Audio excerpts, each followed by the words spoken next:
Another Savior. Holy, holy, holy, holy, Adimebujuku.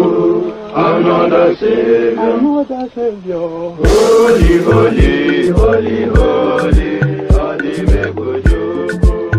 Another Savior. Well, this is Mobien. This is dedicated to the gallant heroes of the Nigerian Biafra War and IPO families all over the world. I remember the Nigerian Biafran War, in the thickness of the Biafra genocide. Hey, one man revived the vanishing hope to life. Let the great Biafran army to fight, and they were singing out, holy, holy, holy, holy, Olumewojuku is another Savior.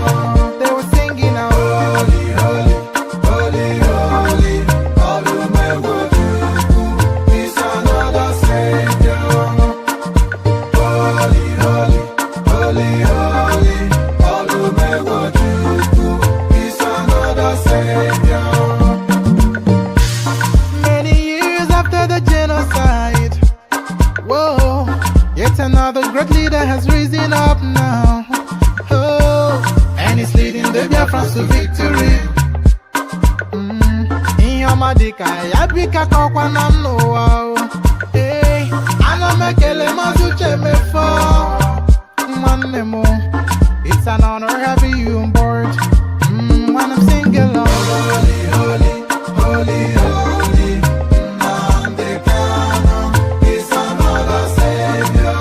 Just sing along, holy, holy, holy, holy, Nandekano is another Savior. When I sing along, holy, holy, holy, holy, holy, holy, holy, holy, is another Savior. Getting it right and getting it faster now. Holy, holy, holy, holy, is another Savior. Holy, holy, getting it right, holy, faster, get the freedom. Is another Savior. Yeah, for freedom. Holy, holy, holy, holy, Nandekano is another Savior. Buhari is dead and buried in a shallow grave in Saudi Arabia.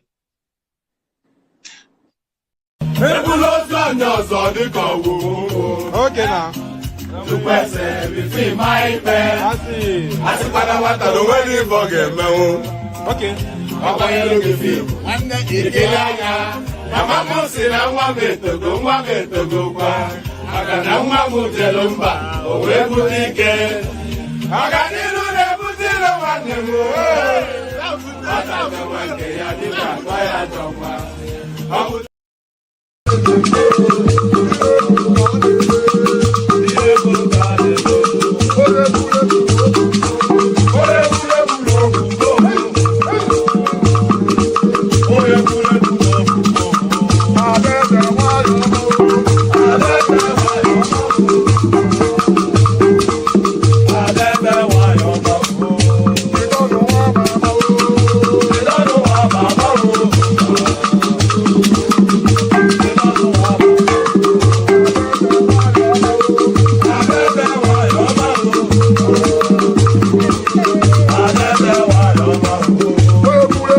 Since I was born, but now I am getting youth. Hakuna motangu, hakuna koga book.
And there it is right there. There it is right there. Agbelu Sile Atunfenuwe. Can you imagine that? It's just the depth of the richness of the language. For the non-Yoruba speakers, you know, I play a lot of Yoruba tracks here, and I feel obliged to, because of course it's not just I skip between thoughts. So you see me saying something and I pause it and I pivot to another thing. It's the genius of the brain, you know. My thoughts race ahead of my utterances, and I'm constantly having to self-edit. But I was saying that I play a lot of Yoruba music. I play a lot of Southeastern music as well as part of the intro. But I have to understand that not a lot of the abundance of the audience is actually Southeasterners. That's what I wanted to put across, because that's what my analytics tell me. Could you believe that the majority of our followers, the majority, however number of people that are watching us at any point in time, the majority of them are Southeasterners? I wonder, you know, so yeah, but I don't know. Let me just leave it at that piece of info. That's what the analytics tell me, that the majority of the 1 man went to more followership are Southeasterners. Pardon me.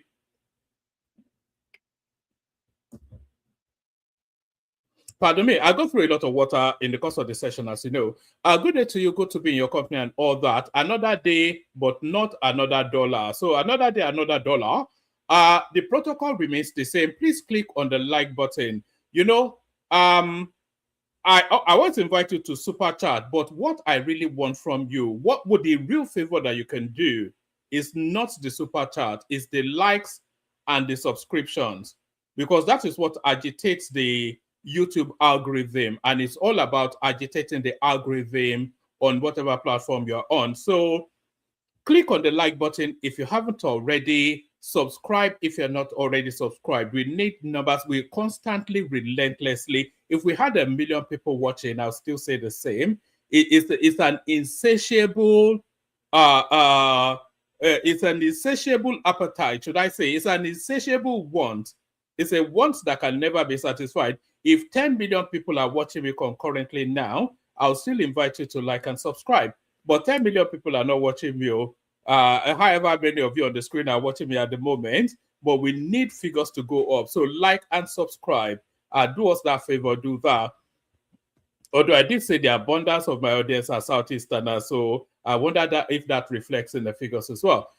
So good day to you, good to be in your company and all that. Good day to you. I hope you're hearing me clearly and lucidly. Hope I'm coming across okay. So good day to you, good to be in your company, all that. Click on like, as I said. Click on subscribe, as I said. If you want to come and join me on the screen, come in via the hyperlink that says StreamYard. So that's your ticket to come in right there. Share the links just as widely as you can. Super chat towards the stream. And more importantly, say hello to me so I can say hello back to you. You know I have no friends. So be my friend for the moments that we spent together by saying hello. That's our OZ team right there. Us Tom. So does that then tell us that you're in Australia? So Oz usually means Australia. So that's Oz Tom right there. So good to see you, my guy. And that's Ufoma Michael right there. Good to see you, my guy. And Agbadorian, of course, long before the session starts, he always leaves his hello. So say hello to me in the comment section. And as you're saying hello, tell me where you're joining us from as well. So let's just see how extensive the reach is of the platform. So say hello and all that. So there was did I even download it? I've got something for you actually. Did I download it?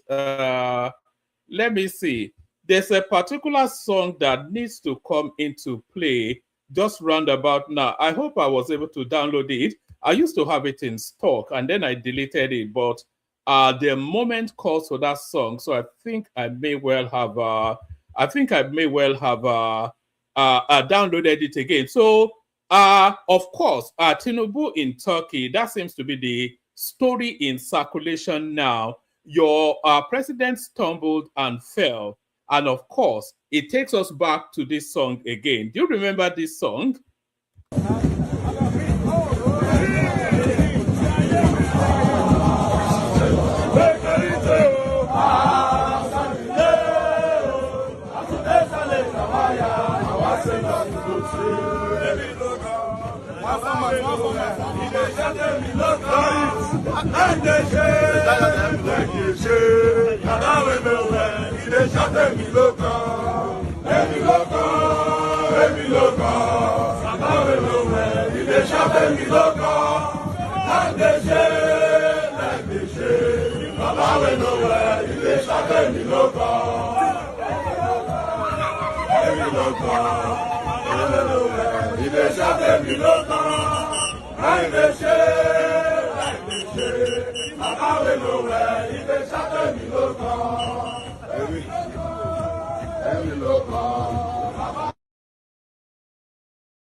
So there it is right there. Do you remember that song? Baba we know well, it is shout me local. That was the drum beat to what brought Tinubu into power, if you remember rightly.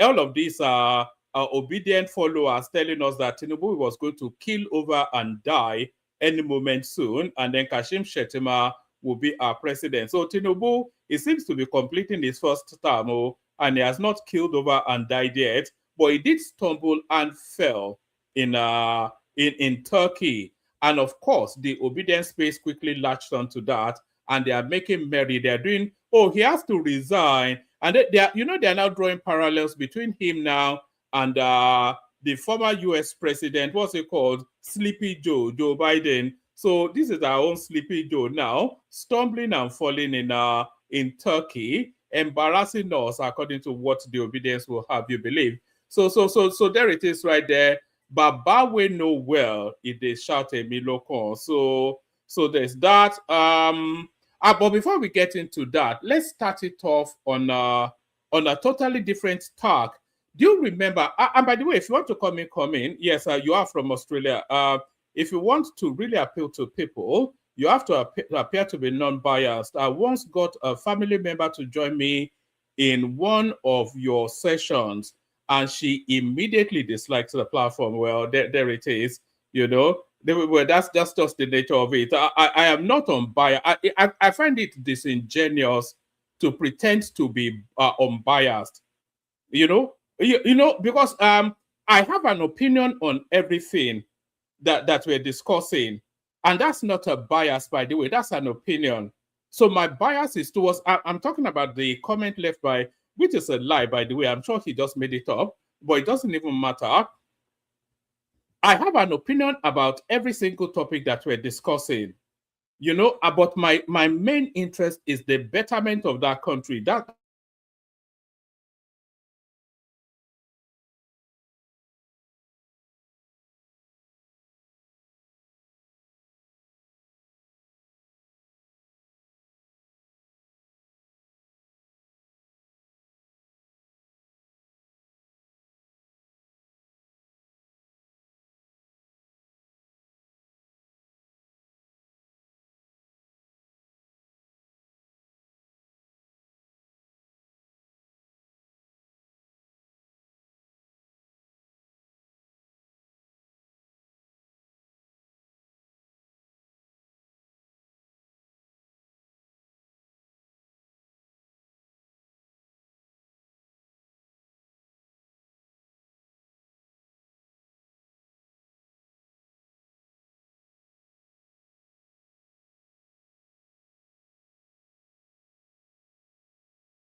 Apologies. My system dropped me for whatever reason. I'm not quite sure what happened, but I don't know. I think I'm being attacked by the obedience. That's probably, anytime anything goes wrong, you can always, hopefully you can hear. No, my system dropped me for a moment. Apologies for all that. But I'm back. I'm back on now. I think. So let me just let me set up again. So I was just saying, some guy was accusing me of being who is the character, accusing me with some phantom family member that took an instant dislike to the platform for reasons of me being opinionated. Well, I have an opinion. Oh, of course, I have an opinion. Why would I not have an opinion? Yeah. Anyway, let's just leave all that.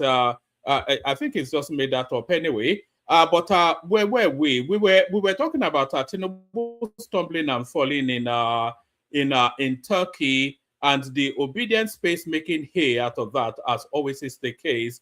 And they are back to the Baba we know well in the shout Emilokon sort of a mindset. So that was where we were before we lost our transmission due to a power failure in our Tejo show station, as they used to say on NTA back in the day. So that's knocked me off somewhat, actually. But let's get back to it. Where's my light? All right. Let's get back to it. So we'll get to the Tinubu stumbling and falling momentarily. Let me remove that from the screen. I don't believe you, my guy. Ossie, there's no family member. You just made that up, and that is your opinion. You just say that's your opinion rather than make up some a friend of mine sort of a narrative. But let's get back into it. So I've lost my flow somewhat. So let me get back into calibration. No one can defeat Tinubu in 2027. Who is saying this? The son of Atiku Abubakar. He, of course, now he's decided to abandon his father, move over to Tinubu. This thing always amuses me somewhat. The son of El Rufai is one of the Tinubu promoters. The son of Atiku Abubakar is one of the Tinubu promoters. His father wants to be president, and the person that his father wants to wrestle power from, he's working assiduously for that guy against his own father. So if Atiku Abubakar's son cannot be convinced that his father will make a good president, then what should convince me? Do you understand? If Atiku Abubakar's son feels that his father would not make a good president, then what should convince me then to vote for Atiku Abubakar? It's just a nonsense, isn't it? When his own family member cannot even stand the thought of him being president, no one can defeat Tinubu in 2027, Atiku's son.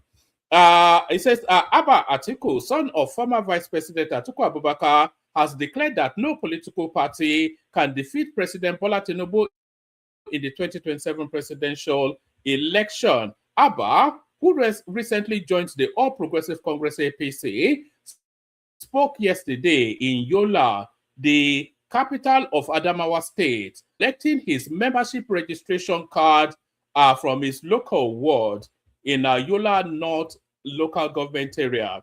According to him, his decision to join the APC was motivated by a desire to contribute to the administration's far-reaching economic and human development reforms. He stated, I want to make it very clear that nobody or any political party can stop President Tinubu from returning to Aso Rock in 2027. So imagine then if his father then goes on by some quirk of miracle, goes on to win that election, is he then going to be parading himself as the Sheikh Tinubu of the Atiku administration? Look at that. Can you imagine if Sheikh Tinubu came out and did this? Can you imagine how they would just go to town? The usual suspects, they'll be howling at the moon and banging their heads against the wall and all whatnot. He stated, I want to make it clear that nobody or any political party can stop President Tinubu from returning to Aso Rock in 2027. Nigerians have seen his good work. He's not a tribalist, and he doesn't make appointments based on religion or region. His decisions are purely on merit, he stated. Abba said he was inspired by the widespread infrastructural growth and human capital development under Tinubu's leadership. The president needs our support to continue the good work. We should mobilize more people beyond party affiliation to back our president, he said. Meanwhile, Adamu Atiku, first son of the former vice president, remains a member of the PDP and currently serves as Commissioner of Works and Energy under Fintiri in Adamawa. So this is just the most ridiculous thing. None of his family believe in him, but he's inviting us then to consider him as the better option ahead of Tinubu. So that is Atiku's family right there throwing him. That is Atiku's family right there throwing him under the bus. Still with Atiku, this is Atiku now. You know, there's a lot of pressure for Atiku to step down, but the pressure is not actually for Atiku to step down for Peter Obi even. It's for him to step down for Kwakwanso 2027. Atiku speaks on Obi Kwakwanso alliance. So we'll see how the politics of Kwakwanso pans out. Former Vice President Atiku Abubakar has dismissed speculation about a possible joint presidential ticket involving former Anambra State Governor Peter Obi and former Kano State Governor Rabiu Musa Kwakwanso, describing the talks as inconsequential to his political ambition ahead of the 2027 general elections. So it must obviously have rankled Atiku for him to come out and speak about it publicly. It's not even any. I think it was actually Obasanjo that put together this idea of a possible Obi top Kwakwanso bottom ticket. Yes, possible Obi top Kwakwanso bottom ticket. But it looks as though that idea has somewhat jarred Atiku to the point that he felt the need to respond to it. Nobody is taking it seriously, but now that he is speaking about it, maybe people will start giving it some consideration. Let's take it from the top again. 2027, Atiku speaks on Obi Kwakwanso alliance. Can people please make sure they are clicking on like and subscribing? Our former Vice President Atiku Abubakar has dismissed speculation about a possible joint presidential ticket involving former Anambra State Governor Peter Obi and former Governor of Kano State Rabiu Musa Kwakwanso, describing the talks as inconsequential to his political ambition ahead of the 2027 general elections. Atiku's position was conveyed by his media advisor, Paul Ibe, who said the former vice president remains confident in the internal democratic process of the African Democratic Congress ADC, insisting that no individual or group has exclusive claim to the party's presidential ticket. The comment, if we have an Obi Kwakwanso ticket, it's not going to be on the ADC. But what people are speculating to about that possible ticket, the Obi Kwakwanso ticket, the speculation is that Obi will reverse back to the Labour Party. Kwakwanso will go and join him there, and then they'll straddle the tickets together. So that's the speculation to that possibility. Can never happen under the ADC. The ADC ticket belongs to Atiku Abubakar.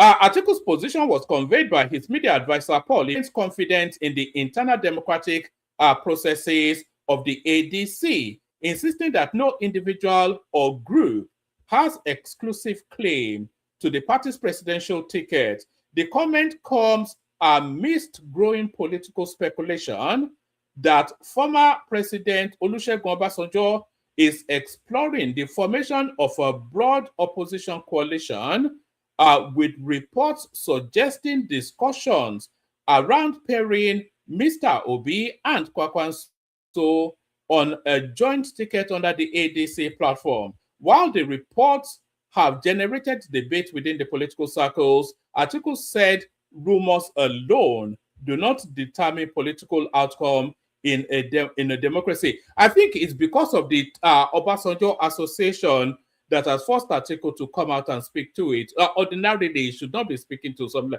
It is an unfeasible and an unlikely ticket. Certainly not under the ADC, but I will see how it goes. Although Kwakwanso is desperate now, and Obi has been desperate for a long time, so never say never. That's just the thing. Never say never. It is not a threat, and it can never be a threat. Mr. Ibe said in an interview with correspondents, every political leader has the right to make decisions and choices. That is the nature of democracy. He explained that Mr. Atiku's interest in contesting the ADC presidential primaries does not preclude other aspirants from seeking the party's ticket, noting that the party remains open to all qualified members. Atiku running does not mean others cannot run. We have not reached that stage yet, Mr. Ibe said. The party is currently focused on building the necessary structures that will make it viable enough to challenge the ruling of Progressive Congress APC. He added that the ADC's immediate priority should be strengthening its internal structures rather than engaging in premature debates about ticket arrangement. So there's nothing ever premature about ticket arrangement. So that is the number one most seminal thing. It's not the structures that win you, it's the candidate. The most important thing now is not the ticket, but to build the foundation for the party to become a very viable alternative. Mr. Ibe also described Mr. Obi as a committed member of the ADC and cautioned against drawing conclusions from unverified political alignments. So I think this is just in response to Obasanjo. It says, it is too early to start any insinuations on report that Mr. Kwakwanso's interest in, on reports of Mr. Kwakwanso's interest in the ADC. Mr. Atiku, through his media aide, welcomed the former Kano State governor, saying broad-based collaboration remains critical to achieving meaningful political change. It says, we welcome the former... Is Kwakwanso actually speaking to the ADC space? Is it being speculated to... Because we were saying just as early as yesterday's session that Kwakwanso, if just as an act of spice, may well want to go and join Atiku just to fuck Tinubu up. That's just that's always a possibility, isn't it? If I can't have it, then we smash it up so nobody gets it, sort of a thing. All right, so this is the headline page. Presidency reacts as Tinubu stumbles in Turkey, post new video. So the videos are quite grainy, actually. It doesn't actually tell us that much. We don't actually glean too much from it, but nevertheless, Tinubu stumbles and falls in Turkey, and that much to the delight of the obedient space. That's just what that is. What are we? Where are we taking it from? Well, let's take it from. Hold on. Just 1 second. All right. All right. A lot of you would have seen the clips anyway, so I'm not going to over-labor it too much, other than it says breaking presidency reacts as Tinubu stumbles in Turkey, post new videos. Yes, what are they saying? Dada Olusegun, senior special advisor on social media to President Bola Tinubu, has played down concerns after over his principal's brief sleep whilst boarding in Turkey on Tuesday, January the 17th. It wasn't boarding now. He was walking alongside the... I have a lot of speculations about that. I think the Turkish people may have done something to him because they are known for that. Maybe because it was shortly after he shook the Turkish president's hand, wasn't he, that he then stumbled and fell. As reported by correspondents, the Nigerian leader was walking alongside his Turkish counterpart, President Recep Erdogan, when the incident happened. Tinubu had earlier inspected a parade as part of the reception accorded him. The awkward moment involving the 73-year-old Nigerian leader sparked widespread reactions on social media, especially on Twitter. Reacting on Tuesday, January the 27th, Tinubu's aide posted on his verified account. Mr. President missed his step very briefly and has continued his bilateral meetings with the Turkish president.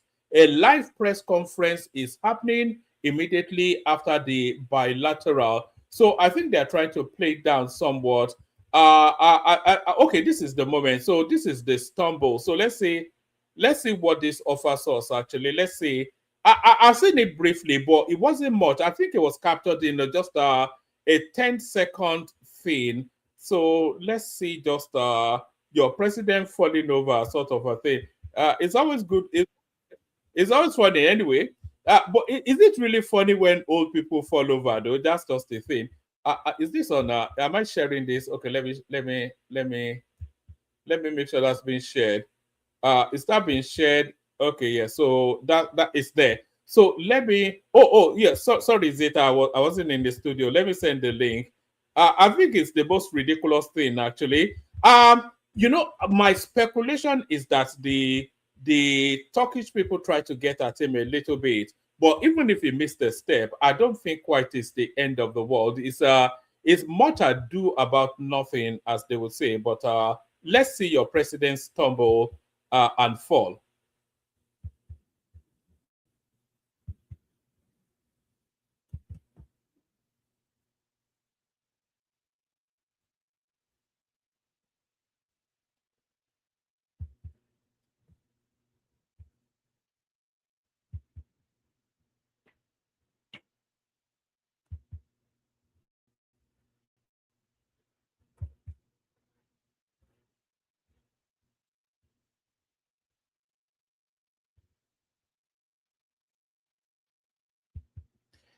There is it doesn't look unsteady on his feet, oh.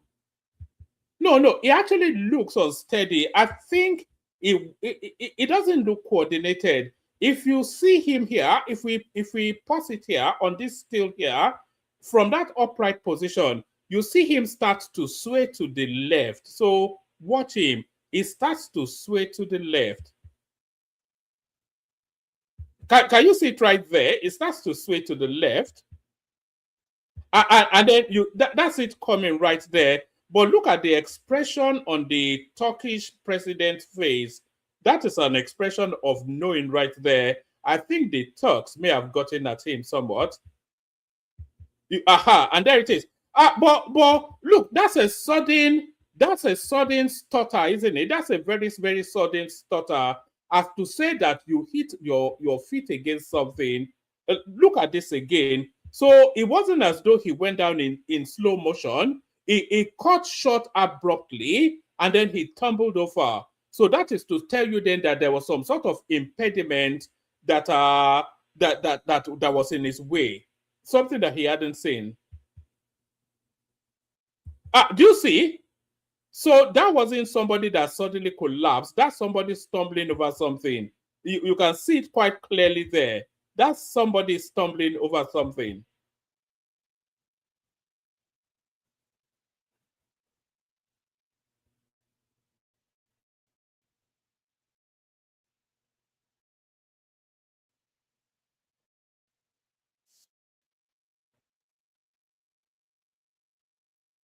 All right. And then there's I think there's something that actually came out of the Aso Rock, telling us it was an uneven carpet. I thought I saw that in the news cycle somewhere, that it was an uneven carpet that stumbled the president. All right. Where did I see that? I'm just trying to see if I saved it. Where I saw that. It says so there it is. Hold on. Oh yes, I've got it here. So this is what the Aso Rock space. You know, as ever, Aso Rock, they can spin anything round and turn it upside down. So as Zita, I've sent the link. Oh, the link is in the comment section right there. So if you want to come in, come in. So that's Aso Rock now trying to put a spin on it somewhat. Our presidency blames Tinubu's Ankara. So it's not Ankara as in the cloth. I wonder if that's where the word came from. I think that's a city in Turkey, isn't it? Our presidency blames Tinubu's Ankara stumble on poorly laid carpet. And the motion of the fall, it lends itself to it possibly being... let me send the link to... hold on. Let me send the link to Zita. I think she may want to come in. Hold on. Una momento, por favor. Una momento, por favor. Do you know what that means? That's Spanish. You see? Not that I've even mastered the English language. I'm speaking Spanish. Una momento, por favor. That means 1 minute, please. Just let me just let me send the link to Zita. See, yeah, I can see her. But the obedience space, of course, they've started their palongo dance around this now. They say, yes, he should resign. It is not the job for an old man. It is the job for a young man like Peter Obi. He should resign. Daba daba, Chineke something, and all that. So that's what they've been doing. Of course, that's always what they do. But yes, hold on. So yes, they are putting a spin on it and blaming it on somewhat poorly laid carpets. That is what they would have you believe. That is what they will have you believe. The Nigerian presidency has dismissed concerns about the health of President Bola Tinubu. There's no need for them to... There's no need for them to dismiss concerns about the health of Tinubu. Tinubu's state of health is concerning. We all know that it's not in the fullness of health. Tinubu is a 73-year-old man, and a 73-year-old man will carry all manners of all sorts of gremlins within the body. But even more than the age, Tinubu clearly carries some sort of health debilitation. There's some sort of a health issue there, over and beyond just the creakings and cranings of old age. I think Tinubu carries some health concerns, but then he's been managing it all the way through, and I think he'll manage it up the way to 2031. So there are concerns about his health, but I don't think that quite comes into play with what happened in Turkey. The Nigerian presidency has dismissed concerns about the health of President Bola Tinubu, saying he remains in good condition and fully engaged in official duties during his ongoing state visit in Turkey. In a statement addressing a video circulating on social media, where the president briefly stumbled during a welcome reception in Ankara on Tuesday, the presidency said the incident was caused by a poorly laid blue carpet at the venue and not by any health-related issue. It said Tinubu recovered immediately and continued with his program without disruption. So if it was a health, if it was a health-related issue, then they would have carried him on from that spot onto a place of treatment. But he carried on at that event. They didn't cancel that event. He didn't leave. He stumbled.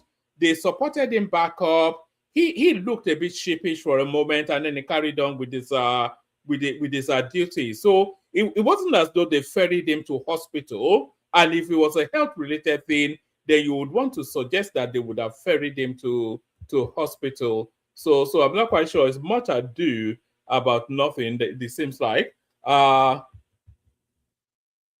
In a statement addressing a video circulating on social media, where the president briefly stumbled during a welcome reception in Ankara on Tuesday, the presidency said the incident was caused by a poorly laid blue carpet. Did we need to know the color of the carpet? A poorly laid blue carpet at the venue and not any health-related issue. It said Tinubu, which should be President Tinubu, because were you there when he was born, according to Ruben Abati? He said President Tinubu recovered immediately and continued with his program without disruption. According to Dada Olusegun, the president's special assistant on social media, Tinubu has continued his bilateral meeting with President Oregon and a pressure that should be press conference about the real pressure here, and the press conference will be held after the discussions. Mr. President missed his step very briefly and has continued his bilateral meeting with our President Aragon. A live press conference is happening immediately after the bilateral, after the bilateral, he said on his X. Recall that Tinubu also stumbled whilst climbing a military van during Democracy Day parade in Abuja 2024. Well, I'm sure that's not the first time I'm sure that's not the last time he will stumble. He will stumble some more. Don't you worry about that. I stumble too. Maybe you don't, but I do.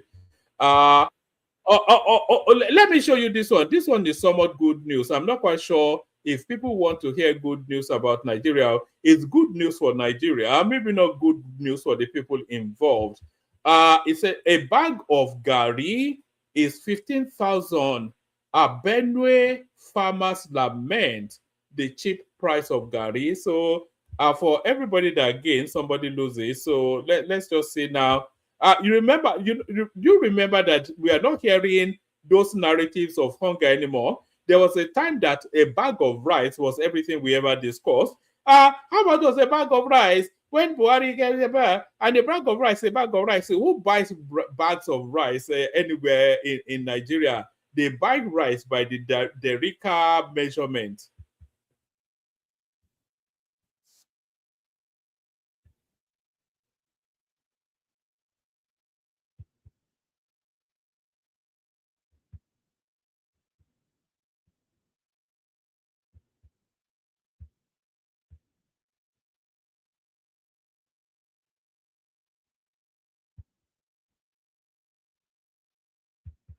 So there it is right there. Benue farmers are suffering. They shouldn't suffer now. If it's at 15,000, then their margin of profit should still be there now.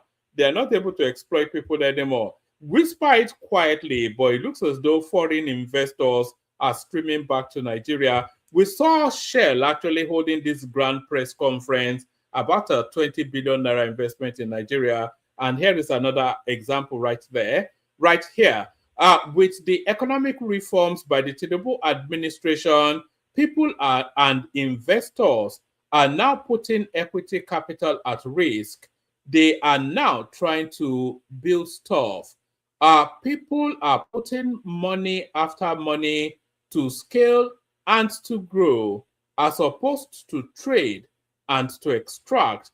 This is Aum Taka, a foreign investor. Let's hear him in his own words, actually. So let's see what he has to say.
So there it is right there. That is real money, real world, real people, not the noise of empty-headed semi-literate. That's real money. Oh, there was no audio. Oh, goodness me. I was listening to it. Sorry, I'll download it and play it to you again. Choma, you need to mind your language somewhat. If I'm not always on the screen, you know, if I'm playing something, then I'm looking at that thing. Just the way you speak to people sometimes, man. You need to work on that. I'll download this to you. Download this and play it to you. It's just as simple as that.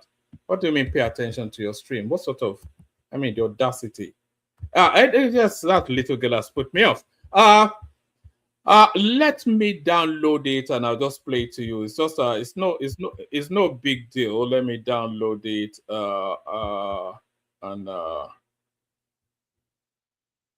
yes, let me download it and yes, what else have I got for you actually? What else have I got for you? We've spoken about the article something, the Gary price, Tinubu stumbling in Ankara. And then we've spoken about you know, Aregbesola was out in the yes, yes, we can have this one. We have this one as the last one. So this is you know, embedded in this one is the what do we can you hear me though? Can you hear me? Or you couldn't hear the clip, but can you hear me? I'm going to upload it. I'm just downloading it now. So whilst I'm doing that, let me just let me give you something else. I've actually just downloaded it now, so let me upload it. All right. So once that is uploaded, let me quickly give you this. Why APC's 2027 victory is not guaranteed, despite presence of 30 governors. This is Aregbesola, who I think is the national secretary of the ADC. Yes, national secretary of the African Democratic Congress, Rauf Aregbesola, has dismissed the defection of governors to the ruling All Progressive Congress APC. He argued that the presence of governors in the party would not guarantee APC victory in the 2027 election. So it may not guarantee, but it makes it increasingly more likely than it not being likely. It enhances it rather than diminishes it. Speaking at the launch of a book written by XYZ, Aregbesola said that if previous elections were anything to go by, the assertion that the APC is sure of victory in 2027 is not true. He recalled that the situation in the Southeast and even the Southwest in the last election is a pointer that governors do not guarantee election victory. He said, there is this assertion going around which is worrisome because those of us who are Democrats, they said because 30 governors are now supporting the party, and for that reason, the party is going to win the election. Recent statistics in Nigeria do not support this, but I want the members to know that the last election in this country and the results from that election never support this particular belief. If I use the results from two zones, Southwest and Southeast, to puncture this argument that governors define electoral victories for parties, he said that despite the overwhelming numbers of APC governor in the Southwest in 2023, the party only had 55% of the votes. So that is just a self-consoling sort of a thing. All right, let me play you that clip now, the one that you couldn't hear the audio to, and then I'll send the link again for anybody that wants to come in. All right. So let's talk private equity. You've been around for a bit. You've seen the reforms that were had in the country over the last 2 years. First of all, when I say a foreign investor, I always like to ask that question. What's your take on the reforms so far that you're seeing in Nigeria? I mean, what are the positive, negatives, concerns for you? Yeah, look, as you say, I've been around for a while, and also my bosses who started the firm, they've been investing in Africa since, 2008 and 9 as TLG, but before that in their own careers. And so I think the point is, firstly, we've realized to scale and to be around in these markets, you need to stick around, and a lot of the relationships that you build or when you put in money when no one else is there. And I think there's always going to be opportunities. Now the question is, are those opportunities opportunistic and extractive, right? Like trading NDFs and doing all that kind of stuff, etc. Or is it by putting down money to actually build something? And with the reforms that we have now, I think everything is leaning towards the latter, right? People are putting equity capital at risk. People are trying to build stuff. People are, putting in money after money to scale and to grow, as opposed to trade or to extract. And I think that, to me, has been really exciting. In the meetings we've had in the last couple of weeks, is that people are hiring people, they're growing their offices, they're scaling. Which are the reforms that excite you, all that kind of stuff? Well, look, I think it's not. I don't think anyone felt excited. It was more like a sigh of relief when these things happened, right? Relief? When you looked at the subsidies, when you looked at the FX, when you looked at all of these things that were seen as problems for foreign investors coming in. I mean, we had to get money out. We had a few exits. And I remember, we were fighting about CCIs and this and that because there weren't dollars. This is back when the whole Emirates things were happening, and people were threatening to leave Nigeria, whatever. We should not take it for granted that these things are not happening anymore. Yeah. Right? All right. So that was the clip that you couldn't hear the audio too. So those are foreign investors running back to Nigeria. I wonder where the naysayers are now. They would never see that, of course. Never mind acknowledge it, but the Kegite music just to give that moment for people to come running in. Like I don't know how to complete that. So let me play you the Kegite music. Only water, where they see ma. Water, only water, where they see ma.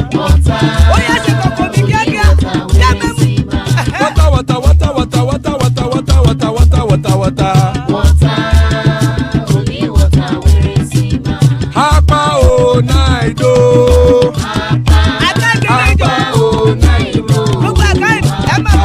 Hapa you don't come o.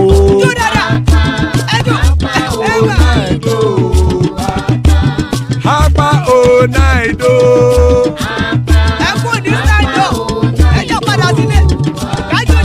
Oro keke elemu ye o. Ide shodi ya kekere elemu re o. Obi master kekere elemu re o. Chifu Latif kekere elemu re o. Eruku lele elemu de.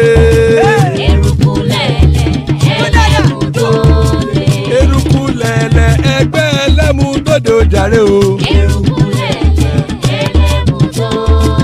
Eruku lẹ̀lẹ̀ Ghana ti dé ẹgbẹ́ bọ́dì o. Ọmọ ẹlẹ́yẹ ẹ̀yẹ o ó dìle o. Odúyẹ̀lá ẹ̀yẹ o ó dìle o. Petrosonana ẹ̀yẹ o ó dìle o. Petrosodúnkẹ́ ẹ̀yẹ rẹ̀ ó dìle o. Ẹlẹ́kọ̀ ọ̀run mú ìní o.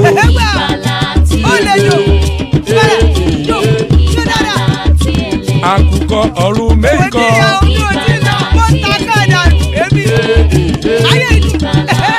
Ikú kò ní ríwà gbéṣe o.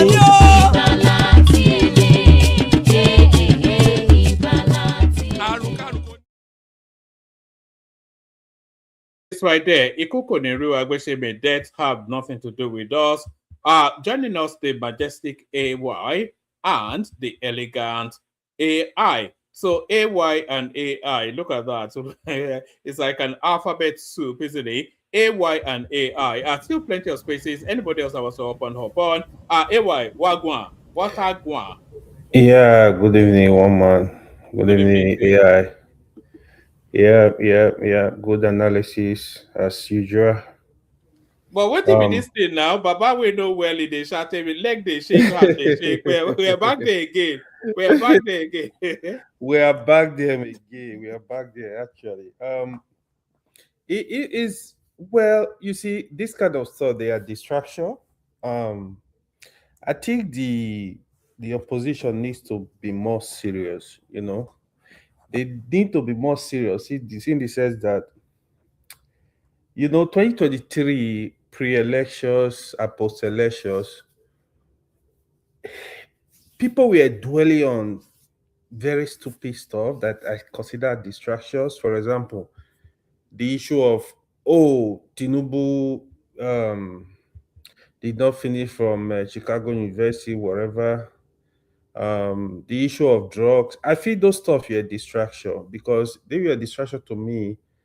Instead of Nigeria to focus on the action attempts, they were focusing on this kind of stupid stuff. Because the question I ask myself is, let's say today, for example, America released any profile about Tinubu. I said Tinubu was a drug dealer in America. What is gonna change? Nothing is gonna change. Trust me. It's just gonna be like news.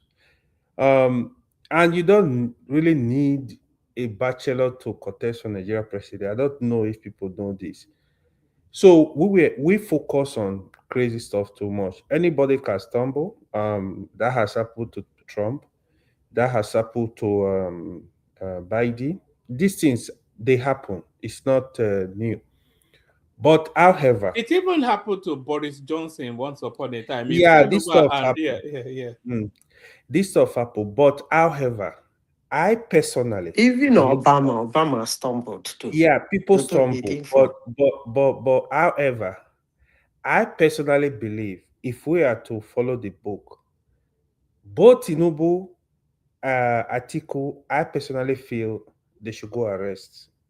But the reality is that will not happen. But this is my own personal opinion. I feel they are Sorry, why? in. Let me just give a review in that little Mm, moment right there. I mm. think Tinubu and Atiku should not be in the game, but Yeah, Tinubu is already president, so you can't really. There's no real thing to. Nobody can expect that he would now give it up or not. But he has no, maybe he shouldn't have gone in 2023 in the first place and left it to right. Oshibanjo or somebody. But now he's there, so you know. But I agree with you. Sorry, carry on. Yeah. So I feel they should go arrest. This is not out of dislike or hate, right? But again, I want to make some yesterday after I left, I listened to some people on your channel. I think sometimes we play too much, especially Baba and Badazita. One of the things I disagree with them, they were kind of like um what's it called? They were kind of like saying that Concoso is not important in Kano politics. Oh, he only brought forth 55% of the vote. I want to completely disagree. Don't underrate Concoso in Kano politics. But one thing I'm going to say, in 2027, if Tinubu is contesting, Concoso does not have any, it's not going to have any impact on Tinubu vote. This is the honest truth. Konkoso is more like a Kano state man. He has a lot of strength in Kano politics. But when it comes to national, because Tinubu does not really need Kano to win Nigeria election right now. Even as at that, APC, trust me, APC will deliver at least 40% of Kano votes to Tinubu. I'm so sure of this one. But Kokoso is always gonna give them trouble because Kokoso, the ordinary Kano man believe in Kokoso. So that aside, I think, like I said yesterday, Tinubu is cruising to victory right now. And the other thing people were discussing yesterday, I see. So this is gonna shape out after primaries of ADC. I don't see how anybody is going to collect ADC. So sorry, why? Before you go to ADC, let me hold you to that Kwakwanso space. How many votes do you think Kwakwanso commands in because the last cycle of election, his party scored 900 and something, let's say 950,000 votes. So how many of those votes do you think he will So carry look at it. In Yeah. the last election, what you are discussing last election, this was a man that delivered 2 senators from Kano.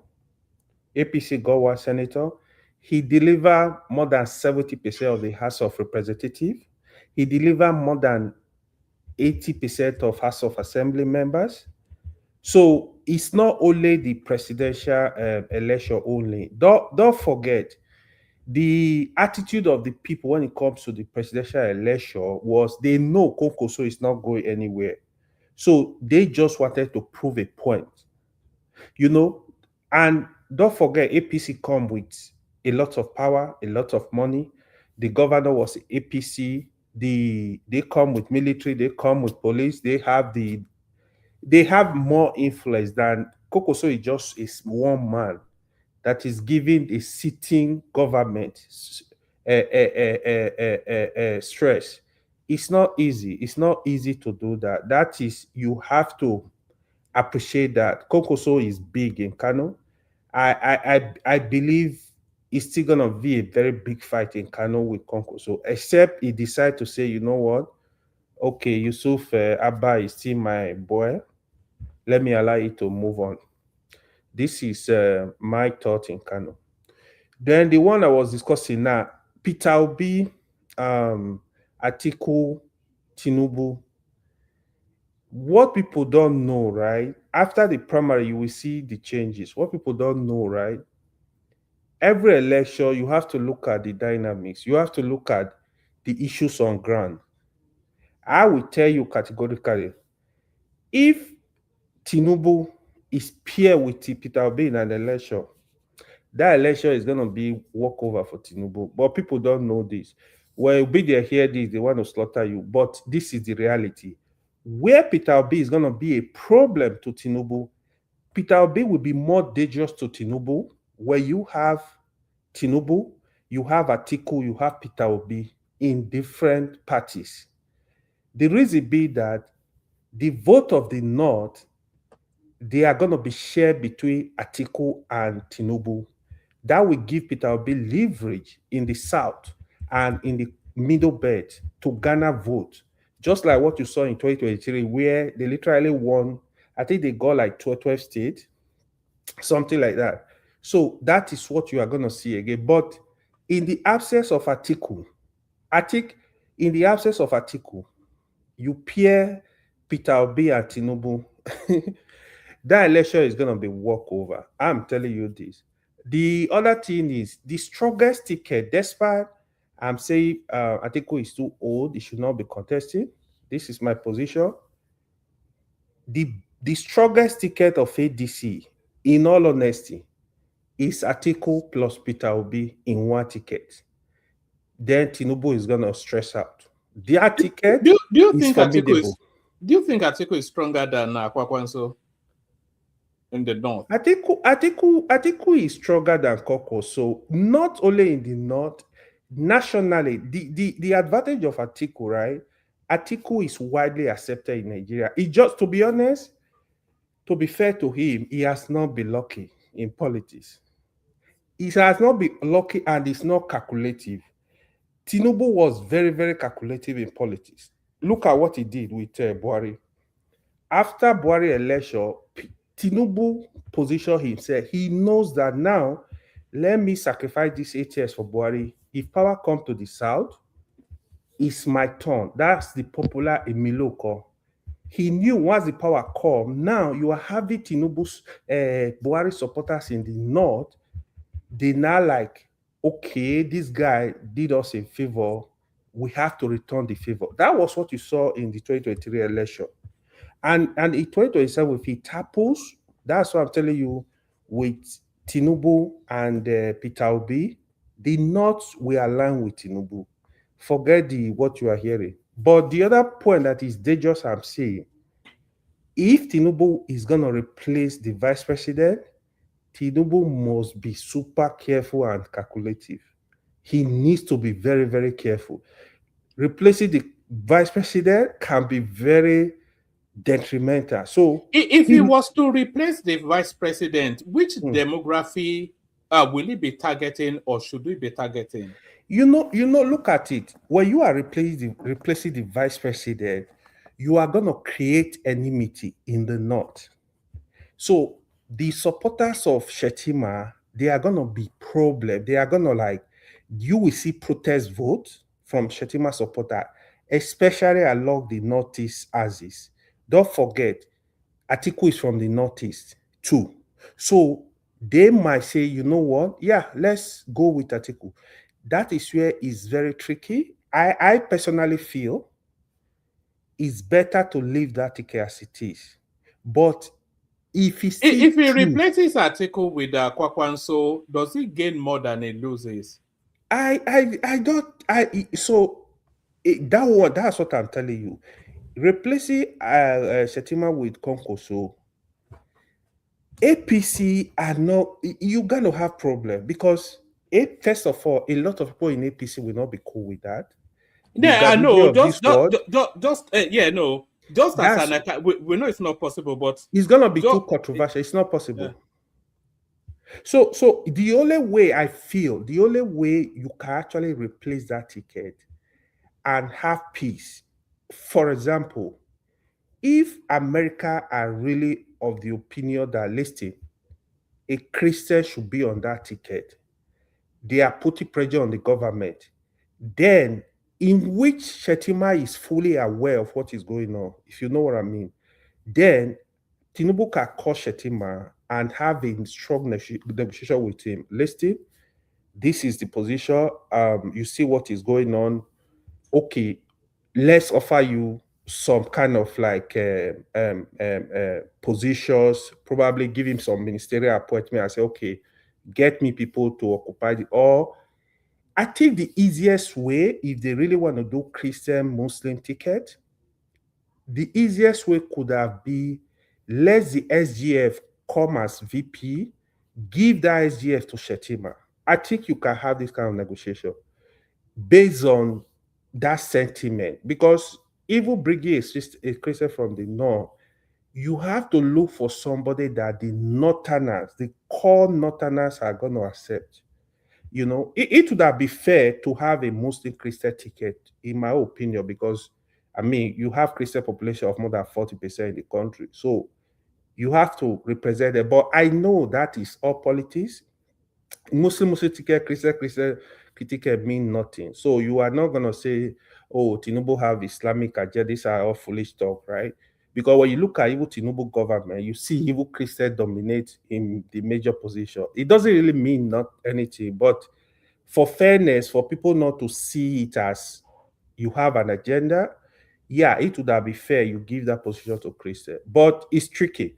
If I were Tinubu, once I do my work, do my research, do my consultation, I see that no, this is going to be a problem, I will just leave that thing as it is. I will just leave it because let me ask you a question, just yeah, to move it on, and yeah, Zeta waiting as well.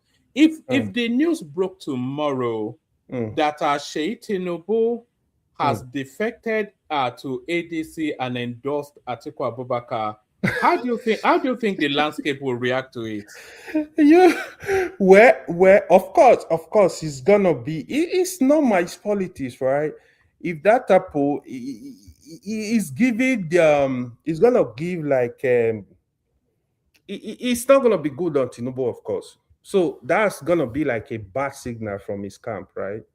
It's gonna be more like the opposition are gonna use that. You see, even his son, you see that he's not capable, he's not competent to lead the country. So that's what you are gonna see. But I that will not happen. I don't. Yeah.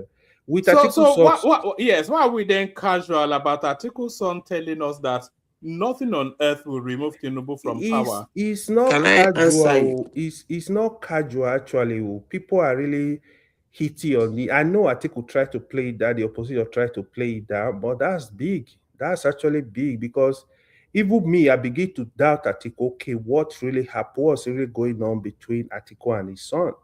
That's a lot. AY, what convinces me, one man, you AY, or Zeta AI, what convinces us to vote for Atiku when his own son tells us that he cannot bear to vote for him? Yeah. So if his son cannot vote for him, and if his son is even opposed to him, then what convinces me? If your son says no, you are not good That's enough. big volume. Then what? Then how? What? It's One man, it ridiculous. doesn't work that way. Yeah, All before right. Matazita come in, right? Like in the case of Erufai's son, don't forget he was already in APC. He won his election under APC. So he's being careful. He's trying to be calculative. Oh, if I move to ADC, what happened? Do they have that popularity? But you might still see a Rufai son moving to ADC. So, but he just be very calculative. But in the case of Atiku's son, even me, I'm questioning a lot of things, like what is really going on between him and his father. That is a lot. It's because he didn't buy him that Lamborghini when he was 21. He didn't Let buy him Madam Zita come in. He didn't buy him that Lambo. Zita, you are saying this is justified. I'm not quite sure how you are. Yeah.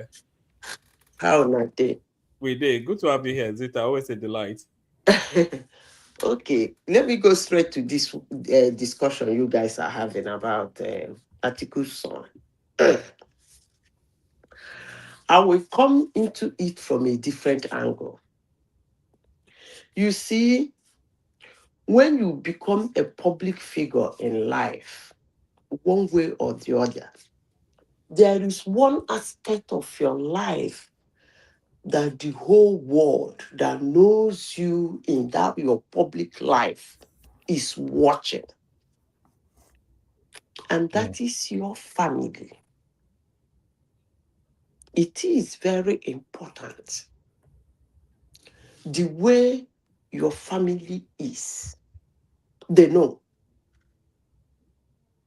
what a public figure of family A can do.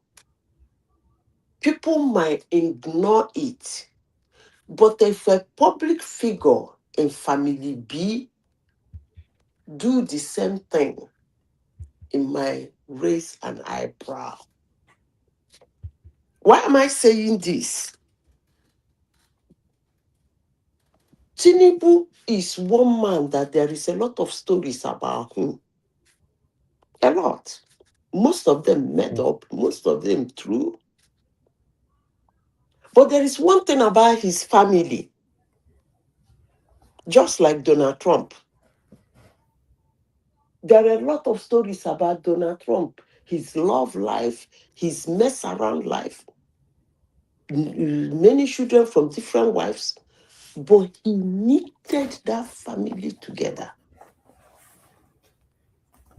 They stand as one, even when they are different mothers. In Tinubu's family, you don't usually hear family feud, cantankerousness. You go your way, I go my way. He carried his children and he put them together. That is what the world is watching. The man is not careless about his children. So if Sheyi Tinubu come out tomorrow and said he's not supporting his dad, yeah, it will raise a lot of dust. More than Atiku. I am sure Atiku don't even know the number of children he has. I see Atiku as a man. I'm talking from what I said earlier. How the world see you as a public figure. There is an aspect of your life they watch that you might not even know they're watching, which is your family. Very important. If they see your family as... Sorry, Zita, just on that space, did you see David Beckham's son write a legal letter disowning him recently, about 2 weeks ago? Yeah, that is what I'm saying. Yes. If you've been watching... Yeah, I saw that too. Yeah, if you've been watching that family, you know that David did not knit that family together. Did you see what this guy did? When the boy said that on his wedding day, the mother was dancing inappropriately, another person brought out a video of his own mother dancing inappropriately on his wedding day, that he didn't see anything wrong in it. That's the same thing I'm talking about. The way you keep your family is very important. I see Atiku, if you are a careful Nigerian that monitor Atiku, you will know that I see Atiku as somebody who cares less about what his children are doing and what they're not doing. He doesn't care. He's a very selfish man. And I can assure you, I'm not too sure if he knows the number of children he has. Honestly, sincerely speaking. So, if any of his children says something, some people will say, oh, who is this one again? Atiku, I beg, leave that family. But not like a family like Tinubu or a family like Donald Trump and his children. It's very important, but most people don't know that. Very, very important. You will think as a public figure, your life is private. That's a lie. Your life is actually public. And what people watch, let me tell you, most of the problem Atiku is having is most of them in the north is actually family. When they look at him, how useless he is with his children, and his escapees and his carelessness and caringless, they said this man doesn't even, he is so much of himself than any other thing around him. So yes, we can look at Atiku, even if Atiku's wife said he's supporting Tinubu today, it wouldn't mean anything to somebody like me. Actually, it wouldn't carry weight. Actually, I wouldn't even say that Atiku is going to lose vote because of that. You know why? Because I don't see him as a person his children has impact on. He has impact on his Yeah, but children. that's you though. The wider Nigeria. I mean, look at So it why is he now. not making rounds if the wider Nigeria? Why is It's he? being reported in the news now. Yeah, but why is he not? Look, news at least should stay for 1 week. Of course, they report it because it's article and it's his son. But it is not raising dust the way it's supposed to raise dust. That's what I'm talking about. Yeah, but it will be weaponized nearer the time. During the campaign cycle, it will be weaponized because the boy will be pushed forward to Listen, go and be speaking for Tinubu. woman, they will make a mention of it. It doesn't mean anything. No, they will use the boy. They will use him as a voice. I said it. Yeah. They will make a mention of it. It doesn't mean anything. Now, me to tell you, the world is actually a very funny place. The world is actually a very funny place. What man trusts me? Sheyi Tinubu do it, Tinubu is going to lose vote. Sheyi and Tinubu are very close. They are father and son. He stands by that boy and that boy stands by him. He gathered all the rich boys in Nigeria singing and showing their money. He gathered them around his father. He has his father's vision and mission and dreams in his heart. Same with his father. It will be a sacrilege if he come out to fight his father in public. Trust me. But not Atiku's son. He's not going to raise dust. You see this boy? I don't think he's going to take vote out of Atiku. They will mention it in the politics. They will use it to campaign and say, hey, even if the son is here with us, blah, blah, blah. The same thing with Zeke. Zeke and his son went different parties. He didn't remove any vote from anybody. Used for campaign, but we know how him and his son lived. So there are two different personalities from the house. So it doesn't really mean anything to anybody. So it's Atiku and his son. But if anybody wants to use it as his own distraction, I wish the person luck. Next topic. All right. I'll take you to the next topic. The next topic is you actually highlighted this to me. I wasn't even in the news, but I think you highlighted this. So your president stumbling and falling in Turkey. Actually, let for the benefit of the audience, let me play you the clip of it.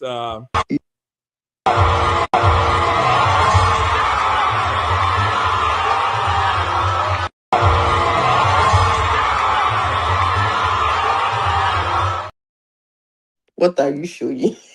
Oh, no, that was Peter Obi falling. This is your president falling.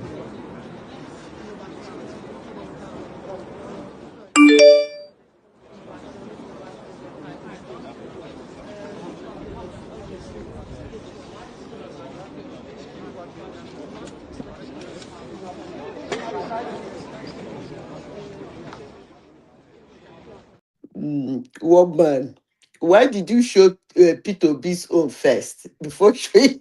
Yeah, for the benefit of your friends now who think that but you He know wasn't looking at his feet. Now, actually, to be honest with you, what made me laugh when it was my colleague Sha from Ghana that highlighted that thing to me yesterday. What made me laugh? Two of us had a good laugh. Do you know why I was laughing? Woman, if I tell you this thing, you won't believe me. When I came here newly, I fell into a dish of snow. Woman, you know this snow that you cannot remove your leg, like you can't walk out of it. If not for passers-by, I don't know what would have happened to me. So yeah, when I saw it, it was so funny that I was like, I remembered my own stumble and fall.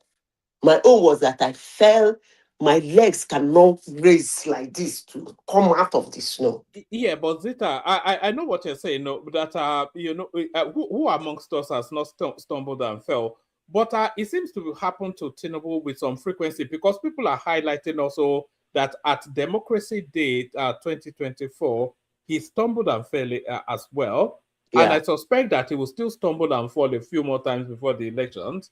Oh, yeah. Tinubu is carrying some sort of ailment. I think we can all agree on that. It's not in the fullness of health. Woman, in 2023, when they were doing that election, and people were capitalizing on his health and his physical incapabilities, and things like that. I said something in your platform. Maybe you have forgotten. And I will still say it again. Tinubu is still alive today. Most people who abused him that time, most of them are gone. I can assure you. You see, you don't own what you don't have control over. I will keep telling people that. Stumble and fall, sickness, old age,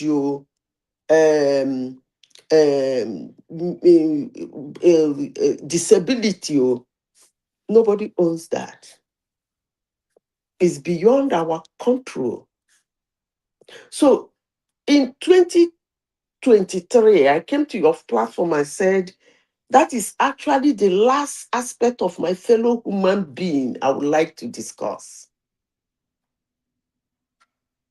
I wouldn't like to sit down and stop talking about a struggle, a health struggle somebody is going through.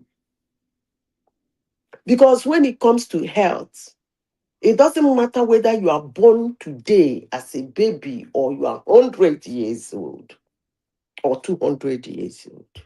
But you are speaking as an individual now. When people, the president of the country is the public face of the country in terms of his sovereignty, his virility, and all of that. So people want their president to be as. That is why all these people they always do this. If you notice, back in those days, in the days of Tony Blair and George W. Bush, they used to do this sort of walking pattern. It's like a monkey walk. It's like they walk like an a silverback gorilla sort of walk to project virility, strength, and all of that. So that's what people want countries to project. You don't want some weird, and Tinubu has to be one of the weirdest looking president around. He's just a weird looking man. He already looks weird, and then he's ungainly on his feet. He's falling over all the time. So what's the projection of that? You know, it was even reported on the BBC, this storyline. I sent it to you now. Yes, you sent it to me, actually, yes. It was my colleague that sent it to me. You see, he is the face of Nigeria. But the face of Nigeria doesn't mean it must be what you want or what I want. Okay, because by the way, sorry, Zita.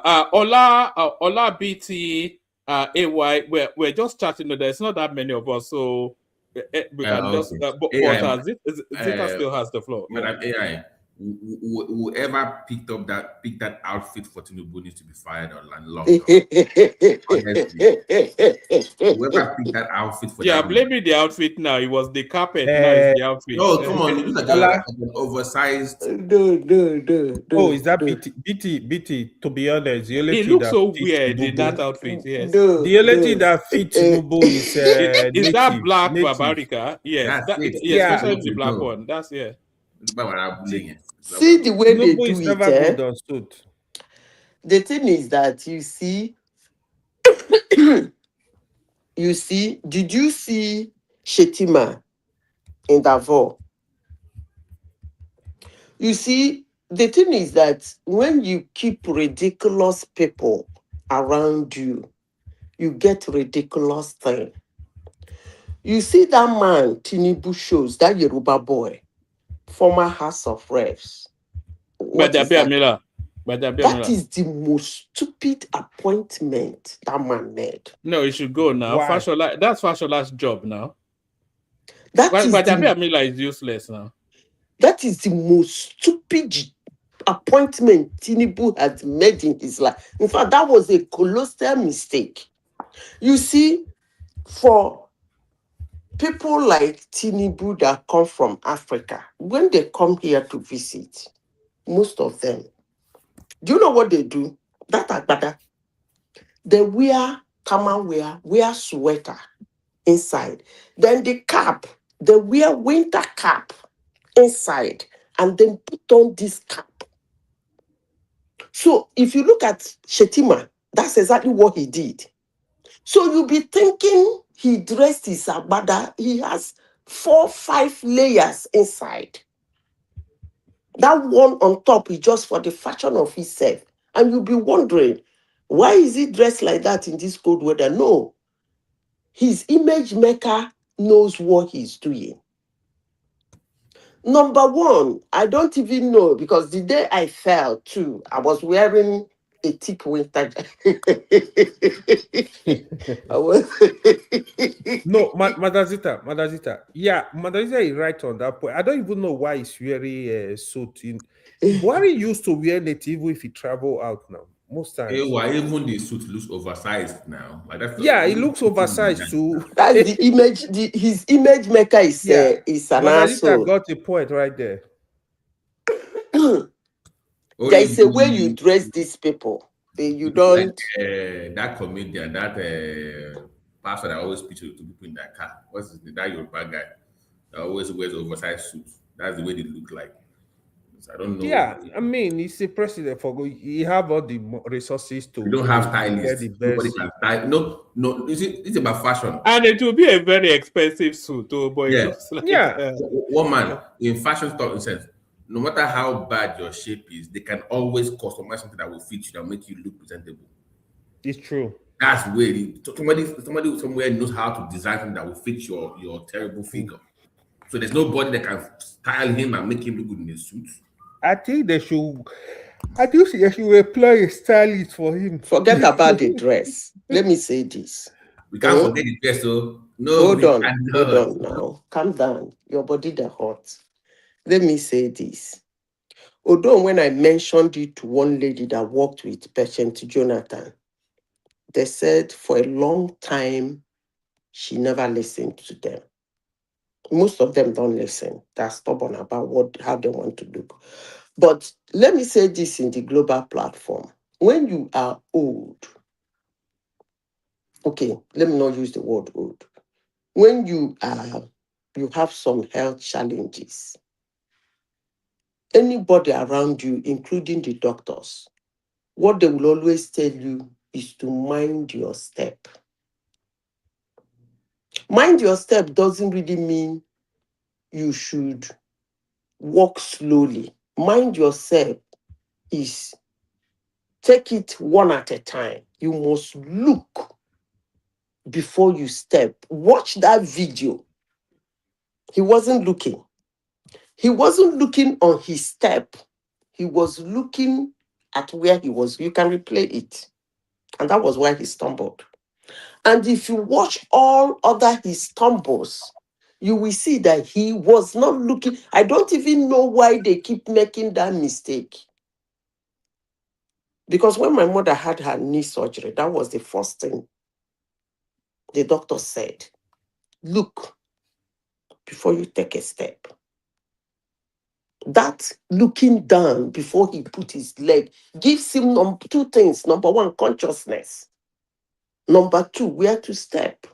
But if you watch Tinubu's videos, because I've been watching it for a long time, at least the one during I think in 2023, he stumbled.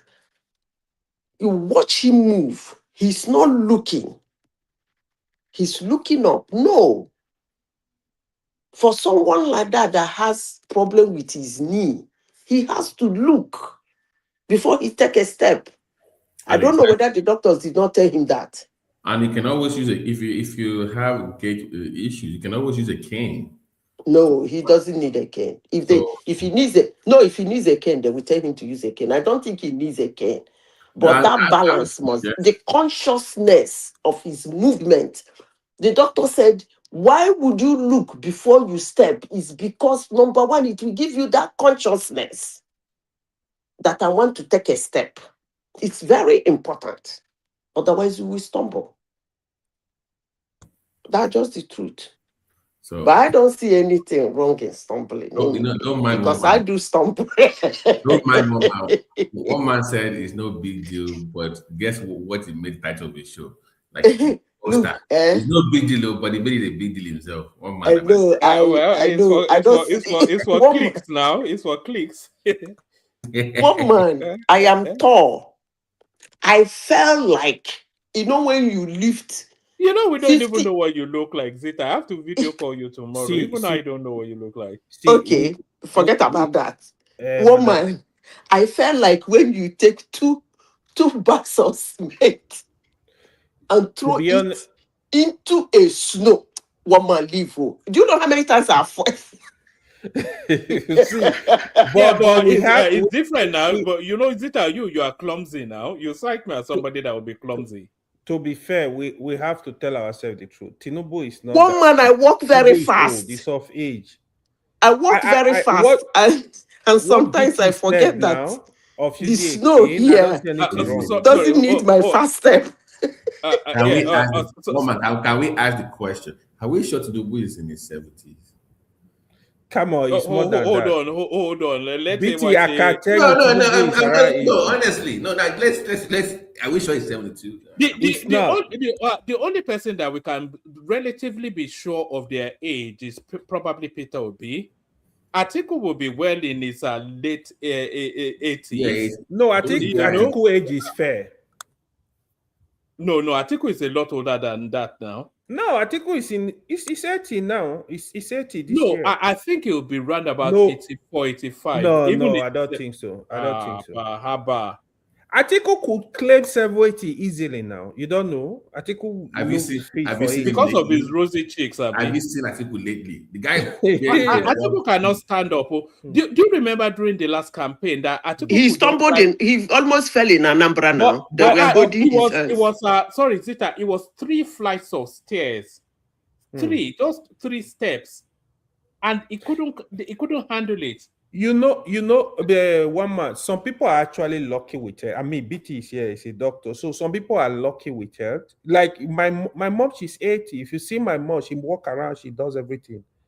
So some people are lucky. You see women that are 65, they are struggling with health. So You are I going think, for what about Obasanjo? yeah, look Tell at them the one OBJ. they know now. They even Obasanjo. said OBJ reduced his age self. OBJ is his You own. know, AI. You know what Soyinka said that. You know, they went. Yeah, exactly. Soyinka said, growing up in He's older. Abeokuta, they used to call OBJ Egbon when they were growing up. How did he He become said, older how than come him? he's now younger? And now he said it now. He said it Now growing it's up. Aburo. Now They it's used to call Aburo. OBJ their Egbon when they were growing up. Yeah. So how did he become younger than him? Yeah, I Oh, watched that interview. it's Obasanjo's age younger than Yeah, Twinkle. Wale is Of 91 right now, but OBJ Yeah. is claiming Wale 86 is or 90, I've been 90 something. 91. So what that means is Obasanjo supposed to be at least 93, 95. Yeah, he's older than him now. So, but he's claiming that 102, 102. 102. so they all that's also I'm only raising the I don't have any evidence to back it up. I'm only raising the question, like it appears to me. Baba T, have you seen the person in his 40s that look like he's in the late 60s? I was only raising the question. I'm not saying I have. But if we go back to where Tola is saying there, if you look at Tinubu when he was governor of Lagos State, when he was 40, he looked 40 now. Yeah, he looked like very young. Well, it was very. I saw. You know. Sorry, have you heard that in his younger days, Tinubu was partial to that white powder or something? Not as a trafficker, but as allegedly. One man saw here. No. I think he's abused his body. That's what I think he is. I think he might well be roughly around about that age, but he's abused his body. You know. It also depends on your lifestyle, right? Like look at Oshomole now. Oshomole is the same age with Tinubu now. Oshomole can run 10 kilometers as you see him there.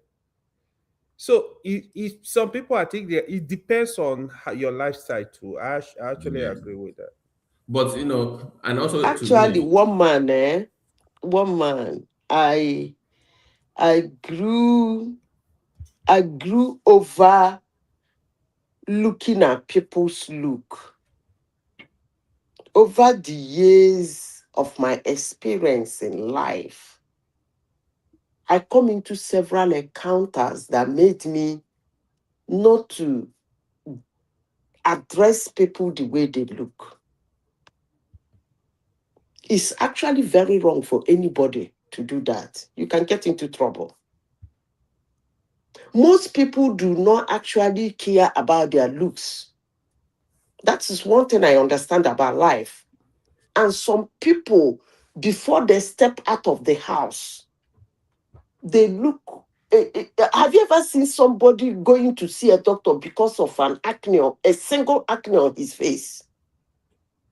That's how far people can go to look nice. But that doesn't mean that if you see somebody who look queer, you say this is an idiot, he's dumb, he cannot do anything. No. Actually, Zita, the most brilliant people always look shabby because they have complex, I learned my lessons over the years. I don't do that. Well, maybe growing up as a child, yes, I might look at somebody and say, where did one man get his own observations? No, there's this British genius that is on some voice. You remember him, BT or AY? He speaks through a machine. Oh, I can't quite remember his name now. I know what you're talking about. Yes, but it was one of the greatest brains of the country back then. But if you look, you even on telly, you struggle to look at him. The saliva rolling out of his mouth is. You are going for one man.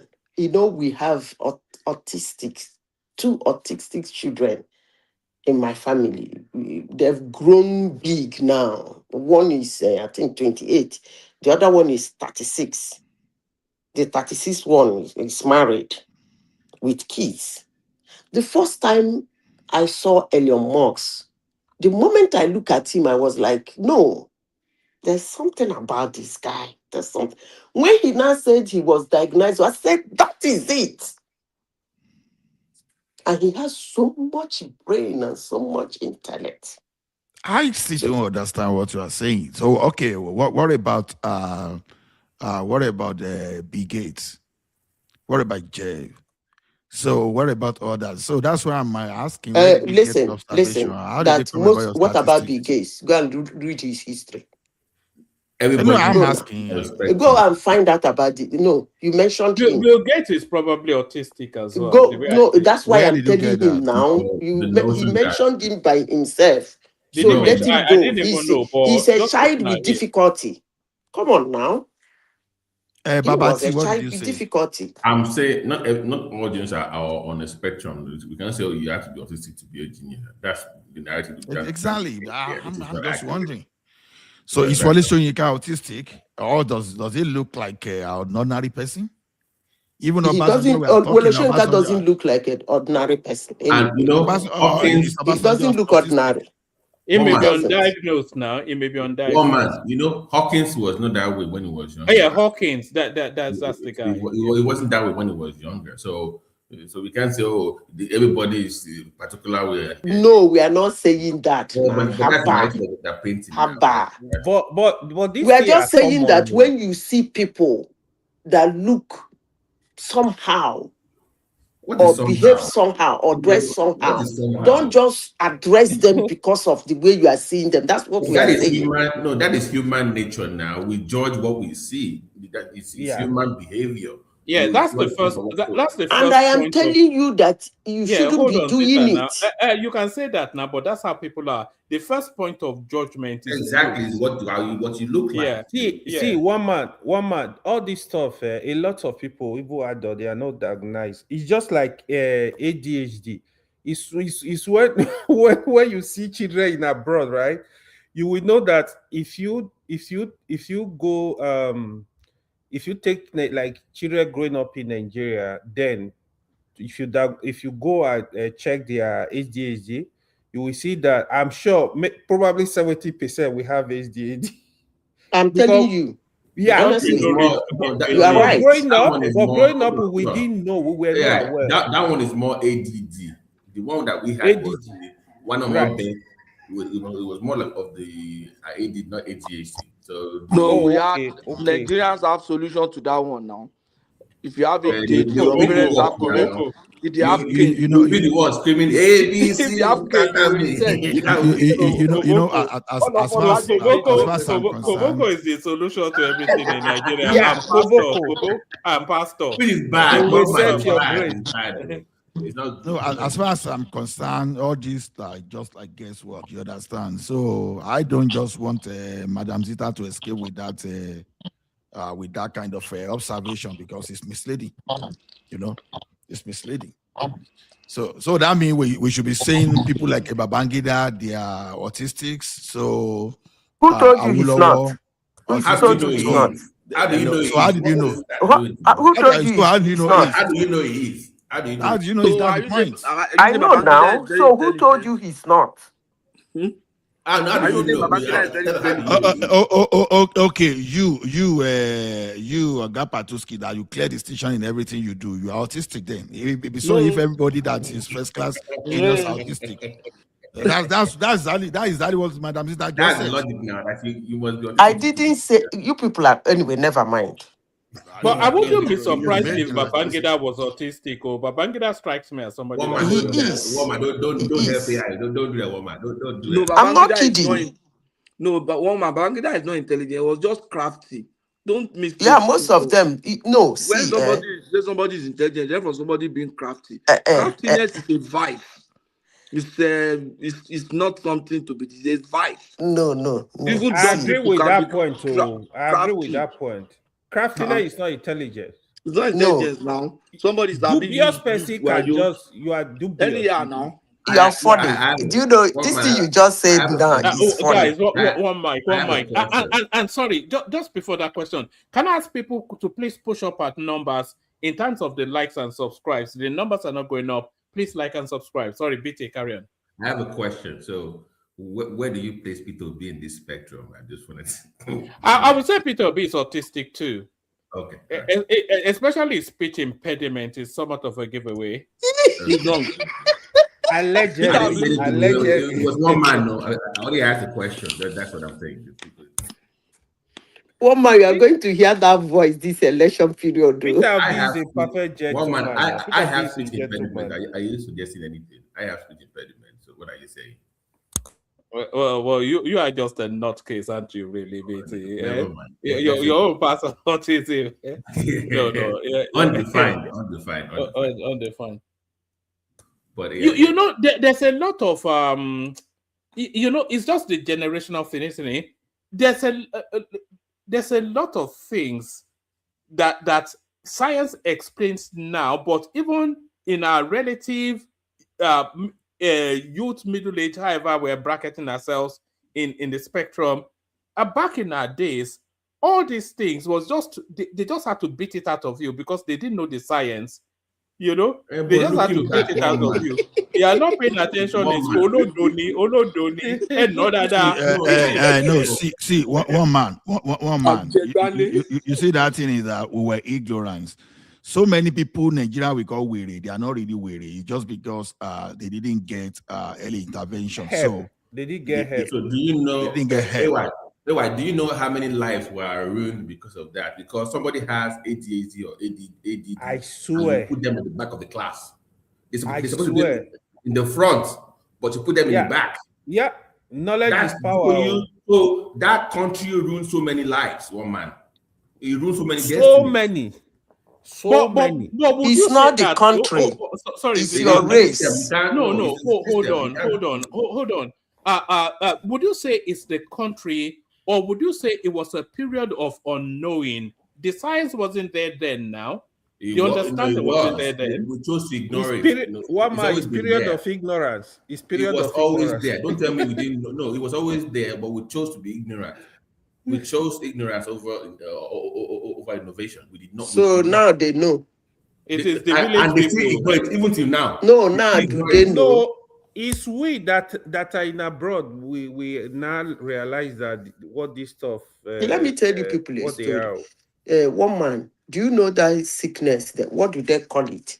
When somebody cannot read on white. That is, most books. Is it dyslexia or something? No, that's illiteracy now.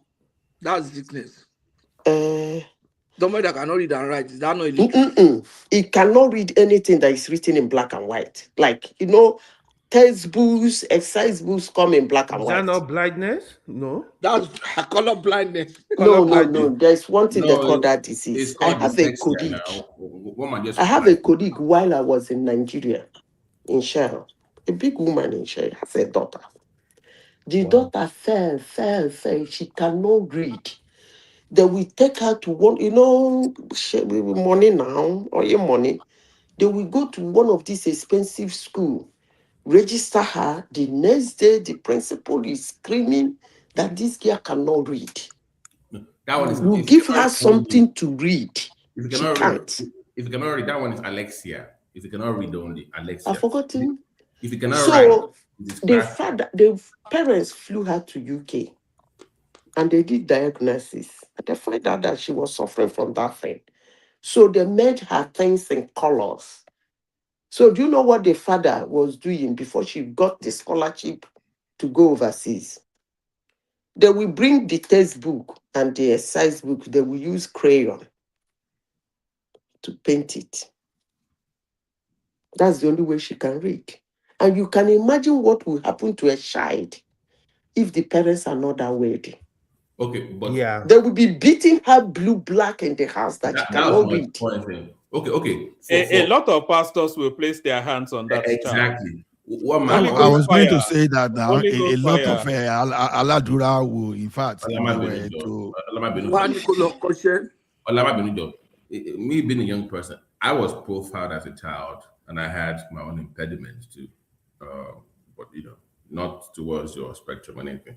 But I was lucky to have an auntie that was into that kind of thing, that told, okay, this child has this deficit. This is how you make up for this. But in Nigerian schools, back in the days, they don't profile children. What is your learning style? Are you more of a visual, hands-on. We don't do that. So but it's always, my point is this, that knowledge has always been there. You must profile children to know how they learn better.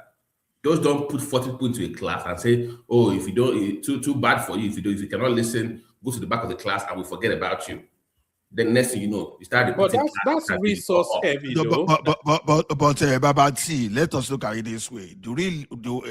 In our institution of learning, those institutions are understaffed, and even the number of staff you have there, they are not In fact, I can tell you that probably 80% of them are not trained. And I agree with you.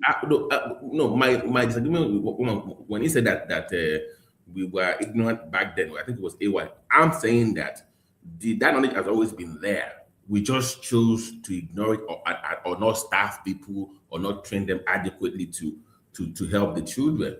It's not training adequately. Some people are just wicked. No, it's not training adequately. Sorry, woman. Give me this minute. Let me share something that I think will benefit all of us. Babati, profiling that they did for us when we were growing up. We all start school, and then we are in primary 1.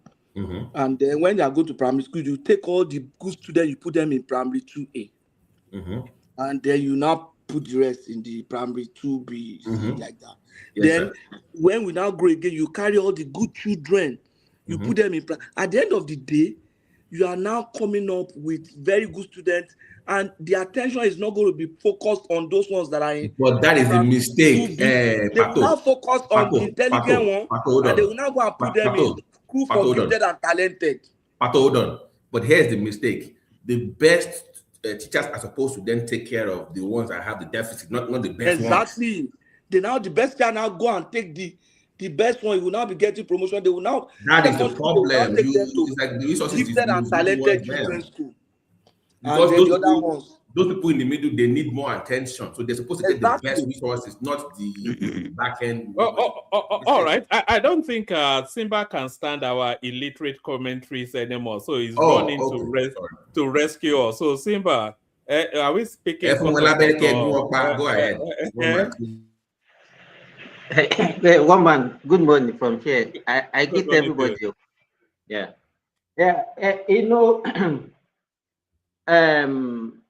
As BT said, the knowledge has always been there. At least my medical school was in the 90s, and we are taught all this autism, ADHD, and what have you. But the problem that we have is people actually bringing their words for attention in the hospital because of our belief system. So when they notice such things, they don't think that it has a medical solution. So it's not lack of knowledge on the part of the health workers practicing in Nigeria. Is because of our belief system. People don't believe in all those things. In fact, they have their own diagnosis different from the one of the medical field. So, but these days, I think the awareness is increasing. We have a lot of ADHD, autistic children undergoing treatment in Nigeria. So, when BT said that no, the country destroy a lot of people, no, I think it's lack of. We should blame ourselves, not the country. What has God not offered that country in terms of, is it the weather, is it the land, is it the resources? So I think we should not be looking at the country as if the country is the one that, no, is we black people that will have. Okay, I mean the system. And for the fact that few of us we have the opportunity of now living outside should not mean that we should not look down on the people that are at home. If you are there, Uncle Simba, I support Babati. It's a systemic thing. We can't see what you don't know now. You understand? But it's not the country that make you not to know. It's your generation. The people that develop Let me tell you, even the diagnosis, let me tell you, it's not a laboratory diagnosis. Even up to now, the knowledge and the management of all these behavioral disorders that we are talking about. It's still not there. Nobody even knows it. See, Dr. Simba, there was a time that people believed that when they gave back to twins, that the other one is evil, the other one was evil. So will you blame the people? No, it was just because of the level of their knowledge. So, but when okay, what is it? You want to separate the people and the knowledge? And what are you telling no, me? of course. See, no, there's a reason you have community, and there is a reason you have a town, then town to to bigger thing like states, like country. You understand? So that's a national system. So when you form something like that, when you call something the country, you are looking at that country as someone that have multi systems. That each system will be responsible to how the subsystem function properly.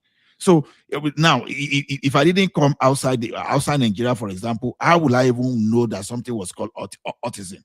You understand? Nobody told me, and it's unfortunate. No, nobody will come and talk. So you will come and call you in your house to come and know about it.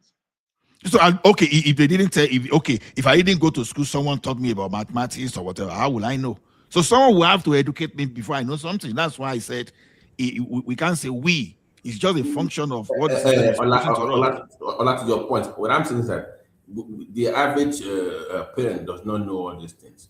But the systemic problem is that the experts in that society is supposed to then take off that responsibility to then educate them about what's going on with their child in that school and why they're that way. BT, let me say this, BT. Even now that they will have all platforms to even spread the message. Let me give, for example, if you go on Facebook and you see somebody talking about ADHD and somebody dancing and they are just gisting, which one do you think that our people will watch? No, Simba. Which one will command more views? Look at Simba, you are missing it. Let me tell you something. You see, right from the beginning here, they even make grades to all those great students to be nice to the people with some challenges. For example, if they are doing something now, they assign one of the kid that is a regular kid to another child that needs help. They carry themselves along that way. So the awareness is created from grade one. It's just like when we are in primary school. If nobody taught you about the issue of Nigeria, you are not going to know. You will be knowing from mouth to mouth. So we're not discussing the general awareness. Okay, let me give an example. Simba, you will know this. You're a pediatrician. The effect of depression in teens caused by, let's say, divorce, and their grades go down.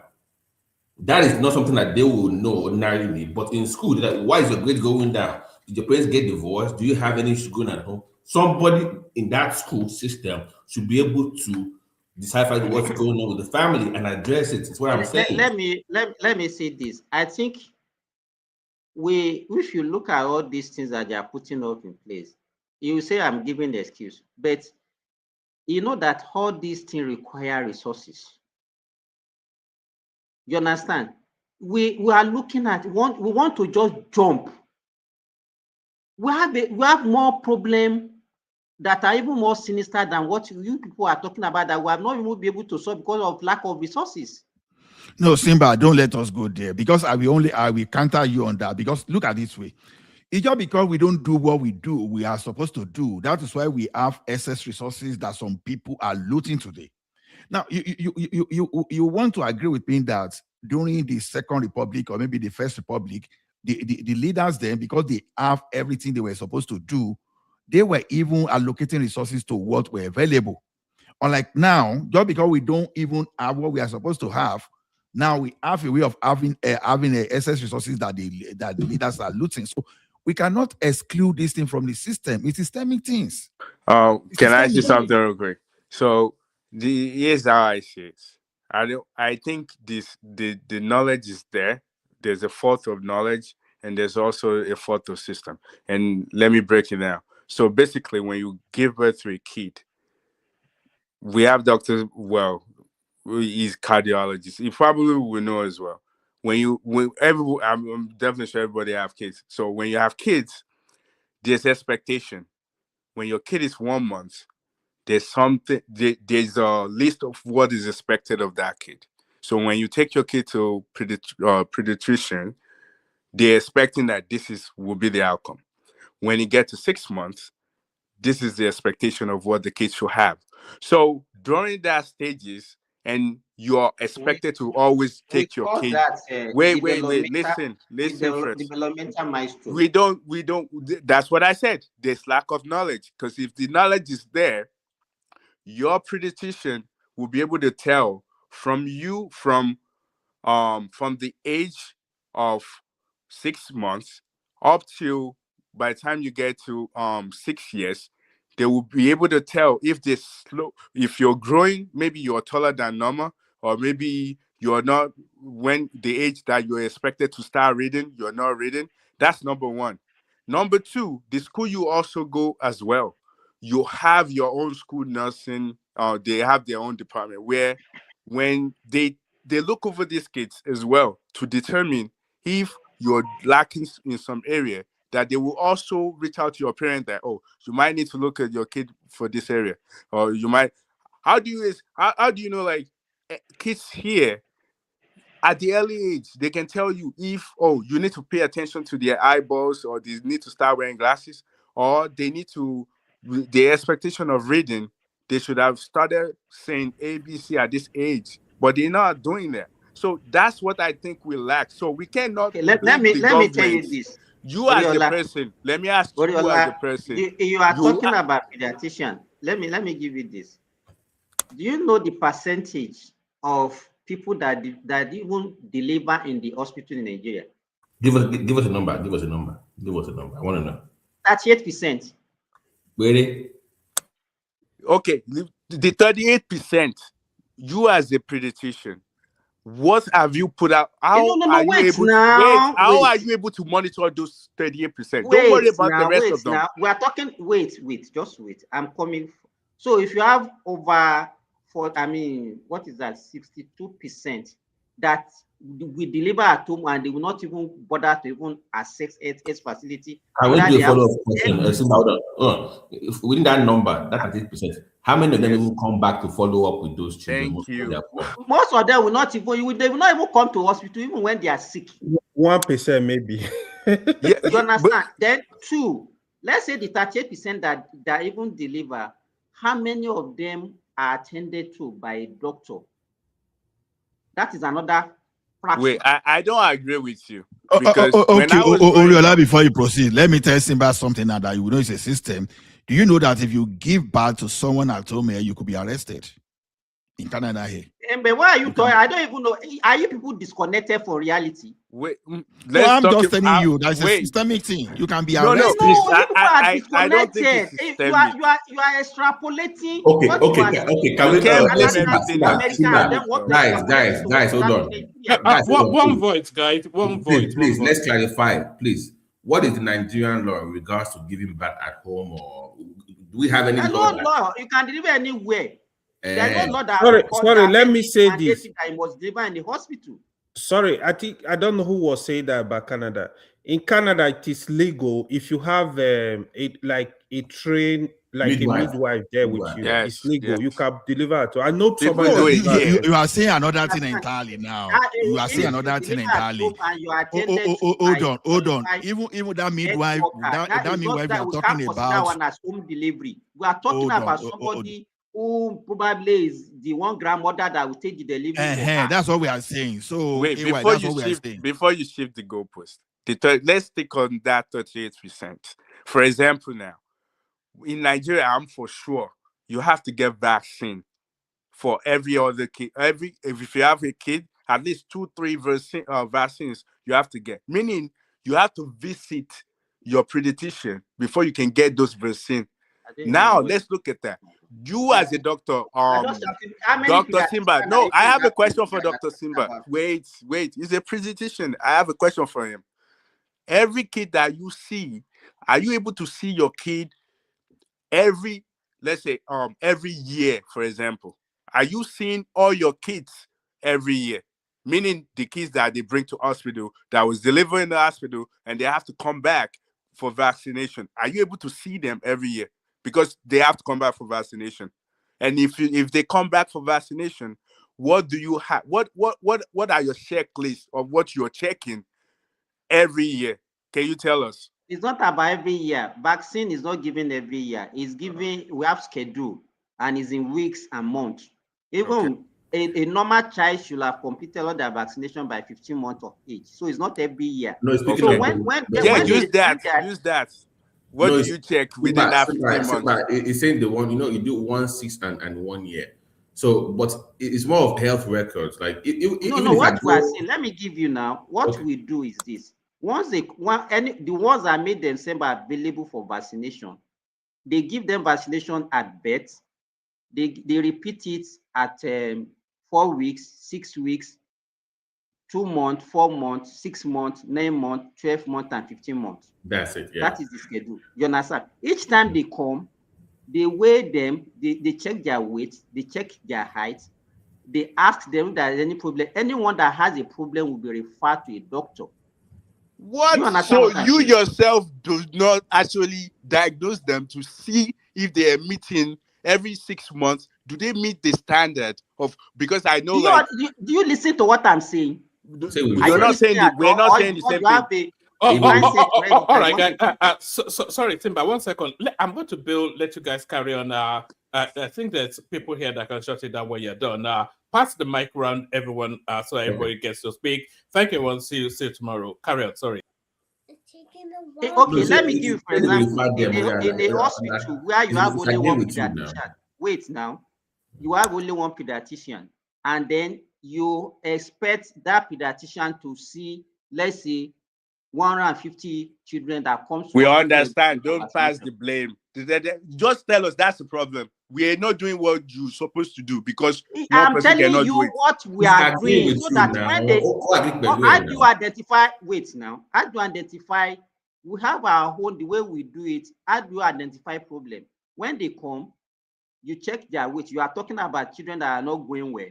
Maybe they are not feeding them well. If they have a chart, and then they will be charting it, the weight. Let's say you come at 4 weeks, they will chart your weight. Let's say it's 5 kg. By the time you come 6 weeks after, they will check you.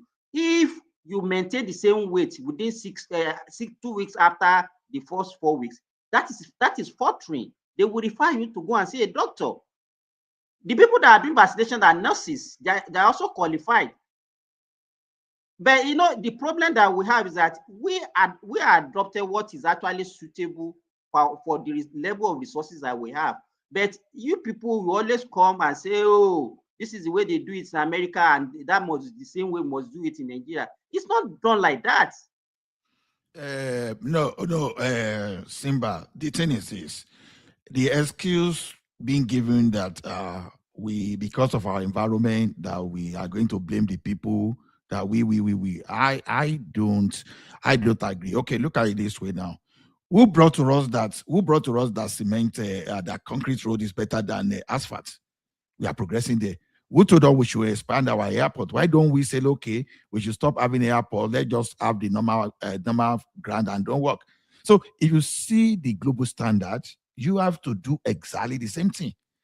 So when we are talking of education, what we are lacking in Nigeria, we are supposed to emphasize and now encourage ourselves to have all those stuff.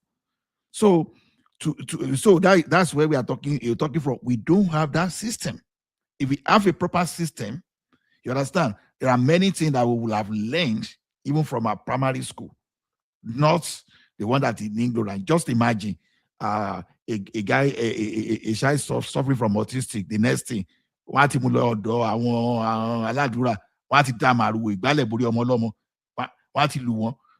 sometimes they can even put so those are what we are saying. However, if they take the case, should there be laws? No, I'm only asking the question. Should there be laws that if a child has all these deficits and stuff like that, and you choose to ignore the medical route and you go the Aladura and all these kind of things, should there be laws barring that and any punishment to parents for not seeking medical counsel for children? I'm only asking the question because we need to grow. There are laws that protect. We have child rights. Yeah, we have child rights, all those stuff that protect all those stuff. Yeah, we have. But it's not So enforced. I've never seen somebody say because you go to a library or money. Because, for example, now there was a child that I had jaundice or something. I don't know when I was growing up, and they chose to go to Sele, and the child died, and there was no the place were not prosecuted by the police or by the government because it was cured. And funny enough, by the way, Ola, the child's mom was a nurse.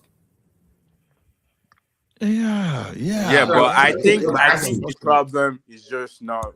I think we can't just focus the problem in one area because I know. listening to no, Ola, I'm saying that you must push them towards one direction as a society if you want them to behave in a particular way. right. I understand, but while I'm listening to Simba now, he said, imagine having just one pediatrician for like 150 kids. So that's the problem. When you push all of them to hospital, where's the doctors?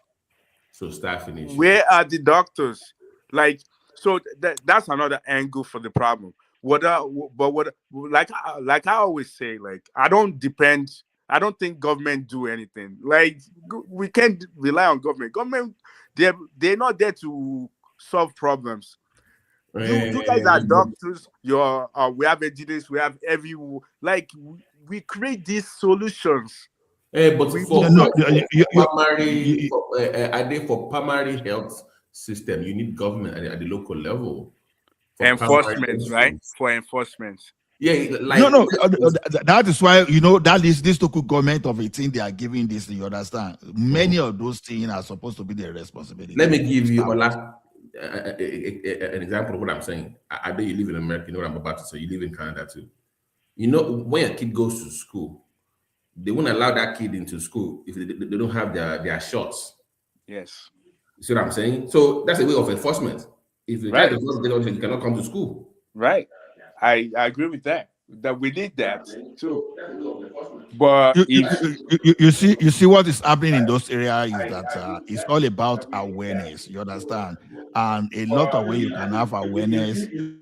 Either you start from a primary school, you put that in the curricula to understand they learn from the school, or you create some kind of a public awareness. Okay, for example, now, did it take time for the entire Nigeria now? Because if there's one popular candidate now that is going to contest the election in November now, it doesn't take the entire Nigeria to know that candidate within 1 month. From the remote area, you understand, the remote area to the most popular area, you know everything. That's awareness. You understand? Those days when we have MAPSA, D3, all those stuff, you create some kind of awareness that everybody will be aware. Well, I have a question for you. Awareness of what exactly? Now, all these things we are discussing now, you understand, like we talk of autistic child today, we talk of ADHD and some other guys that, all those stuff, you must have those kind of awareness. You understand? I disagree. Even including I actually disagree with that point. And the reason why I disagree is this. Me, myself, I'm not a doctor. I'm not expected to know that. But I know that every year, my kid has to visit the doctor. And the doctor would tell me that you are missing it. Okay, you are in American system, and Canada and America will use the same system. Nigeria follow who? So Nigeria is supposed to be doing the same thing as well. Don't let us give excuse for Nigeria. Hold on. Who is giving excuse for Nigeria? You understand? When it comes to children, don't let us lower the bar. Let's I'm not lowering the bar. I'm just suggesting solution. What did I say now? I said what I'm saying is that I say even for politicians that you don't know at all.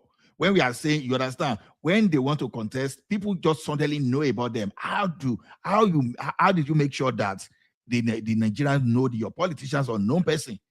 So whatever, if they can put effort in that, why don't we put effort in something that is going to help our heads? Because we are talking of collective health now. So you can start the awareness right from grade schools. You understand? Right from there, maybe from East school, you create facility for the special need. You understand, children. So their classmates, we know them from there. You teach all those people to be nice to them. So when you teach children from primary school to be nice to even those people that are special needs, and you create a facility, you train some teachers, teachers that will handle all those children, they need training. That is why that when Simba was saying, no, no, it's not us. Because when government spend, you know how much government spend in training all those people. We have teaching assistant or teaching support, whatever, and we have some teachers that take care of special need class. So from the beginning, and you train even the student to be nice to them, to see them as part of you, so that you don't mock them. It is normal thing in Nigeria that when they see some people that are not behaving like them, you start mocking. You understand? So we need to start that awareness from the beginning. That's what I'm saying. I think we all I think we are all correct in a way, because I think it's just like we all tackling the issue from different angles, but I think it's all towards a holistic system where everybody does. The parents will do their job, the government does their job, the school system does their job, the hospitals do it. Everybody has to do their job. So I think that's where it's coming from. Yeah, but do you think? Let me ask. Do you think we have quality doctors? Because I still don't think doctors in Nigeria. I'm not talking about all of them, but I think majority, especially if you, for example, we stick with the pediatrician, for example. I don't think they know that. I don't think they have a checklist of knowing if someone has ADHD or if someone can read, or when someone is going blind, or whatever. I don't think they have those facilities not available to them. They can diagnose kids. I mean, they're not even seeing kids on the regular. Talk less of seeing kids. No. Don't blame Nigerian doctors. That don't blame Nigerian. Who do we blame? Diagnosis of ADHD is not just. You are making me. You know the doctors in Nigeria, they are empty-headed. They don't even have. Simba, hold on. Simba, let me apologize on behalf of them. No, don't apologize, because that's not what I said. Ade, please now.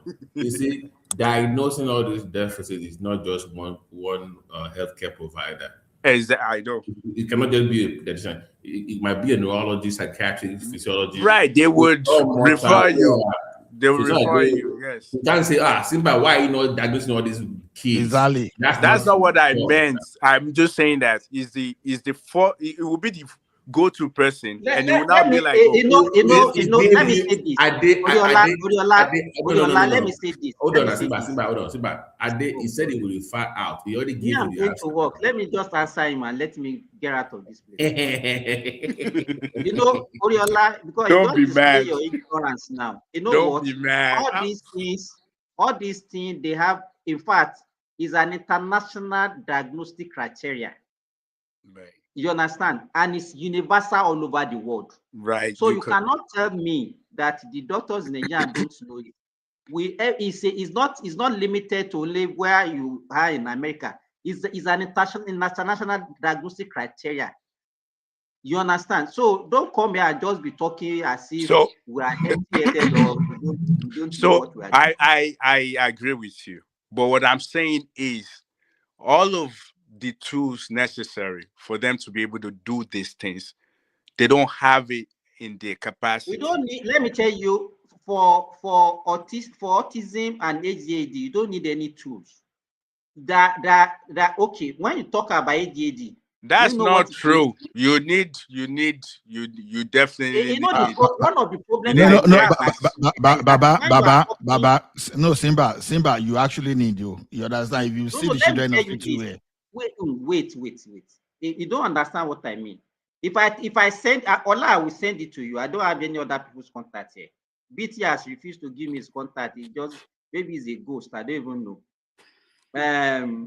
Ola, I will send it to you. All these things, even when you read it, you understand them. When they say ADHD, what it means is attention deficit and hyperactivity disorder. Under attention, which many of us may even have, to be honest. Do you understand? Under attention, there are certain things that maybe that it's one certain out of behavioral. Nigeria that don't have it. Sorry, You Simba. understand? Under attention, there are certain behavioral ability that the patient will display. That is okay. This patient is having. Yeah, but you're inattention. not specialist, so you can't really. So it's You're not just talking a based on as tool like you need like pediatrician. one equipment to. Those are behavioral. No, I disagree with you. No, Every Simba, doctor specializes I in know specific where area, so you Oriola, can't I know tell where me it's Oriola just is talking something. from. That's why a lot know- of people in I know Nigeria where will Oriola have is talking cancers, from. and they won't know they Okay, have give me cancer. an example That's of the because tool that you are talking about. No, When they said tool, another thing that you have to Simba. understand. Wait. When they said tool in medicine, because you are also in medical line, when they say tool, it doesn't mean it's an equipment. Yes. Even ordinary behavioral diagnosis, they can call it a tool. So if you don't understand it, I'm just teaching you. So it's not a tool like that, like a computer or one machine. Yes. You understand? So that's what I want you to understand. Yeah, also. but I understand, Simba. Like, I understand what you're saying, but I'm just saying Simba that. now. Ṣé àrùtún wà nù Simba ni èwo ni ẹ̀yin Amẹ́ríkà yìí gan? Èwo ni Simba? Simba never is Simba. said that. It's a Simba as if there's out there. Oh my God! I didn't say Simba. I said Simba. Oh, well, but what Simba. I understand what you're saying. Out there. Okay, I understand what you're saying, but I'm just saying that, for example, like if I have there's specialists for every part of our body. Like there's definitely a specialist that they will do more thorough diagnostics than just like a pediatrician, for example. Now you guys can do every single thing on it, but if you need more information and you need more, you want for example, now like you have a 2-year-old kid that you think might need glasses, but when you did your own check, you're like, oh, I think he's not getting up to standard. Then you now refer that person to what they call them, the people that do glasses, to go do more check and come back to you if the results is saying, okay, you need glasses. So that's what I'm saying. That specialist is not just you. I understand you just telling us that, oh, it's not difficult. I can just look this. But sometimes the doctor might need a specialist to give them more information to know if that thing is actually what they're saying, to confirm to them that what I'm saying is actually right. That's what I'm saying. And I'm not saying that Nigeria does. I'm just saying that I don't think we have enough tools around, and No, that's the truth. We don't have. I'm not in the medical line, but with what I've seen in this environment, I know for sure we don't have. I don't have Nigeria now. We never agree. We always want to play like we're the same. We're the same. You see, if you see children hospital here, even one children hospital here, that time we build. It looks like a park. They always want to go. Simba. To be honest with you, one thing I wish Nigerian state governors will do is to have a world class. Here we have children hospitals just for children. Like just children hospitals have to be. I think they have children hospitals in Nigeria, like a massive, loose kind of level for children. You need to have that as a country. BT, when I started and I was talking about resources, and you said, no, I should forget about resources. I forgot about resources. Not me. I agree with you on resources. Ola said I should forget about it, that people are looting the money. Yes, I mean, disagree with you, and I can defend myself. Yeah. Simba should be in like a children's hospital kind of setting, not like the hospital that I'm working here is a children's hospital. Exactly, that's what I'm saying. Yeah, but it's not Nigeria now. It's not Nigeria. Let me give you, if you know how much. Let us even look at the whole budget of the country before they even start looting it. Even with the padding and everything, the whole budget of Nigeria is not even up to the budget of New York. Yeah, but why are we depending on government to do it now? Or majority of us for that one, we need government. Don't do this. We don't need government. These are poor people. You cannot do private. Let's be practical. No, but what about the rich people donating? You can't. No, you can tax them. No, you can tax them, but nobody wants to willingly donate their money now. Well, it's Americans. Or you're like, I will donate to them now. Simba, you know why I said is it Bill who Gates? runs the country on donation? Yeah, okay, I thought you said Simba. I don't. You can tax them now, but they. Wait. Hold on now. Let me respond. Some colleges here, like even me myself, American, but they are not running it like that now. It's not their brother. You can't run the country. Simba Salo. Oh my goodness! Because see, on that resources we are talking about. See, Nigeria, we can say we don't have resources from now till tomorrow. It's an easier way out to say it. When we say we don't have resources and we are seeing resources being squandered by some people, it's just because we don't demand enough for the right thing to be done. That is why we have enough. In that country, we are saying we don't have resources, and yet our priority of some governor is to be paying bandits every month. The priority is to be sponsoring pilgrimage to Jerusalem and Mecca. And we say we don't have resources, and yet we have enough to be buying bulletproof vehicle for the senator, and you even give them enough to even have enough to be carrying all those babe in Abuja around and be doing all those stuff. Come on, we have resources. So, you understand? You know, there was a man sometimes that was confused, because this is why we don't allow anybody to even just rule the country. But unfortunately, the man was telling us that Nigeria had money, but we don't know how to spend. You understand? So the thing is, it's not as if we do not have that resources. We don't have the money. One we are using. We don't have money. We have to. Ola. Let me. Oriola, we are the sixth. We are the sixth on the list of people that are supplying rare minerals. You understand? So how much are you getting back? You're getting rough. The question is where's the money first? Ask yourself, where's the money before you start to How much you getting back? See, Ola. The truth is, we don't have money. We don't have resources. But the other is two things. The other thing, the one we have is mismanagement, a lot of mismanagement. We could have built wealth by now. Nigeria would be so rich, but it's mismanagement. Let me tell you why. If you have idea of the money that Nigerians have paid for to pay as a ransom, and the one that government paid, you understand, to bandits. Honestly, you want to say, I don't want to be in Nigeria any longer. So see, those money will comfortably build you, loot, and UCH. But you see, that's what I'm saying. So what are you talking about? So look at it. That is what we are saying, right? We don't have the resources, but the little we have is mismanagement. Because don't forget, it's just like the last time a lot of people discussion online was the government used $9 million for lobby. But ordinarily, Nigeria are thinking like $9 million is a lot of money. $9 million is nothing for government, to be honest. It's nothing, to be honest. No, you are not getting it. See, let me tell you one thing. I get your point. We are not a rich country. No. Let's forget about this idea of rich or poor country. When you use the normal resources you have, you understand. Let me tell you one thing. Assuming that in an economy now, you think 9 billion will not build us maybe a standard of usage, for example. Yes, it won't build us because we are squandering money. Wait, $9 billion or naira? Hold on, I'm asking guy. a question. I'm just making assumption. I'm not saying that's a normal cost. We are thinking that 9 billion naira will not build us the size of UCH, for example.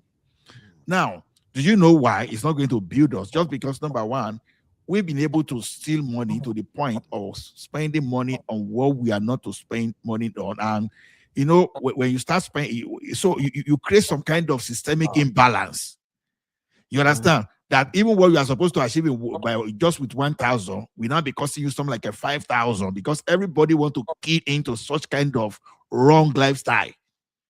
You understand? But meanwhile, if everybody is prudent, just imagine this situation. If you're honorable, if your senators are any, like say, well, let's say total of 5 million per annum, if they are not earning like 150 million, if they are not earning like all those stuff, you understand, you will realize that the cost of building some infrastructure will just drop.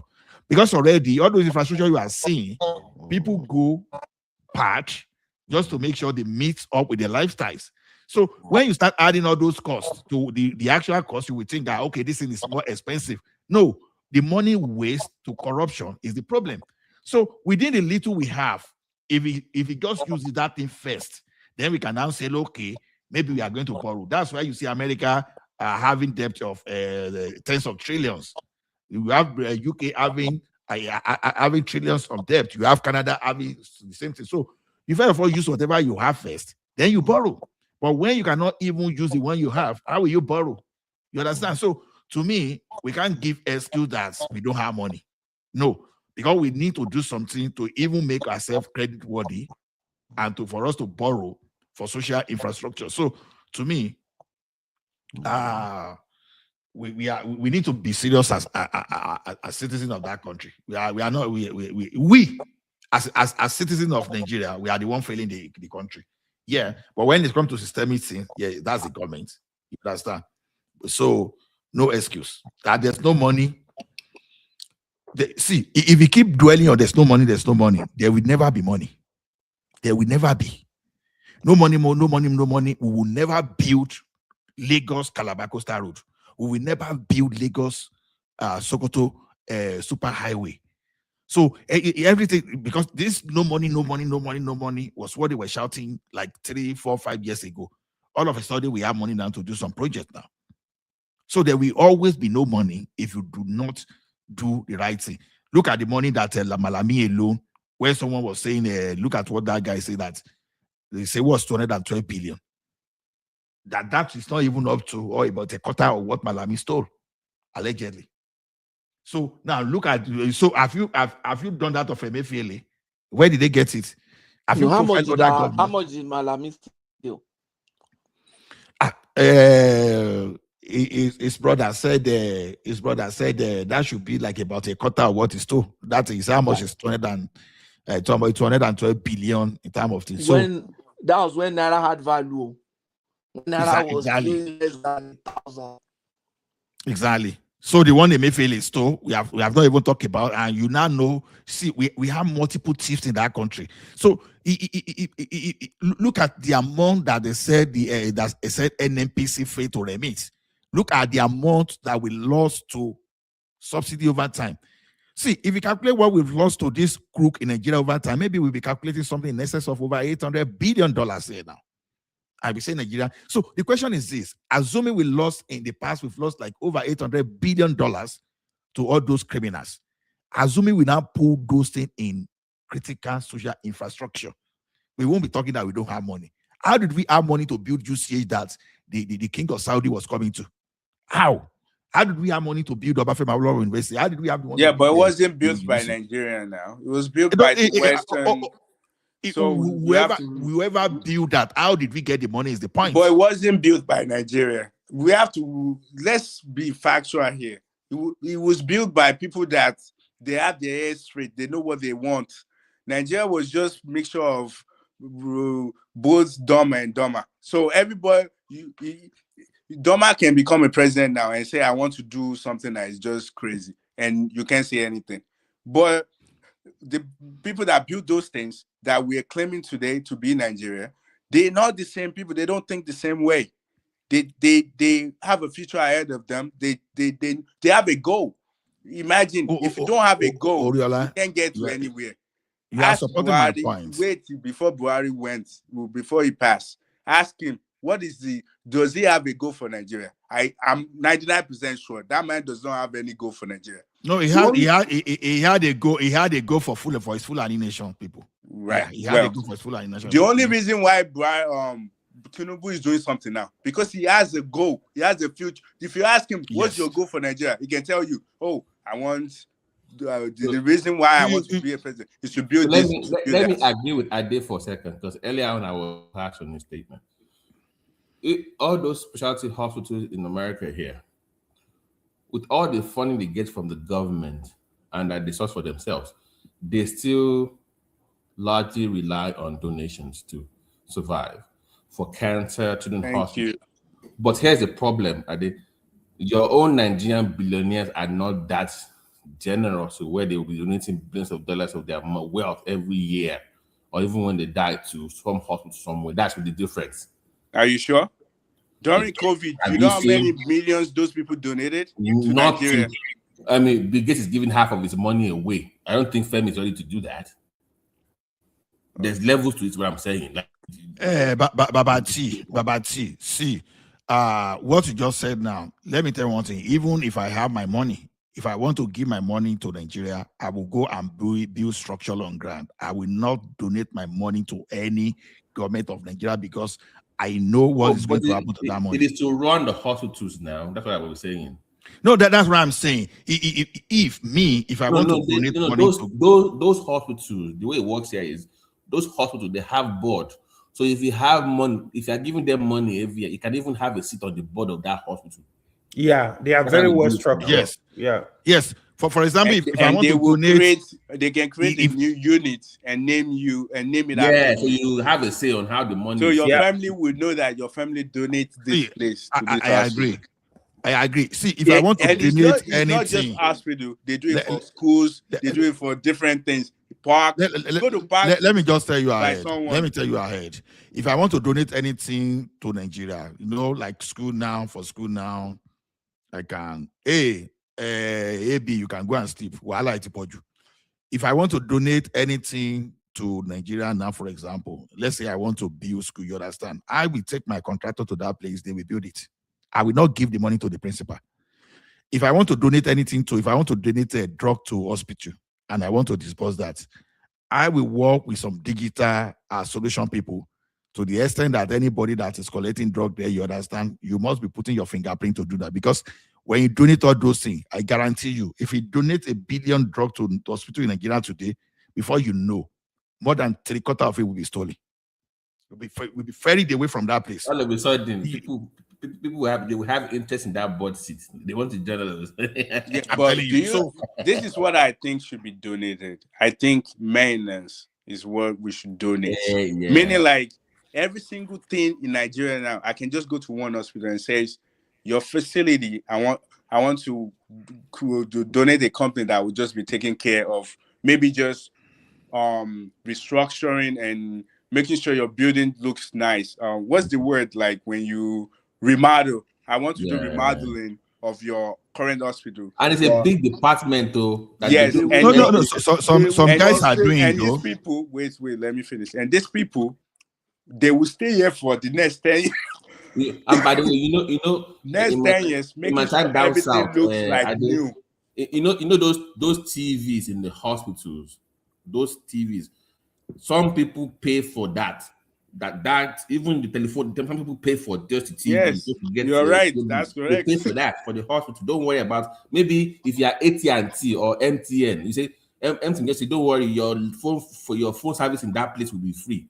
That way, that like a credit for them, where they will get you all the phone numbers for the hospital line. Somebody will pay if you're like a power line service. You can fund their power supply or whatever. So you can pick apart like the way they are doing in Lagos today. If you have seen that video of Obalende, where MTN is taking over the whole site and they are making it. That's the way you do it. No, but I disagree with that one. And I will the reason why I disagree is this.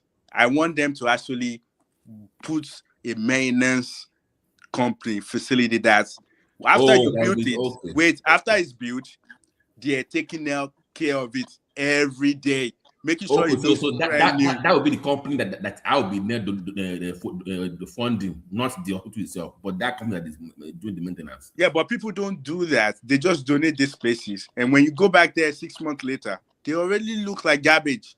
But we don't need that. But because there's no okay to your point. Can I tell you something? Okay. You see that donation of maintenance that you have paid for, the civil servants in the hospital, they will not go and budget for it to it. No, we don't want civil servants. No, wait now. you will still be you will still be using your money to maintain it though. No Mhm. problem. But that same thing that you have used your own money to maintain, they will now go and put it in the budget And slap for their that name on hospital it. again, and now spend the money, and that one will enter their own pocket. So you are helping them to do this Wait, do you know directly. how I can do you know how I can kill that? Every single How? year, I will get a section in newspaper, and when they read the 7 o'clock news, that this See year, the cost this is of, we how can see much. the cost of corruption now.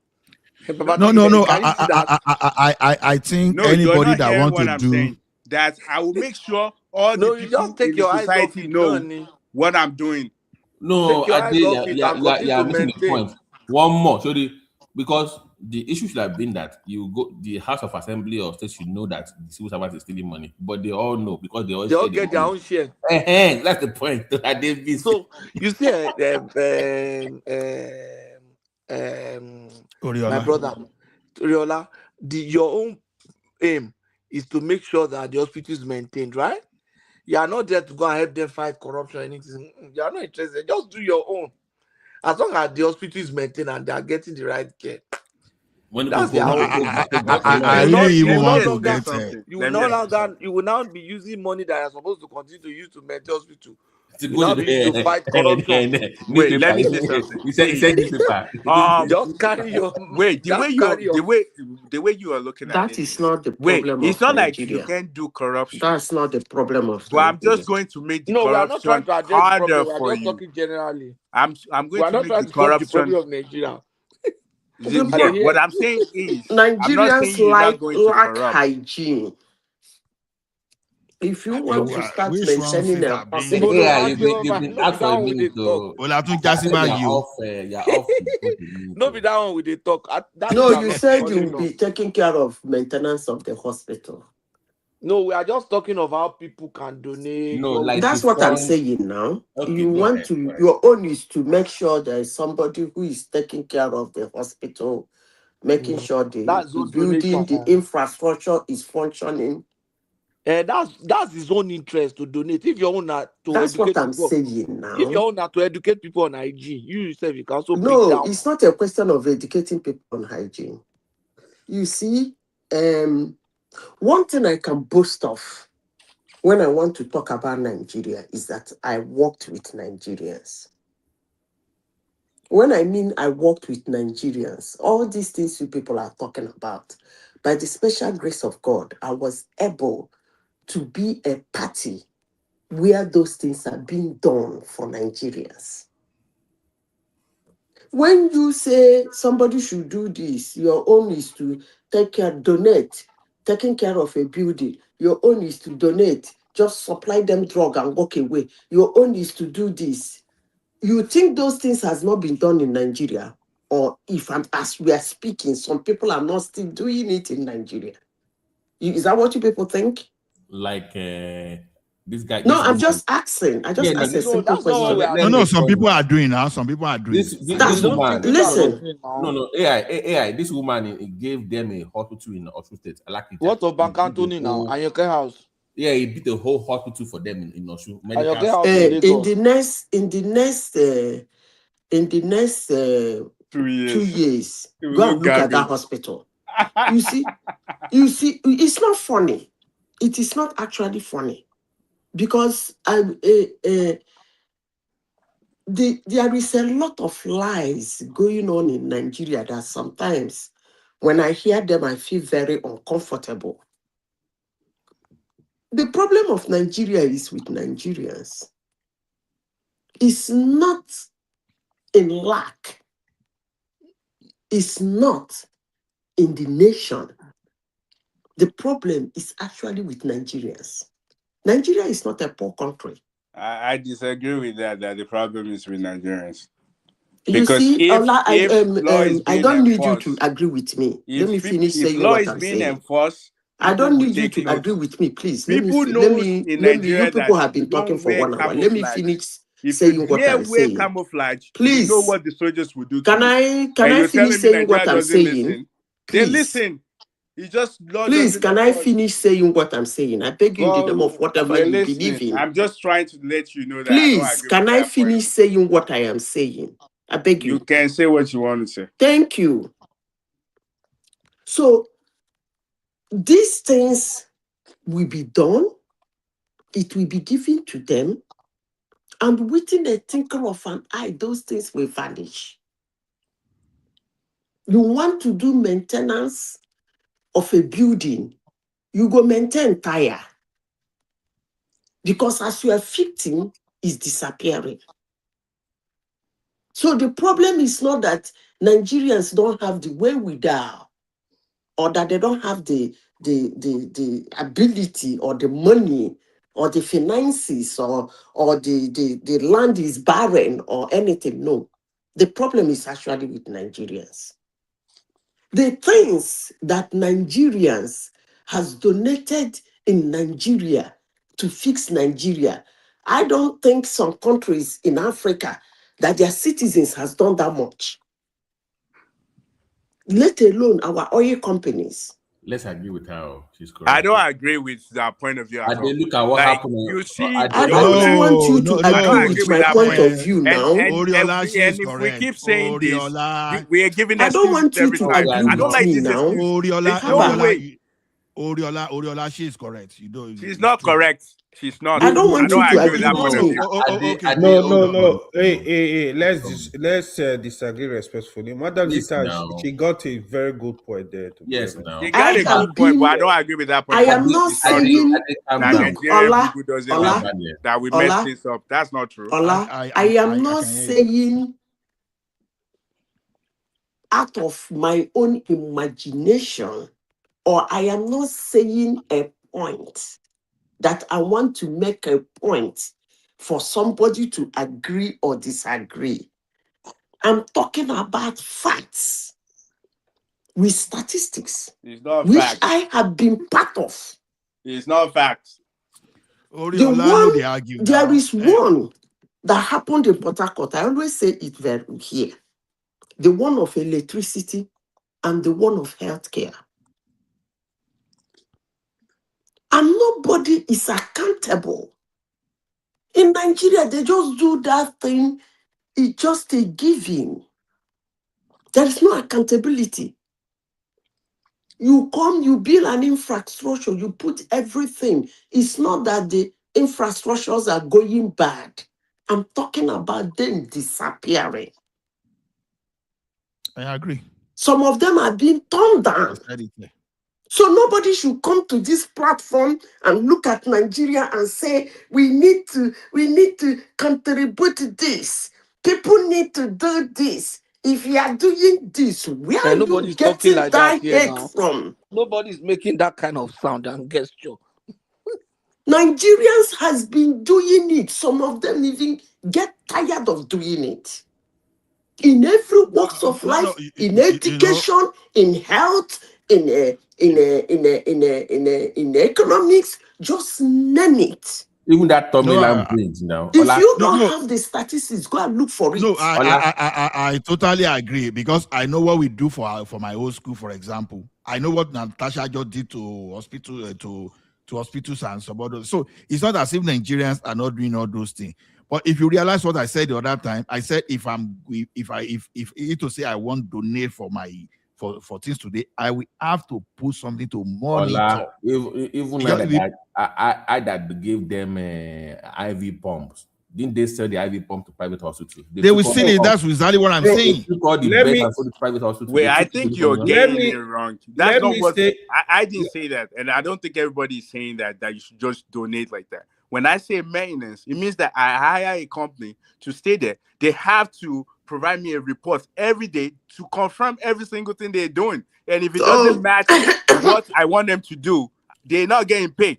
So, That's how you do it. Oriola, you are okay in your You point. Let me station give you them, an example. do what you need to do. If I want them to remodel Let me all give the you an hospitals, example. they do that, and they make sure everything is up to tax. If it's not, they're not getting paid. And you're telling me that would let not me work. give you an example. Why are we degrading You ourselves? see, it's so bad in Nigeria that you will hire somebody to fight something or do something. He will stand in there take his own share of the money and watch that thing collapse. That is how bad it is in Nigeria. Yeah, I want to hold on. I want That's to not what make we're it. saying, man. I want to make it categorically That's not what we're clear saying. on this platform that Nigerians, both home and abroad, has been investing in their country. Nobody should demean them. When I mean Investing in investing something is in not the same thing billions, as putting in your eye on schools, something. in If I put my money schools. in something, Hold I on, have to please, make let me sure that thing is finish. going on well. Let me We're finish. not saying the same thing. I am born and bred and raised in Nigeria. I am made in Nigeria. I was born in Nigeria too. I am made in Nigeria. So I am made in Nigeria. I don't know about you. I was born in Let Nigeria. me add, Madam Sister, let me help you with this. Let me add to what Madam Sister, she's so right. Oriola, you need to Wait, listen that's to you. this. I don't agree No, with that. hold on. These are facts. We are not here to compete on argument. Look at I it. am not here to What do an Madam Sister argument is with you, saying, right? please. Nigeria, I don't think you know how Nigeria, how bad that country is in terms of corruption. What Madam Sister is talking about. Even contract, for example, I have a friend, they tell you, for example, oh, this is a contract, it's 100 million naira, for example. They in that office, they will call the money to two, they will give you the remaining. It's more like whatever you do, I don't care.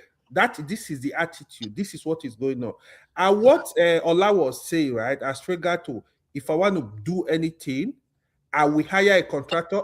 That is the way to go. If you can do that, even religious Hello? centers, you give them money, they take the money and eat it. AY, Yeah. I think what Toriola is saying that we are not getting. This thing you have said is what he said. He said he's going to outsource the maintenance to a particular company and he's going to make sure that that company takes over the maintenance of that hospital. And I'm telling you, And it's then not gonna hold on now. work. Let me finish now. Let me tell you. No, don't tell me. Somebody Let me finish. hired a Allow me company. to finish. AI, hold Somebody on now. hired a company Hold on. for Let's AI, scholarship. hold on. AI, hold on, Let's please. land. Let me finish now. Now, so what Somebody Toriola is saying, hired a company for AI, hold scholarship. on now. Hold on. Okay. Let's IBB. Let's Pato finish. yeah, Oriola is saying that if he outsourced it, so the selection of the outsourced company, he would have taken into cognizance, maybe, for example, hire a reputable company that is everybody knows is good in facility maintenance. That company will sign a bond with him. And once the company signs a bond with him, he outsources to them and regularly will be coming to appraise. He will send mystery shoppers there to those hospitals to go there as patients and see if it's well maintained. Okay. And based on that feedback, every year when he's renewing the contract of that company, he will review it. If they didn't do well, he will change them. That's all It's now. like what I'm saying is not sinking. You are not Let saying me the go right back thing. and That's repeat that's myself the again. you are not saying the right thing. Don't go I back. said, Abeg. Change your you oil know what you are company. saying. Hold on.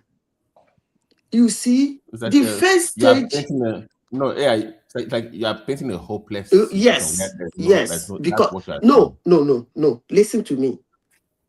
You cannot paint a hopeful situation with your mouth. Unless you Okay, are trying to be a throw pastor. the towel then. No, okay, Madam AI. Hold on. Can I make a statement, please? No, Madam AI. No, we got your point. I know what Oriola is trying to say, and I know what I'm talking about the contract now. Hold on. I want to talk about the assessing. No, hold on now. See, let me tell you something. Like I got your point. You see one thing when you want to do things in Nigeria. We were talking about Togolese and all people the other time here, how some people are professional. You want to do ties in Nigeria, a tiler in Nigeria will be billing you 1 million, but they won't be able to give you bill of quantity that commensurate with whatever you want to do.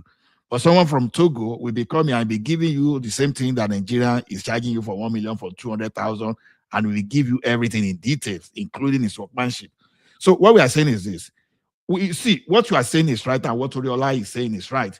So when you hire a contractor now, a consultant, now the monitoring mechanism is what matters. You see that I said that in here the other time. I said, if I were going to supply a hospital drug, I will put a digital footprint there. Every number one, even it's going to start, I may say, okay, this way I want to disburse my own trust. Hold on, madam. Hold on. Don't forget that I'm in the tech. Hold Oh on, my goodness. Hold on, madam. Don't forget. No, don't. Hold on, madam. Hold on now. Hold on. Don't forget I'm in the tech. I know exactly what I'm talking about. Hold on. See, I can give some kind of electronic dispenser with mini volts, and I'm gonna say, okay, I want to agree with you, this hospital. You understand? You must have database of everybody you want to use. You will be disbursing that thing electronically, and the thing will be getting the data and be storing in the repository. You understand? I will have a means of auditing whatever you are doing. The same way, if I want to, madam, don't just laugh it off. I've done project. I understand what I'm saying. You can monitor all those stuff. You do project in Nigeria. Madam, it does not matter. Madam, it does not matter. It does not matter. It does not matter. Okay. Problem cannot be solved.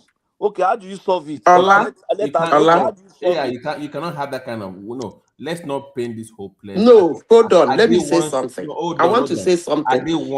No, wait. Let me say something. Then I leave you people to continue with the argument. No, what's the solution? Let me. I want to say something. No, we want solution. We don't just want to waste our time. Calm down. If you are not saying solution, please. Can I say something? Sometimes I say things people don't like. But that's me.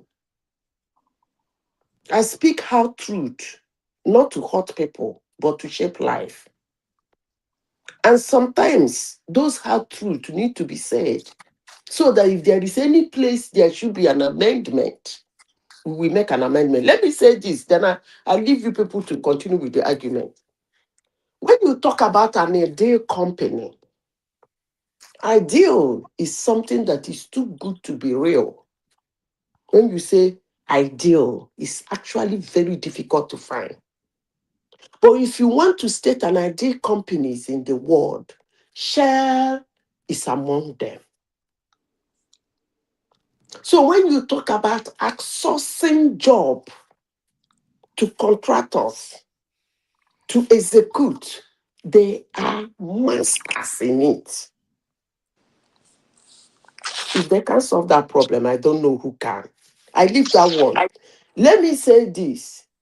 20 years ago or 25 years ago, Virgin Atlantic, I think, is that what it's called? Virgin Atlantic.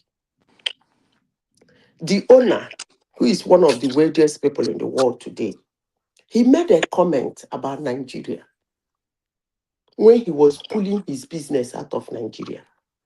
I too, I'm just like you people are reacting here. I was among those that reacted about his comment, about how difficult it is to do something in Nigeria. 20 years later, Shell, Chevron, and Ajib said the same thing the man said 20 years ago. And they started selling their assets. So I leave that with you people to continue with your argument and how wonderful you see, that one you paint is another level entirely. So not argument. Not argument. Solution-based discussion. Let's not say we don't argue. We want solutions. So solution is reorientation. That is the solution. Just like I am saying it in this platform now, and some young people in this platform are jumping on me and telling me they don't agree with me. That is not trying to recognize the situation, because when you recognize the problem, it is half solved. And until Nigerians recognize the problem, that problem will not be solved. Let me tell you something, Madam Zita. See, when we see orientation sometimes, Orientation, you understand? Orientation is one layer, but you really have to put a control mechanism. This is a lovely this one example I like to make of several occasions. You understand? You know, there was a time that what school used to do is to use teller or to pay money directly to the bursary, and from there when they wanted to go and deposit the money to the bank, probably half of the money was. Did you say the orientation is difficult? I didn't say orientation is difficult. Okay, let me give you an example in a way. Let me land now. Oh, okay. So orientation is one thing, but you have to put a control tracking mechanism in place. Now, see, if you lie from tomorrow, organize all Nigerians and put them and say, don't see. Use 1 year to announce to them. They will still go back and steal. But what you want to do is this: you want to make sure that you put a system that whenever they steal, number one, it's going to be very difficult for them to steal the money to start with. And secondly, whenever they steal, they'll be able to trace. And when they trace, there'll be consequences. And one of those stuff is this: in schools, don't collect money from students with hands. Don't go and say, okay, everybody be on a single line, and you now have thousands of students now paying bursars. You understand? Or, tell us with cash. They will still have that money. Even some of these people they will even print duplicate receipts.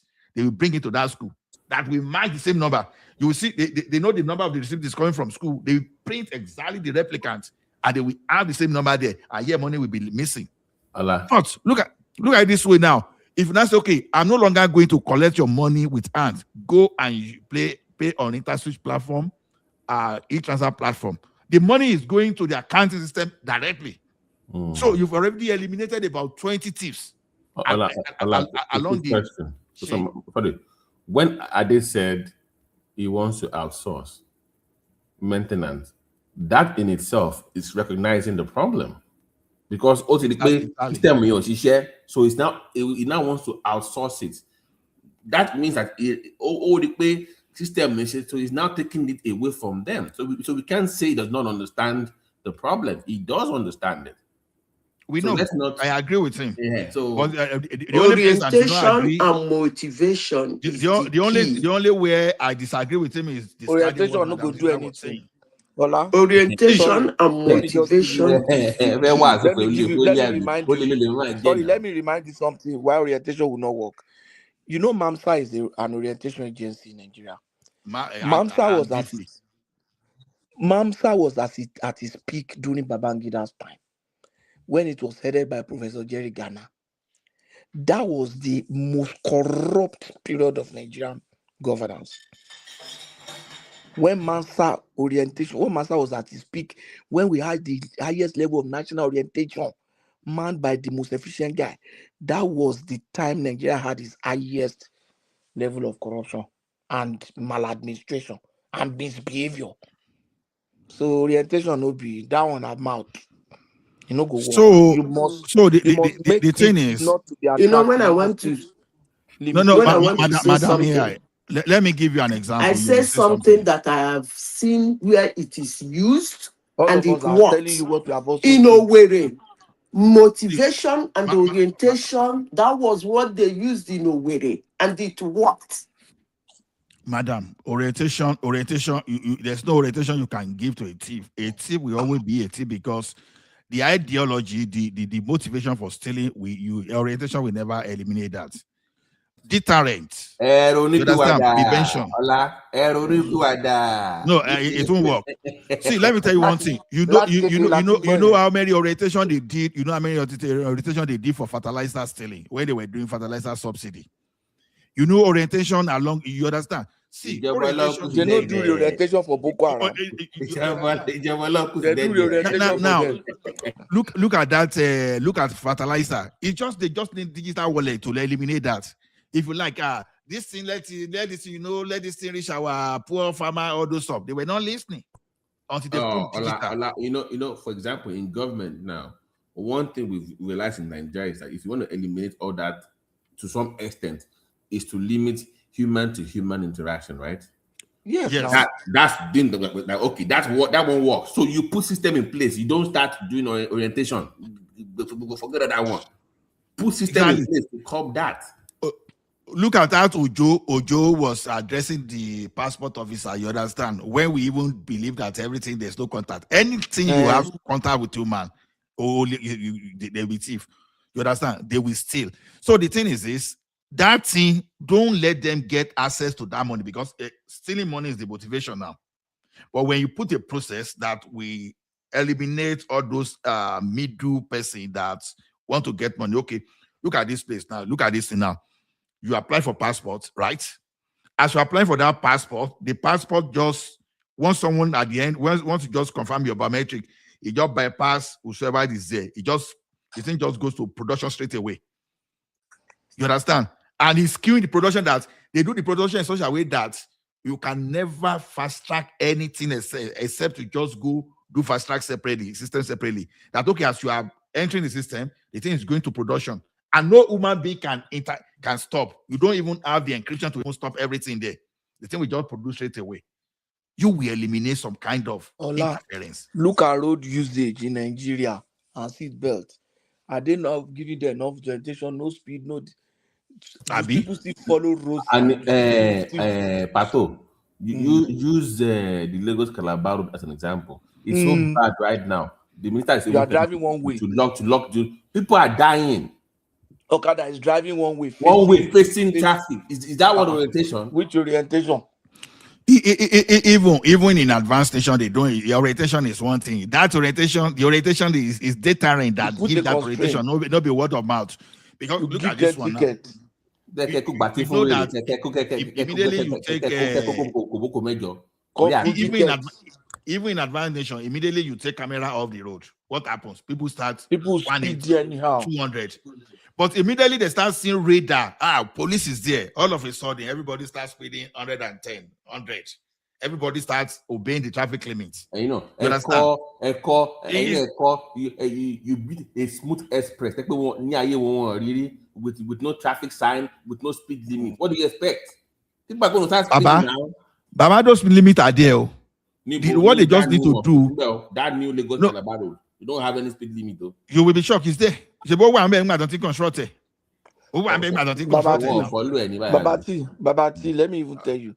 They say those guys, the Okada man was driving against traffic, was riding against traffic. How can you be facing Tipan mode on a freeway?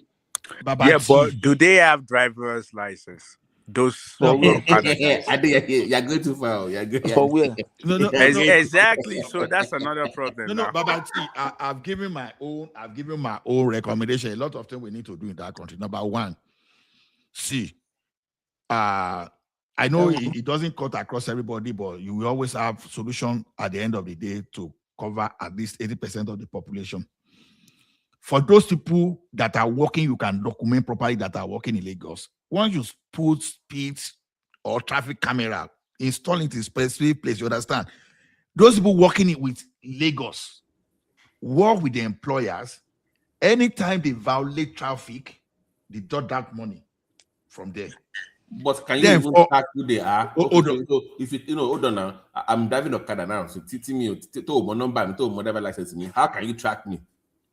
No, I said that we cover some percentage. That's why I said it's not going to cover everyone, but at least let us even those people that you can catch now, let us catch them. Whenever you implement law, the law is not to catch everybody. The law is to catch some people to make them to serve as deterrent. I want to sheet. Ola, I want to sheet this. That Apapa Express Road now. Only gap learning here. People go there, open their yacht and defecate. Is that even normal? Okay, how can I even learning express or the shit you the issues there? I mean, come on now. No, you see that government just have to find a way no, in broad daylight. Come on now, call the jail one. Mélòó lẹ fẹ́ mú. Mélòó lẹ fẹ́ mú.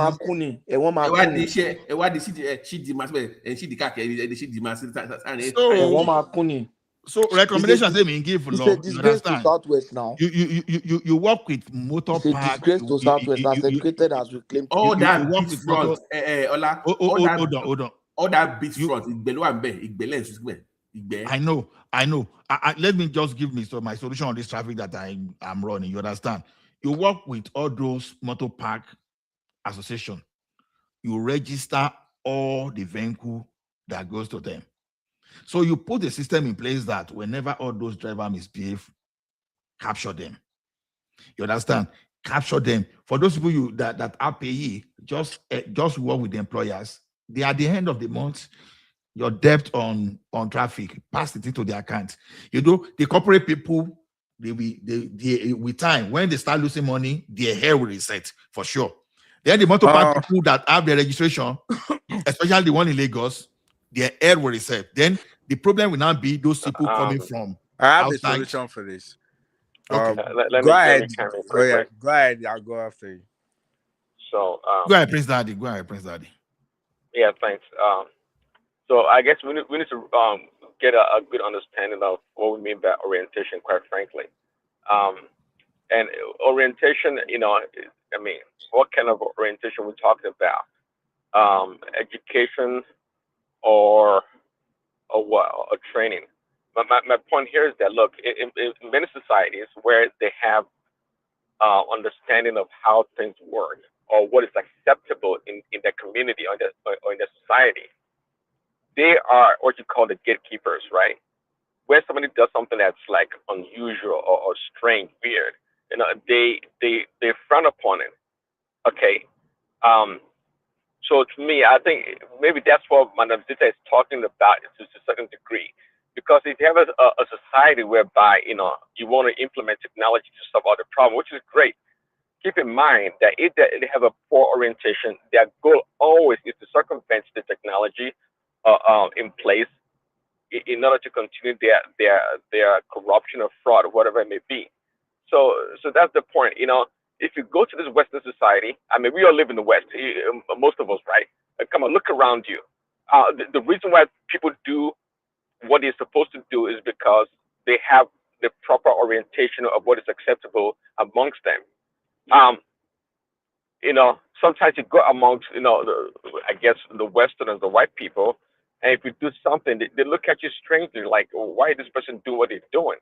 They don't need the police. They don't need no person to come by an authority to tell them otherwise. They have a code of conduct on how things should be done. So that will go a long way, of course, with addition with technology. But again, you know, unless it's a foolproof technology, most technologies, they can be reverse engineered and they can be circumvented. They can even be destroyed. And what about even using the technology? Okay, so orientation or reorientation in any society is key. And it's beautiful if you go to Japan and even Finland and all those places. They teach them what is right or wrong or what is acceptable in society from school. They start from kindergarten. They don't start as an adult. It's too late. You know, they start as in kindergarten, and that's how it grows. And they become the next generation and generation after, and they adopt the way to do things. So orientation is key. Yeah, I said that. I think I mentioned something like that before. Like they do over here as well. Like kids, like your kids from kindergarten, they know what the or who the firefighter. What am I talking? Kindergarten, even preschool, daycare. They already know who firefighter Wash your is, hand, what they clean do your hand, exactly. wash your nails. They know the number to call 911. They know everything. But the thing is, Nigeria, like we implement these strange foreign things without learning. For example, everybody needs to have driver license. There's no way everybody here knows that for you to pass your driving, like for you to get your driver license, you have to do the practical and the theory. You have to pass it. If you don't pass it, you can't get your driver license. I don't think it's the same with Nigeria. And even if it's the same, all they do is just sit down and read stuff. And you must also Answer do questions. your car inspection. It must be roadworthy. Every year or every 2 years, depending on the state that you live in. That's the thing. But with this speeding that you just talked about with the Lagos Highway, what I think is just put a speeding bump every 5-5 or No, every it's a highway now. yeah, or you can put speed bump on highway now. No, You no, can. no, with that traffic. Well, The traffic load, you don't. Because you're gonna I have. believe since I mean we have NIN, we have all these things. If they're not making use of it, because the only way you can make use of it is if you go to hospital, you have to show your photo ID or your driver license. If you want to go to school, we need these things. You need to That's what I'm present. saying. Like That will make people earlier, to go ahead and get eh, their driver license or their photo ID. earlier on, I thought about kids going to school needing their flu shot or their vaccines to get in. So you will make it like if you have to do anything with government or anything, you must have those ID. Exactly. If you move to a different, but it's not just problem. Right? It's the main problem. Even if one state comes up with this idea that you're talking about, when people come from a different state and with their behavior, and the state repel and they don't want it, they are labeled as tribalists, and the whole shenanigan comes to play. So even if you have a good idea in your own state that you want to curb this nonsense, the system overall does not allow you to function independently. Wait, we have to look away when it comes to emotional blackmail. But we don't care. They don't. We have to look away. You can say what you want to say. There's a rule of law. Follow the rule of law. Then somebody you get drives in from somebody drives in. Look at people that are doing this Okada business. They're both from the northern part of the country misbehaving. They drive in from their part of the country. They have no clue what the law says. And nobody wants to get into that scuffle with them. Oh, I don't want trouble. That's what's going on. Somebody comes in. Look at that Lagos Calabar thing now. People are already building shanties by the roadside, selling markets. So the government is scared of enforcing their own exactly laws, right? That's the problem, because that doesn't even no. Do you know why? up. No. Do you know why? Because the state government doesn't have its own state police to enforce its own laws. You can't go to so if the guy is coming from Sokoto or anywhere else in the country, how can you then tell a federal police system to enforce that your own state law that might not favor its own friends from the other part of the country? Because you don't control your security force. But if you have your own local police, you can enforce your own laws and arrest and put them in your own jail. Wait, you don't need police to enforce every law. If you go to hospital, if you don't have your photo ID, the nurse will not answer you. Go get your photo ID first. I was speaking of this particular the traffic thing that I was talking about. So I was being more specific about. I'm saying that in my own opinion, if you want state governments to function effectively to enforce even state like for example the laws for cleaning up your whatever it's called, you need to have your own enforcement agency. You cannot keep relying on federal government. They rely so much on I bought federal government police. No, Lagos has Kai now. Lagos has Kai. No, I'm saying no. You know, those Kai they get beat up now. They get abused by people in some markets in Lagos. What's Kai? The cleanliness, they clean up the streets. Oh. But they get beat up by people in the market. They disrespect them, yeah. Because there's no muscle behind them. There's no muscle. So if you have your own state police and my guys go to the market, they can't. If they have their own men behind them with guns, you can't do anything. You must obey. But there's no muscle behind them. But you have to understand. See, every laws know that there's always going to be people that will break laws, and we cannot say because I'm going now, I just buy gala. After I finish my gala, I just trash the street with the plastic bag from the gala. I can do that. But if to say every 5 maybe like kilometer or something, there's always trash bin. It will now it won't make sense for me to see a trash bin that a public one and now put it on the floor. If I do that, as a government, I will be happy for you to violate. So I can make money from you from fines. That's what see. Some countries in America make money from fines and traffic tickets. That's not my point. You want to be an idiot? Please be an idiot. I will make money from you. Right, but I'm just saying that. Wait, trashing the streets. To be honest with you, I don't think that's really like a big. So exposing your bomb in the middle of but that's bad. That one is not madness. That one that one is. I could not believe that I was seeing online. Somebody in the middle of the day will just expose his butt in the middle of the street and that start defecating. Yeah, but well, I'm not trying to give excuses to people, but imagine those people, maybe since they're kids, that's how they always desificate. Like they just go to one corner and do So that. how do you So clean it's up? normal for them. How they clean up? Come back below me at the wall. I know it's normal for them. My So God. it's very hard. Like something that you've been doing for like 30, 40 years. All of a sudden, someone wants to like take it away from you. It will be so hard. So I mean, that's why I'm saying like if you have like trash bin every kilometer, and you can also have like a toilet every. And I know also in Nigeria that you can go to any filling station or any what is it? Any like the small market, what they call it, the fast food restaurants, and use their toilet. I know you can do that too. It's just I realize, some of these restaurants don't have restrooms in that Lagos. Well, Then it begs the question: commission. How did you get approval for a restaurant without restroom? The commissioner of Lagos, or that guy that I always go around with, he said that they have. That's what he said. Maybe it's not true, but that's what he said. He said every fast food have fast food and gas stations. So they have. You think Buka any restaurant on the restroom? I'm not talking about Buka. Hey, but that's the main. That's what people eat now. It's not the high spots now. They eat fast food now. They go to what's this? I'm not talking about Mr. Biggs. You're doing that. People like they're from the island. There's mainland too. People don't like, they ignore them.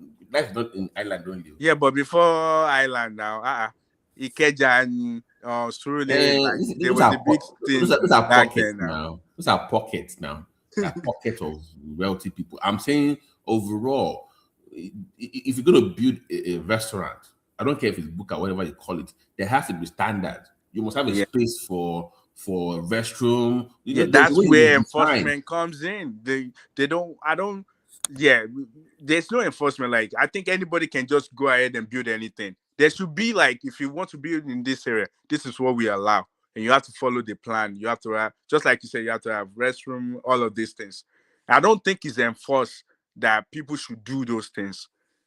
Anybody can just go anywhere and build anything, and government will not do anything. I don't even think they go ahead and get a plan and have it approved. I don't think they go through those process. A lot of things is not working the way it should be, and you can't blame people if they're breaking laws, if things are not working the way it should be. You can only blame people if the law is there and the law is taking its action. Like, if you break the law, there's consequences for it. But there's no consequences because the law itself, people that should be managing the law, they're breaking the law themselves. Some of them don't even go to work. Some of them doesn't even know their jobs. So why would we blame people that break the law? Yeah, they caught some people on the Third Mainland Bridge, but it was through the help of the CCTV cameras. Yeah, right. I saw that one. Yeah, that's good. Those people now, a lot of people will learn their lesson because they always get away with it, but now there's camera, so like if I hacked anyhow, I mean, FO, fuck around and found out.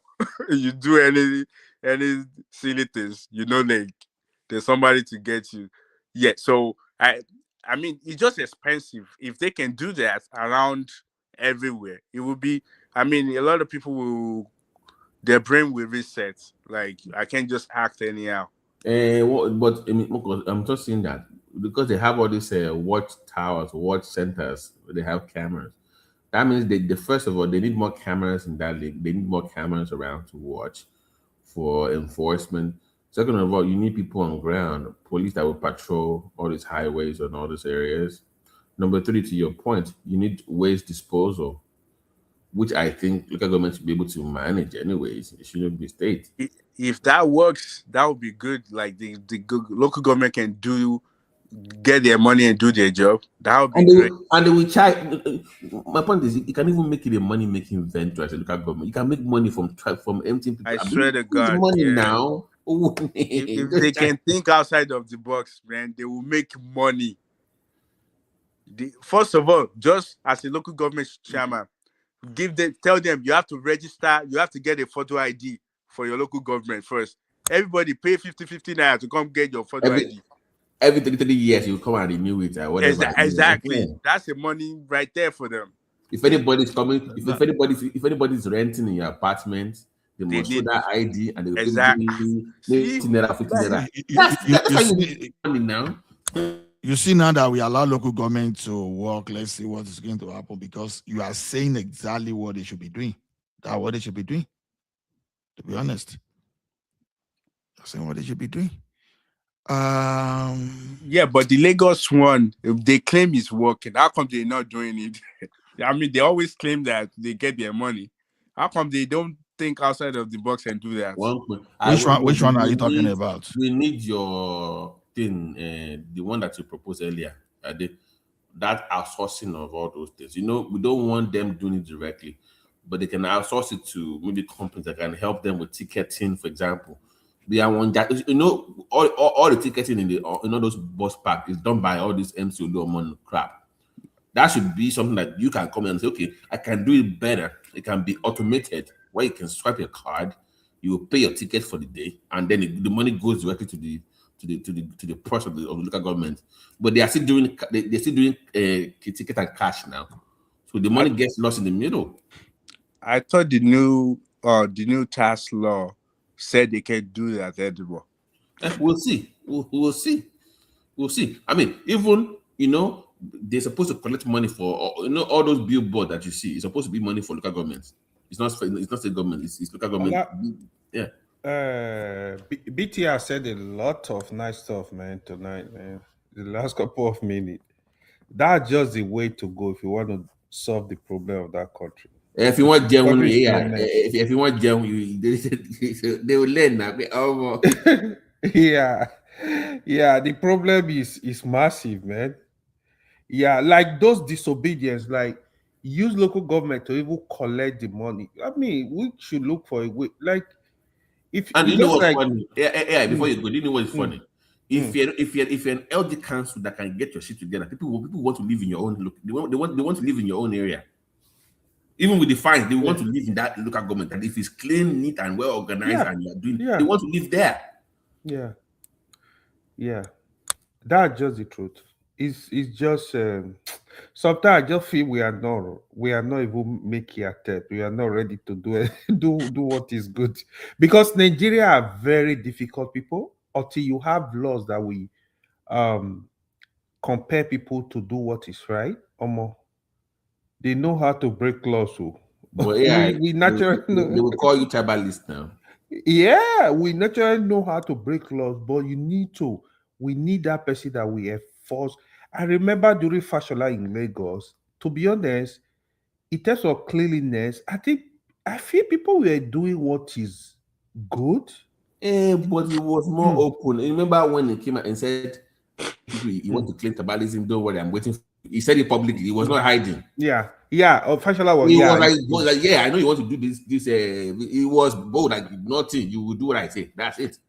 That was the advantage of Fashola. Fashola was bold because, for example, Fashola know it's not a tribalist. You can't call Fashola a tribalist in any way. But he will go ahead and do what is right. He doesn't care what you think.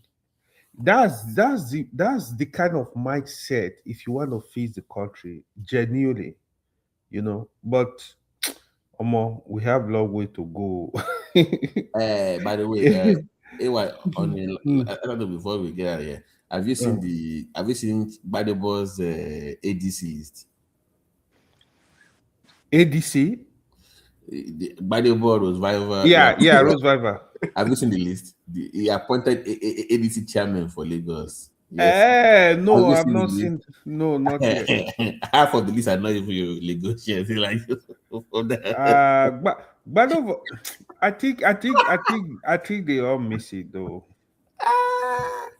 If you have to politics, that's why sometimes, like, Agbadu Tinubu, the way he handled Nigeria politics, even though I'm not completely in line with some of things he does, but when it comes to politics, he really, really understands Nigeria politics, man. In terms of patience, sagacity, he just know how to, walk through the terrain. I don't see a lot of politicians doing that. That is a lot. Maybe they don't even understand the politics itself. Like Lagos, even in 2027, to be honest, I don't even see. It's impossible. Peter Obi cannot repeat what he did in Lagos. Yeah, he will do well. Peter Obi will still do well if he's contesting. He might still get like 30 to 40% of vote in Lagos, but he cannot repeat what he did in Lagos. You think? I mean, they said he has momentum or something. I mean, that's. Yeah, 2027, 2023, actually, he was underrated. Politicians actually underrated Peter Obi. They didn't know he could pull that number. So it was a shocker. It was a shocker for people.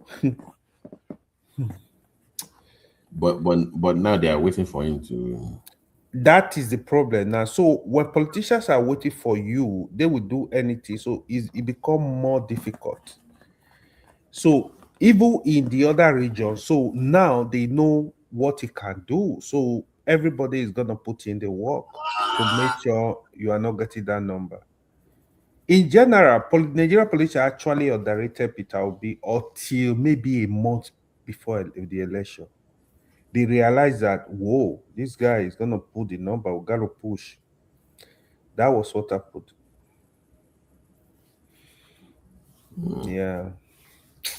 We'll see. BT, I saw that quote again now, man. Tinubu what to Turkey. Honestly, the person that gave him that quote needs to be fired. That person, the man, he looked like Pastor Reboot. Oversized quote. I say, president of a country. God, these people know the trial. Don't say, Ghana 50K. He see bad. He bad. What are you doing? Bad. Yeah. The quote was just oversized, man. It was just anyhow. I'm like, But it'll be fine. I mean, but the son of Atiku, that one is I don't understand. I don't know, it's one thing for my son to not support me. But now be actively campaigning for the other side. I've never seen that in Nigerian politics before. To me, that's honestly, it speaks volume. I feel sorry for Atiku.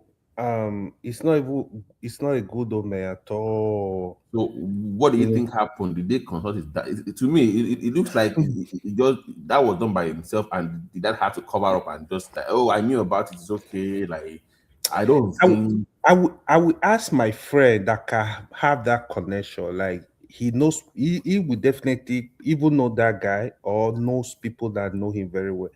I want to know if they have a history of a dispute between him and I think he's the first son. I'm not sure the position. Yeah, something where Ola let Remy enter. Remy is yeah, I have a friend that I can get that information from that might be close to him. Something happened between him and his dad. No, I don't know. That's what I want to confirm. I feel probably they be having issues. It's not just now. Yeah, because that's what I'm thinking. Because when the guy at the camp, it made it a big deal. APC chairman, everybody was there. Before that's a big thing now. That's a big thing for the opposition. And one man said he would not be surprised if the guy even leads the charge among the youth for Tinubu, because the guy was saying that nobody else can win. Like, your dad is running for office, right? No. The truth is he does not have political relevance. He's not bringing vote to the table. This is just the honest truth. Don't be deceived by anybody. But what I know, even if he's not bringing vote, that will be a kind of dead tactical image. So people are gonna question a lot of things. What is going on? How come your son is not supporting you? So it kind of speaks volume. It's Atiku's son or What do you call it? The other guy's son. No, Are you talking about Atiku's son? Yeah, Yeah, it decamped to the APC and is actively campaigning for Tinubu Prince, which kind of way in the Nigerian political space you don't see that often, do you? Every election cycle that Atiku is involved, there's always one thing that crops up. It could be the G5, or what they call them, the 5 governors from last election. Now they have, you talk about his son now campaigning actively for Tinubu. But Prince, he said that it was okay with that is democracy, that it's okay for his son, that proves that he's not a micromanage, that he did not force his son, that proves that his political sagacity, that all the bullshit. That is BS. The son probably saw the handwriting on the wall. He knows what is going on. The son may actually be more political astute than his father, because his father can't read the writing. You could never read anything. That man is the worst politician in Nigeria. That's what I'm talking about. Yeah, like, to be honest, Atiku can say whatever, but that is not good for his team. They will always look for a way to kind of like making it look like it doesn't matter. What's it called? I'm a Democrat, blah blah blah bullshit. But it's not good for him. In the case that of is BS. in the case of Erufai's son is one under the platform of APC. So that's kind of different. But I think even Erufai's son might actually decamp to ADC before election. But it depends if he get the ticket. His son is in APC right now, right? Yeah, it's in APC. He contested other APC. So do you think that what do you think Erufai's place is in the ADC? Is he gunning for the vice president, or is he actually running for president? Like, I'm not sure of his own position in that. Sorry, Erufai has officially left the SDP, right? It's in ADC. So that guy, that's another joker right there. We all, it was so fidgety when he left APC and went to SDP. And I said it back then, like, this guy just being just an emotional move, wasn't a real, calculated move. I disagree. Now he left SDP right, and he went to go to it now. Anyways, yeah, he's a lightweight. He's a political lightweight. Erufai, it's not a joker, to be honest. If I were Erufai, what happened in case of Erufai, right? Of course, Erufai is going to position himself for VP, for president. Most of the northern politicians in ADC now, like the likes of Erufai, they will be calculating for 2031. They will position for 2031. Because by 2031, Atiku will not be able to contest. So that is the plan. But if they can be VP now, then it's going to be advantage to them. But, in the case of Erufai, I think Tinubu did not manage that situation well at all. He did not manage it well. I would blame Tinubu for that. But I think the thing was just above Tinubu to handle. Like, the pressure, I feel, was much on him. But I think Tinubu, even without giving Erufai a ministerial position, he could have used other negotiation, like, have some other kind of like concession to him. But he did do that. Erufai didn't he reserve that position of power? Hold on. Didn't he reserve that position of is it power and whatnot for Erufai, and he couldn't pass through the Senate? No, come on. Let's leave. Let's be real. It doesn't have anything to do with that was graduate, huh? It was playing graduate. No. We can hear you, Remy. We can hear you. Yeah, we can hear you. I want to talk to AY. I think you should know a lot of things that the people that play against Erufai, there are many, and they have a lot of things against him. Now, you assume that they give him power industry, and you know that Erufai like to be like a bossy type kind of person, talk anyhow. And they're also thinking about 2031. I think Shetima and Ribadu came together and hedged him out. It's a simple political game, and already have a lot of deficit against him before. To be frank with you, apart from the way he talks, I think he was known to also sponsor terrorism. So many things stick against him. See. Let me. Okay, good. I hear you. I hear you. First of all, the ball. Anyway, you say you should look the other way. You should look the Let other me way say and this. don't Let consider me those say things. this. Let me say this. Let me put some point out here. First of all, if the president, the ball stop at the president's table, if the president insists he wants Rufai as a minister, no senator can disqualify Rufai. That's one. Secondly, if the president wants Rufai, Ribado is immaterial.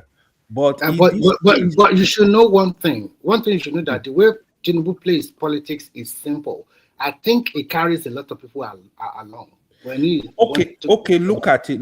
You say Rufai is a talkative, but that talkative also helped Tinubu. He helped. No. What really happened? What really happened was simple, because all these politicians, they knew one another, and they already know that El-Rufai is positioning himself to be president, because that was the reason he was close to Buhari. But unfortunately, when the cabals around Buhari now pinpoint, chose what's his name, Ahmed Lawan, that is what pissed him off. That is the truth. They know one another. They know he's playing chameleon, double game. So if you talk to that sounds more like it. He he's was playing jilted that in double game. yeah. But Remy, that support came about later. Like I told you before, he likes to be on the front line shouting. Let me say something to you. Let me say something to you that I know. You see all these nota policia you see. There is no nota policia in terms of delivery that have capacity El-Rufai have. None. They don't. Hold on now. What capacity are you talking about? Like I what? don't believe that. Let me hold on. Let me tell you. I know these guys. Don't worry. El-Rufai is brilliant. He know what he's doing. So if you see what El-Rufai did in Abuja, he go to Kaduna. Some of you will have friends that live in Kaduna. We're not As the Kaduna people, we're not discussing policy. We're discussing politics. You must win. So in terms of you say brilliant. I don't know. Okay, no. We're talking about it's political. Hold on, it's political ability we're talking about here. El-Rufai is not when it comes to playing politics. Actually, it's not that good at all. In fact, it's terrible. El-Rufai is an accidental politician. It's not really. Don't do that. AI. Does he have a hold on his own state? Does he have a hold on? That is what I'm telling you. El-Rufai is not really a politician. That is what. Okay, that's what we're talking about. So it doesn't matter what he did in Kaduna or FPC. That's okay. We can agree he's a smart man. I think hold on, we said it before many times. Even when he was supporting Tinubu, a lot of people today that condemning him give him a lot of kudos that he's a good administrator. But to what degree, anyways? Because at the end of the day, when the new governor took over in Kaduna, it sounded like there's a lot of malfeasance that occurred and a lot of stealing and this and that. So whatever. Precisely, in October, I was in Kaduna listening. Don't ever compare the current governor of Kaduna with El-Rufai. They are not on the same board at all. No, I'm not comparing. I'm just saying that how the finances of the state was handled. That's what I'm talking about. So, okay. Yeah. See, there are you see, sometimes there are things we don't know here. If you know anybody that know El-Rufai in government, El-Rufai is very, very transparent. As you see here. No, El-Rufai I beg. What are you talking about? Transparent for what? Is El-Rufai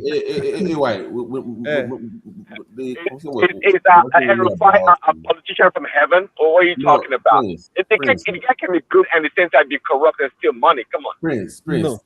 Hold on now. When we were discussing his time in governance or his ability to govern, we're saying with this new AGC, that is because he was in SDP, and what is his role in the ADC is the question. So the politics of it, not policy. Nobody discuss. We know he's a It's just a brilliant mind. coalition, right? So Right. here is my thinking, right? So now it's two things. If I don't see I think Atiku is gonna be on the ballot, but virtually Atiku is not on the ballot. He want to support somebody from the south. I'm seeing Erufai or Taboa as VP. He's gonna push them for position of VP. That is one. The second thing is Erufai and Taboa, they are currently at the forefront of the ADC, apart from Atiku. Atiku is almost out of the equation. So they want to position themselves for 2031. So these are the candidates you need to watch out for the presidential ticket of ADC in 2031.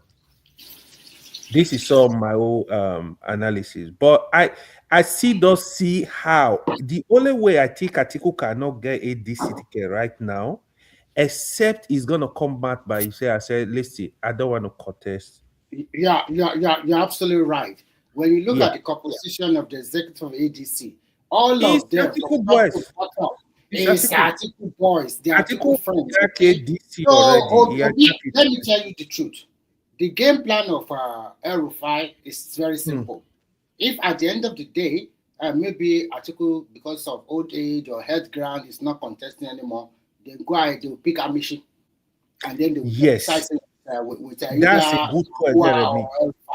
Yeah, that's Yeah. it. They're not thinking about Obi. They just want to keep Obi so that it does not Yeah. go to, they don't destabilize everything.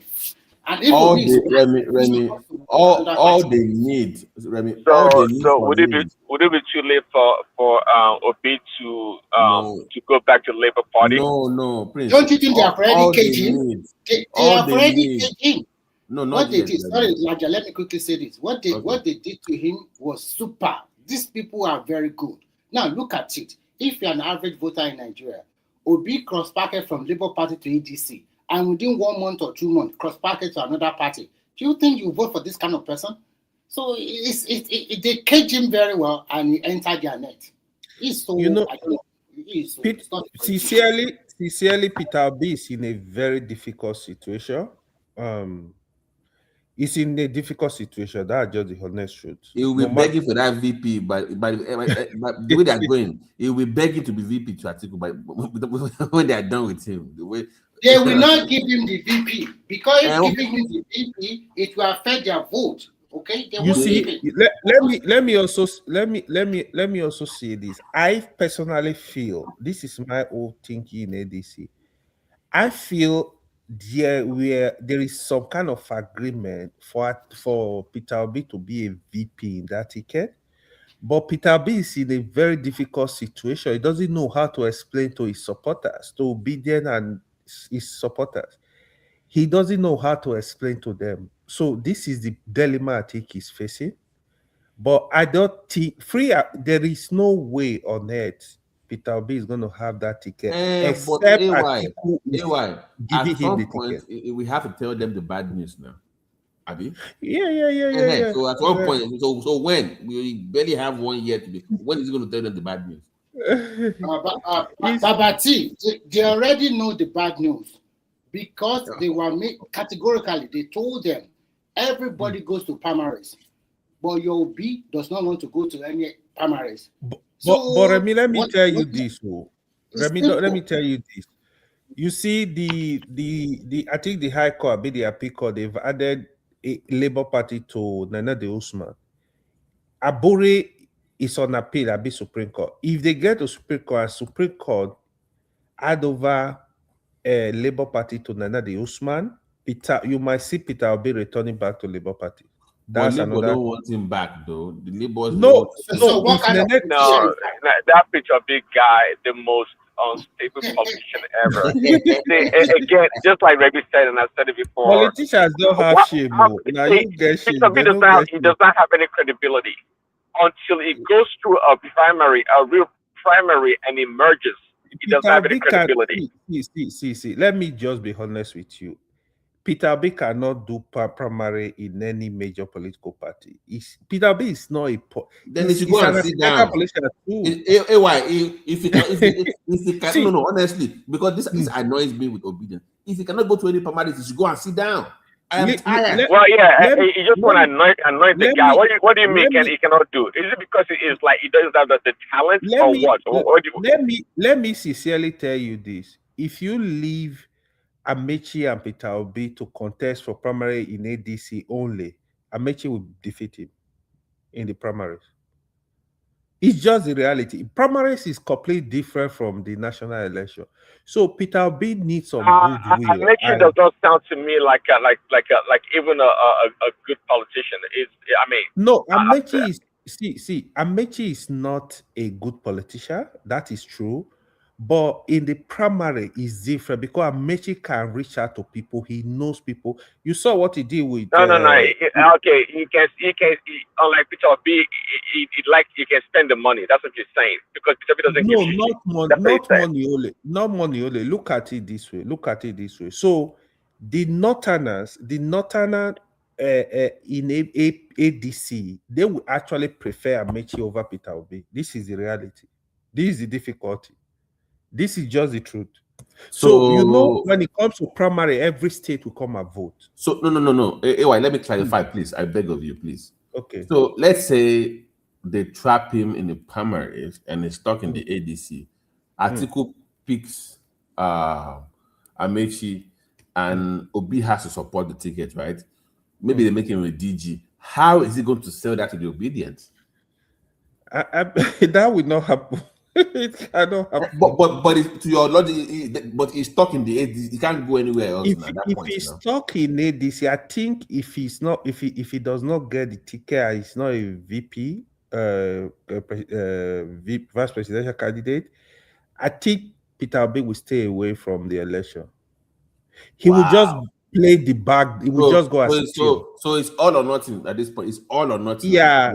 He will not. That is a dumb political move now. That's why it's not a politician. This is what Obasanjo is planning for him. And go and write it down. Don't mind Baba Yabo. Obasanjo is planning for him to be president, either El-Rufai or Tambua to be VP under another party entirely. And that is the game plan of Obasanjo. And if he succeeds, that means El-Rufai and Tambua have to betray Atiku. I don't see that happening. It might happen. It might happen. They might find another party for Obi and the rest. So go and contest so that. But Remy, as a man of integrity, how would you come out 2 months earlier talking about ADC and then in the next 2 months talk about I am in the NCC? That's what he's going to do now. So that is the game plan. They're saying that give it to Obi or not, Obi or not. In the civil society, that would be political suicide now. Imagine me leaving the Republican Party. So that is what is going to say that they are not willing to give him the ADC ticket. They are lying. They are betrayal. They are criminal of this. They will start abusing them, and you will see all those dummy heads will follow him as well. See, I told one man this earlier. This is the reality. I don't think Obi. I don't know his political advisor. Here is the truth. Obi biggest chance, to be honest, is he moving to a fresh party like where he will have the ticket. So Obi biggest chance in this election is he is on the ticket, Atiku is on the ticket, Tinubu is on the ticket. This is Obi biggest chance. Even if you leave Peter Obi and Tinubu, the election will be over easily. Tinubu will win the election easily. That's what people don't know. But if Atiku is involved, Atiku and Tinubu will divide the vote in the north. Peter Obi will now capitalize on the middle belt, the southeast, some vote in the south. So, what happened in 2023? Let me ask you the question. Okay. From Peter Obi's point of view, put yourself in his own shoe. What is his own political calculation in the ADC? What do you think he is looking at? That's what I said now. So my honest view, I think there was some kind of discussion like, listen, if you can't have the ticket, you're going to be my vice presidential candidate. I think he agreed to that terms. This is my personal view. Now he's finding it difficult. If I'm the VP to Atiku, how am I going to explain to the obedient movement and my supporters? You're missing my point though. Okay. Peter Obi came on space 3 weeks ago, and the obedient said, and they asked him, Oga, will you be VP to Atiku? Do you know what he said? He said, I've been flying to Singapore, flying to Japan, all these countries, meeting head of state. Do you meet the head of state of the country to become VP? Believe the guy has boxed himself in. To my point, he's boxed himself in. So believe politicians. That is not to me. No, that was him. That was him to the obedience. What I'm saying. He said he's not going to run for VP in the ADC. So how can he then change? How can he say it's practically impossible? So see. Hold on. Okay, hold on. So Bichi, so did he answer the question, yes or no? I mean, he said a lot of stuff. Did he answer the question? Basically, he said that he's not going to run for VP. See, look at it. He didn't really say that. He just no. He said you kind of infer that he's good okay, let me say this. I think I agree with the AY in the sense that Peter B, number one, he can't contest for the party ticket. He cannot. I think he has agreed in tentatively maybe to the VP position. He must have, because Peter B can't go in there and compete against Atiku and what do you call it, Rotimi Amechi. We know what happened with PDP back in 2000 or what. I agree with you. I'm saying that if you follow the obedience space, they are saying that their vote only belongs to. But forget obedient people. And that obedient are noise makers. These guys don't even know what is going on. Forget them.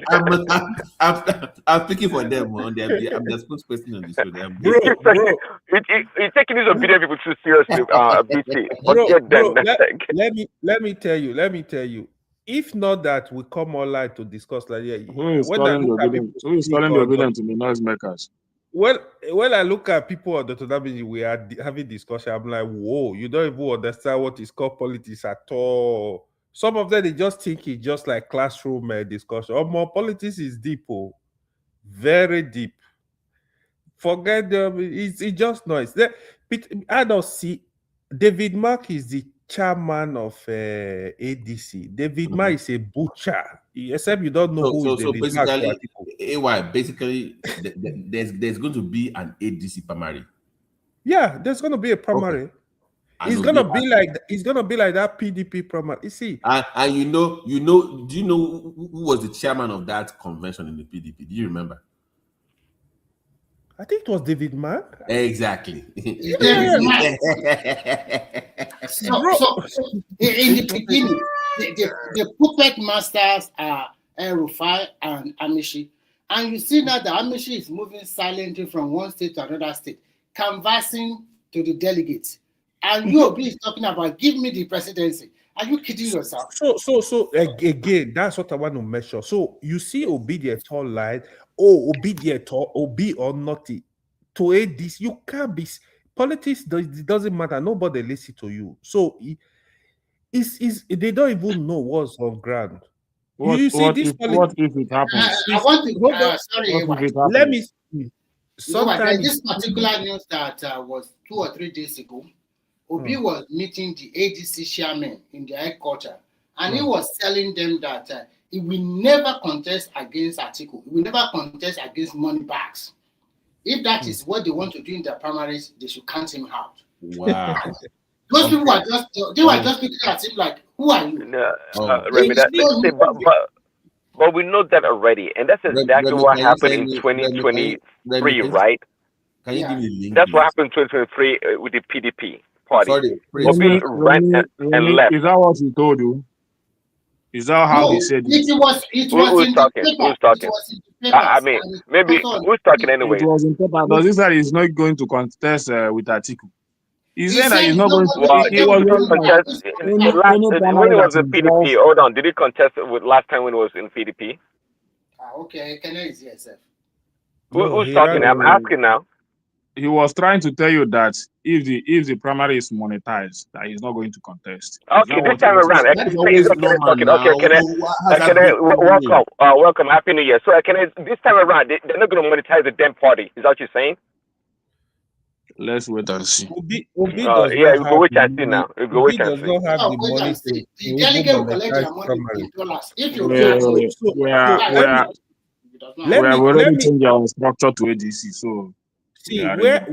where I think Obi made a mistake. If I were Obi, I will form a new party and I'll pull my trusted people. I will contest under that platform. If you see, beg stop. It's not gonna. It's never gonna happen. It will never happen. Are you kidding me?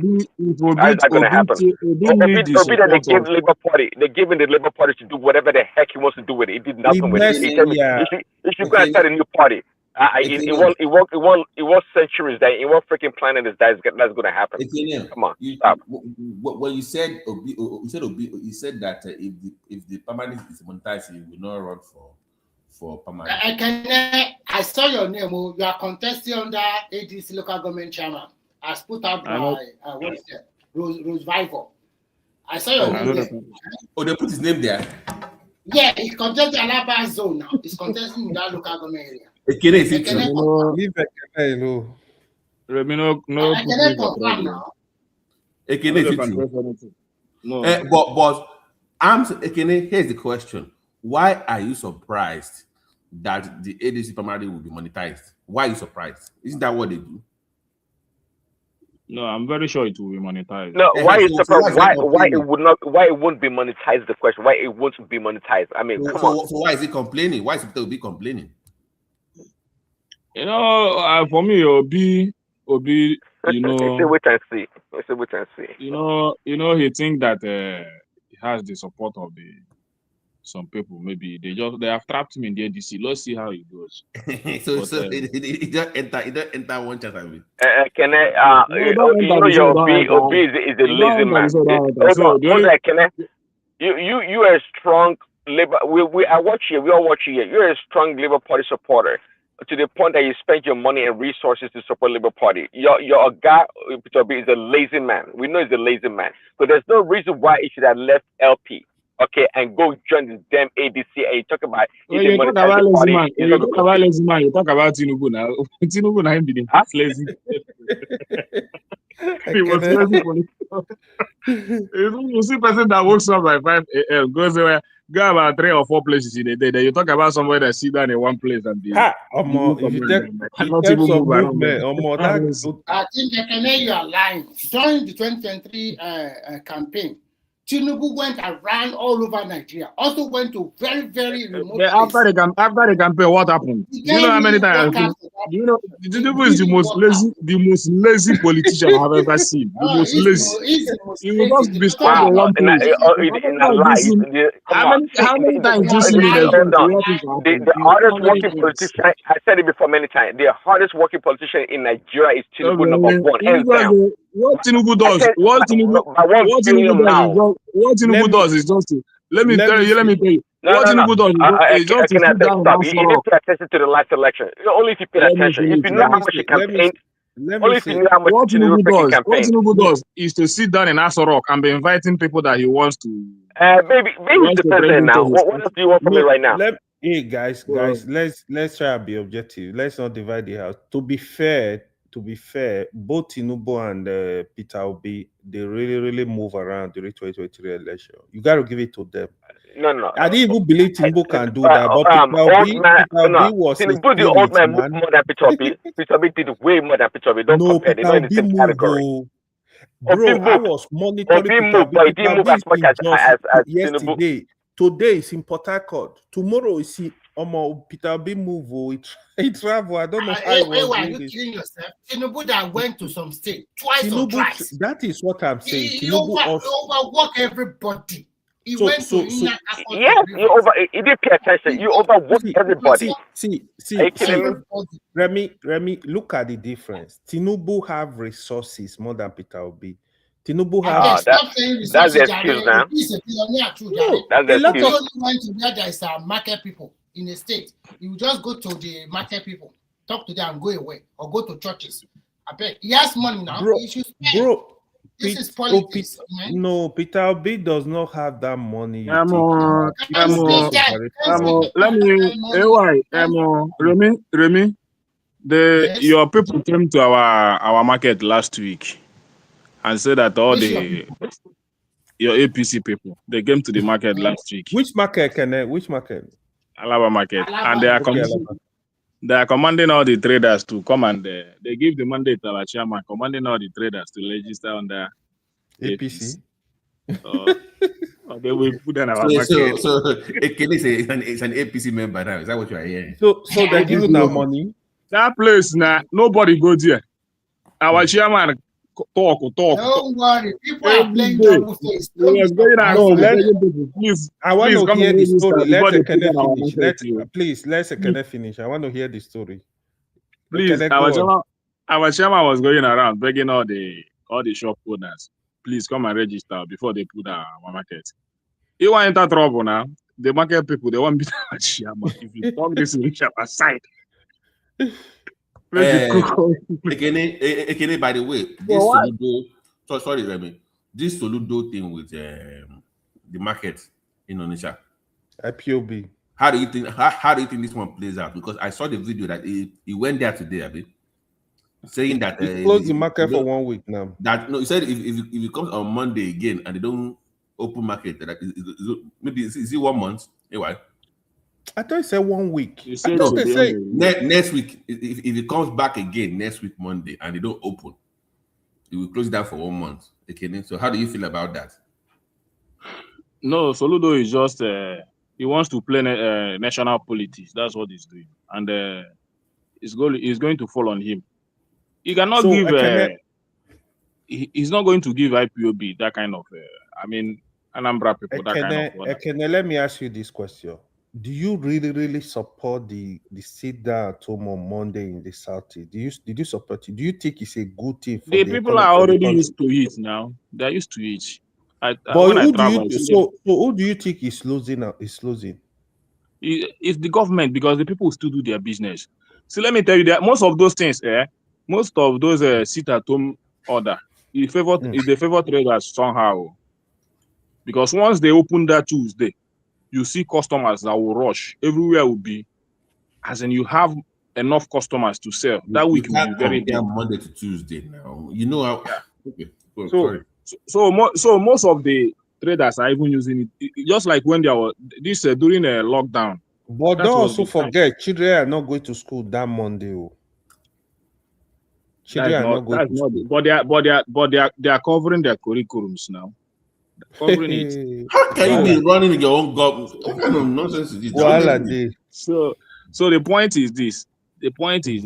Just like when they are during that COVID-19 or during the lockdown, do you know that business boom more better during that time? You understand? There was business boom then because people were finding every opportunity to buy, every means to buy.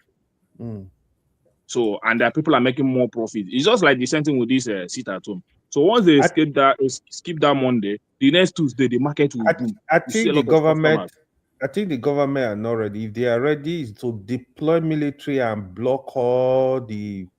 If they deploy military, then they are automatically saying that they want. Let me ask you. They want to invite war now. Wait. Let me ask you. Not war. Wait on. I'm saying that you from the Southeast is one thing, but me, if I want to invest in your region, I'm not Igbo. I'm not from Southeast. I don't think, as an investor, I want to hear that nobody goes to market on Mondays. I don't think that is business friendly. There's no difference between them and bandits. They're all the same. Do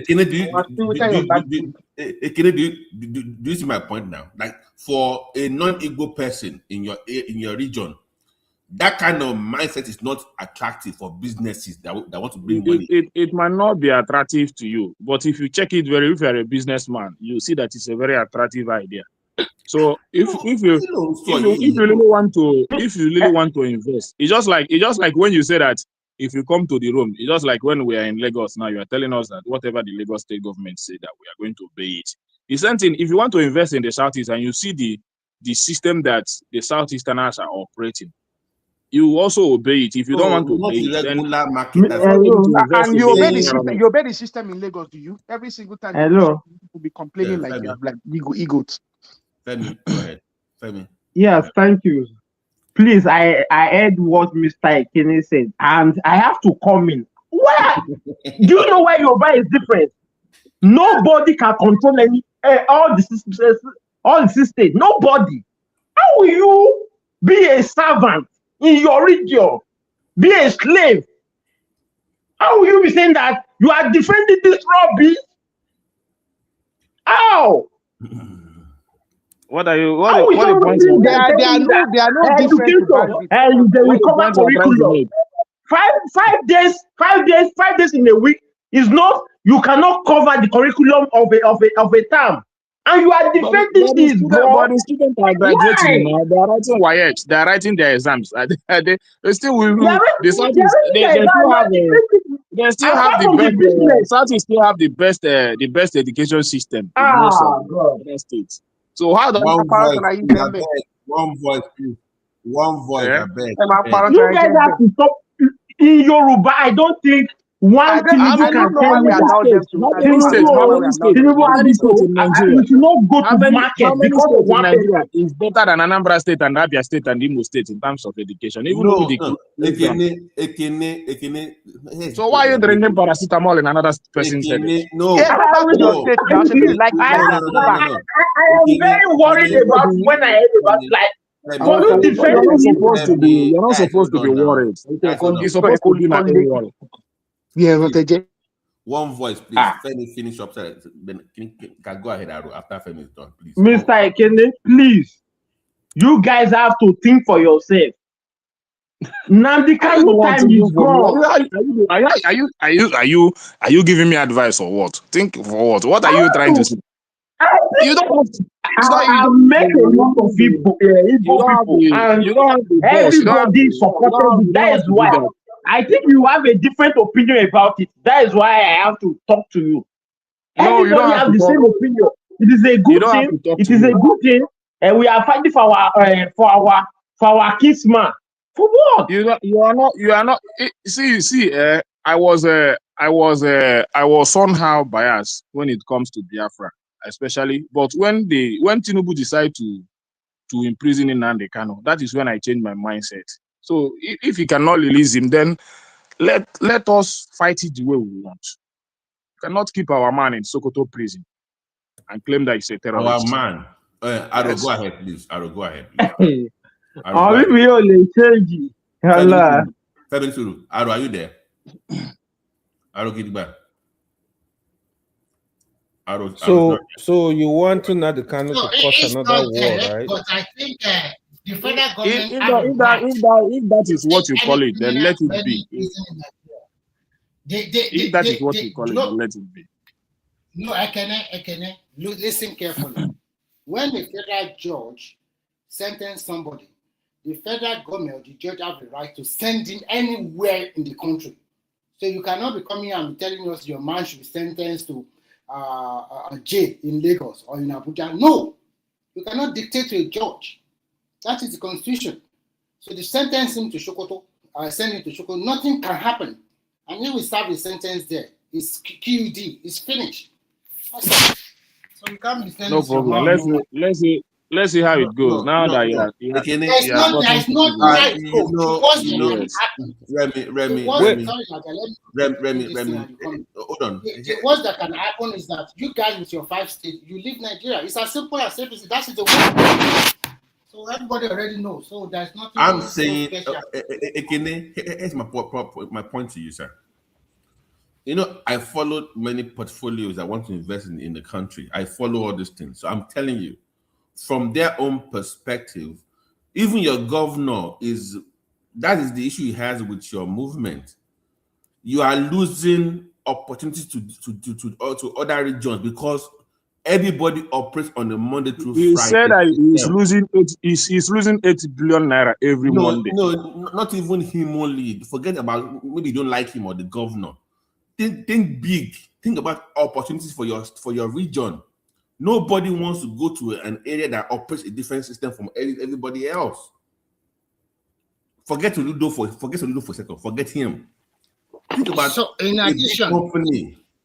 Whatever that is, Yeah. if it's affecting Soludo, then let them come together and go and fight for the league. No, it's not Soludo. If it's not affecting him, let me wait. then It's you not should leave it. Ekene, it's not Soludo. It's your state that is affecting, not him. But the people are not complaining now. Do you see them complain? We are all Nigerians. What do you mean you're not complaining? We are all They're not Nigerians. complaining. The people sitting at home on Monday are not complaining. In fact, they are used to it. So what are you trying to impose your ideas on people that have already developed their own ideas? You guys will continue with your marginalization. What about Forget about it now. Let them, if it's affecting the government that what the people are doing is not. They are goats. They are animals. They are not different no. bandits. Listen, Ekene. What Babati is trying to tell you is this. Any investment you attract to your state now will remain in your state, even if you are going away from Nigeria. The investment will be there, and it will create employment for your people and development for the region. That's exactly what you're trying. Let it be there. Let it be there. It is not that.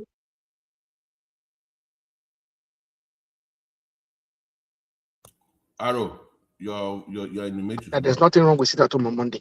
Such animals. That one they pay you. I don't understand though, Kenny. Honestly, it bothers me. I don't know. So, no, it doesn't have to bother you. You are not from the south. Don't complain. Okay, then don't say that. Oh, nobody is going to invest in the southeast. Nobody will come now. Nobody is stopping you from investing in the south. The only thing that happens is that when you come, you will not be doing business on Monday. So you'll be doing other days. That's it. That will make sense now. What are you doing? It doesn't make any sense. What are you talking about? No, the issue, the most important thing is that you are going to be making your monies on Tuesday, Wednesday, Thursday. How it works. Even if you want to go to business on Sunday, you have the right. You can have Sundays. Then you not go to church. To complete your market days. You cannot change it. It's not market. No, think big business.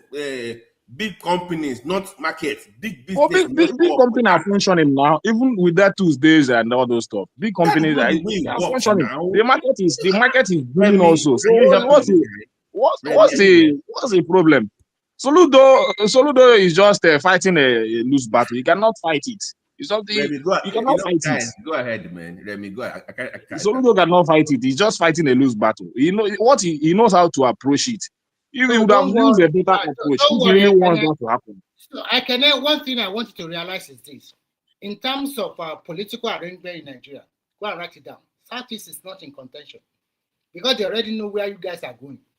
And whether you like it doesn't matter now. I'm not in that. You see, let me tell you. Let me tell you, Remy. And then you come. It will matter to you when all those regions that you guys are doing your trading or commerce, when they started sending you back into your region, then it will matter. You no problem. It should be when I don't do, and I say if you would not register APC, we are going to put that on our market. Still, the market people did not even respond. We are even ready for them to come and pull the market down. They are just talking to themselves. You would have been there when they are raising their microphone everywhere. You cannot be threatening people to register in your party or you put down their market. Come and pull it down now. See, there are times it comes to. So if they pull it down, what are you going to do? What are you going to do if they pull it down? Are they not pulling down market? There is always a way out. It's only people.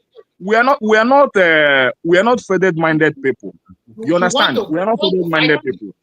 So even if it is only myopic and people that are not in negative in thinking is thinking how to pull people business down because they are not aligning. Are they not pulling it down in the so if you have a positive mindset, you will not be thinking about people's downfall. You understand? Just to have political gain.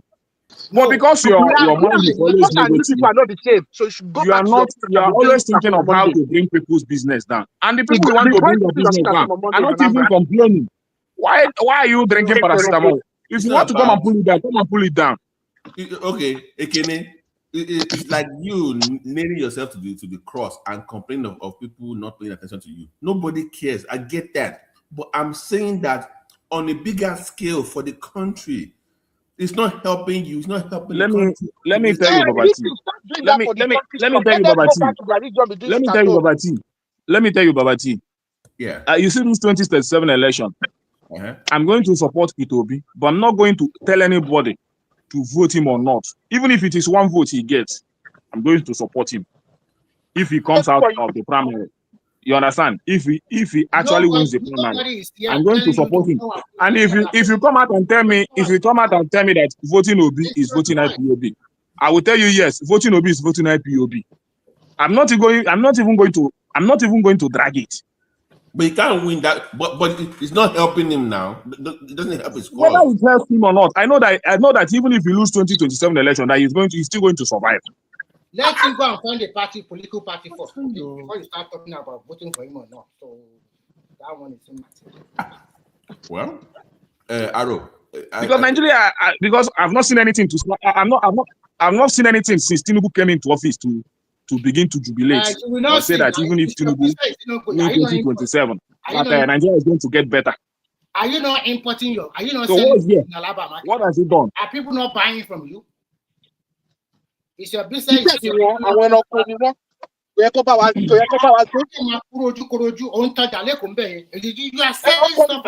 and you are talking like this. I don't understand these people, sir. People that are buying from you, are they not Yoruba people? I blame Soludo and the Southeast governor. They for them to wait this long. Yes, this has been done years. I don't care who you are fighting for in the Southwest. Nobody is going to move the market days to Tuesday because I don't care what you are doing. Life goes on. He's in prison. Do you know, Babati, do you know the trend now? More Yoruba traders they are also going to China to buy this stuff by themselves. Give them 10 more years, they will take over everything. And then you can see whether they will not send you back. This your move of not. I don't. For me, not as I'm not Igbo, by the way. You know that. But if I want to invest now in Nigeria now, nobody really wants to come to you. So you are losing business share, market share. I'm not losing. We are not. I am happy about the development that I saw during the last Christmas in terms of business, and I know that we are not losing anything in the East. So, if you think, what part of the East? What part? Is it Abia State or Anambra? Abia. Anambra. Okay. Yeah. So when you even the Enugu State, so when you come to those areas, it's for you to come and see. It's not about saying. Okay, it's for you to come and see. It's not about saying. I love the governor of Enugu, by the way. I think he's don't come here and preach to us how to. At least I know that. Ask him is this: if economic activity in that place is so high, what is their contribution of VAT to the federal purse? Then you know the truth. What is the contribution of VAT?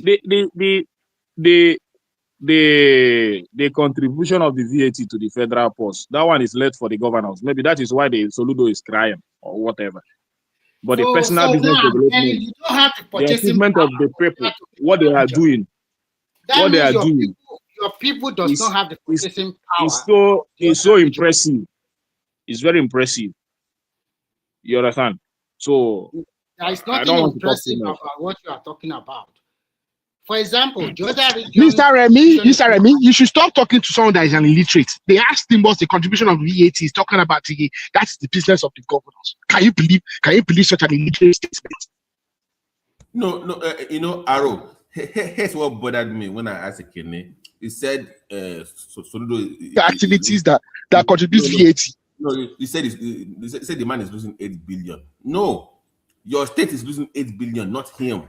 You are but the people is not complaining. What matters is the people. It is not your fault. It is our own fault. 8 billion for him to mumble. The people are not complaining. That is not the point. The people are complaining. It's about the people. When the people are not complaining about the 8 billion, then you don't have to cry. BT, it is not their fault. It is our fault. It is not their fault. When the government is affecting the people, but when the people is saying that this thing is not affecting us, you have to leave them alone.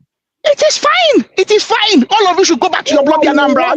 It's your bloody fault. It's because you have somewhere else to run to and be distressing us over here in Lagos and other parts of Nigeria. That is why you are saying that it is okay for 8 billion to be bleeding out of the public purse, and it is fine.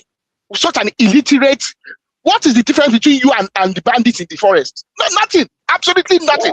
The difference is that we don't carry gun, we don't kill people. Yeah, bloody nuisance that ways to my life. That is what. Once we are not carrying arms and we are not killing people, you don't have to.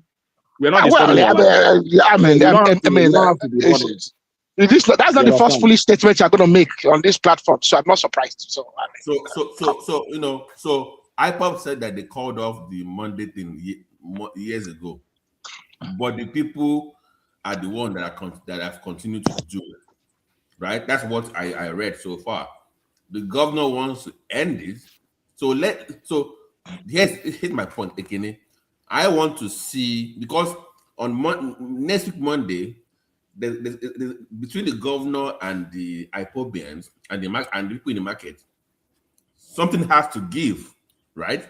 So let's see if Soludo is a man of his word, because he said on Monday he's coming back, and if anybody refuses to open their shop on Monday, he has already called for a meeting.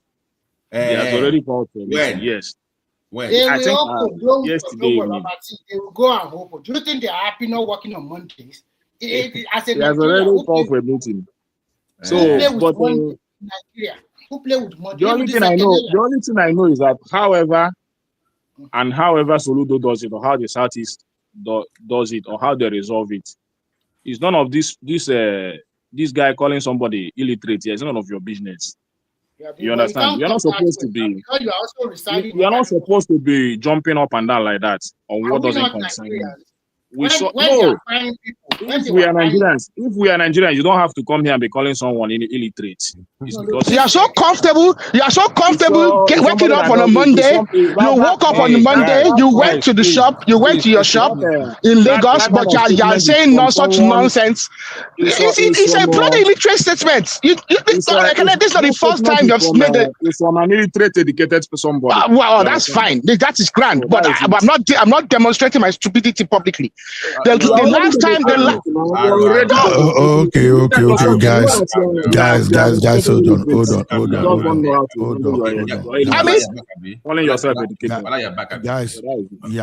hold on. Please, no name calling. Just discuss. Mr. Ola, no. This is not the first time this guy came over here. The last time they shut down the market because of fake products, this man came over here, was defending nonsense. People are dying in Nigeria. He was defending nonsense. I mean, come on. Why do we say nonsense like that now? All of us are pulling the water out of the well. You have not even done anything better. You have not even done anything better to improve the system. So stop talking. Hold on. So see, no matter what, someone's opinion is someone's opinion. So they should not be abused, no matter what. Because they should not be abused. What you see as a wise opinion to you may not appear wise to someone. So it's just different perspective. So let's respect individual's opinion, please. Thank you, Ola. Nice one. Ola, I was saying that not even from the Southeast. If you are an investor right now, a non-Igbo investor, that kind of model of going closing your shop down on Monday is not business friendly. Of course, I will avoid the place because because if I borrow money to do my business, my interest is still reading for that day, right? So, a normal business person will see a loss on any day you don't work because you have obligation to fulfill to your financial institution. So, and that's some productive hours wasted in someone's lifespan too. So. It's not friendly to any investors, to be honest. It's not friendly. So the issue is also like there are 6 regions in Nigeria. Why some regions are contributing heavily to the pulse, and some are lazy, they don't contribute nothing. That is unfair to the rest of the region. And if as a Nigerian, you see your fellow brother and sister being pie in any of the region, you will be concerned. and the name given to Nigeria all over the world is not good. But he said we should not care about coming here and telling us none of our business. He said that really bothered me because we are all Nigerians at the end of the day. You can't say we should not be about what's going on. Whether you like it or not, we are all Nigerians, and we want every state to prosper. So if most of the regions are prospering, more Nigerians will have alternatives and opportunity to. Remy, they want to propose to other people's region, but they don't want people to. No, Mr. Ola, can I just say this statement? Okay, I got very, very irate about it, and I'll tell you why.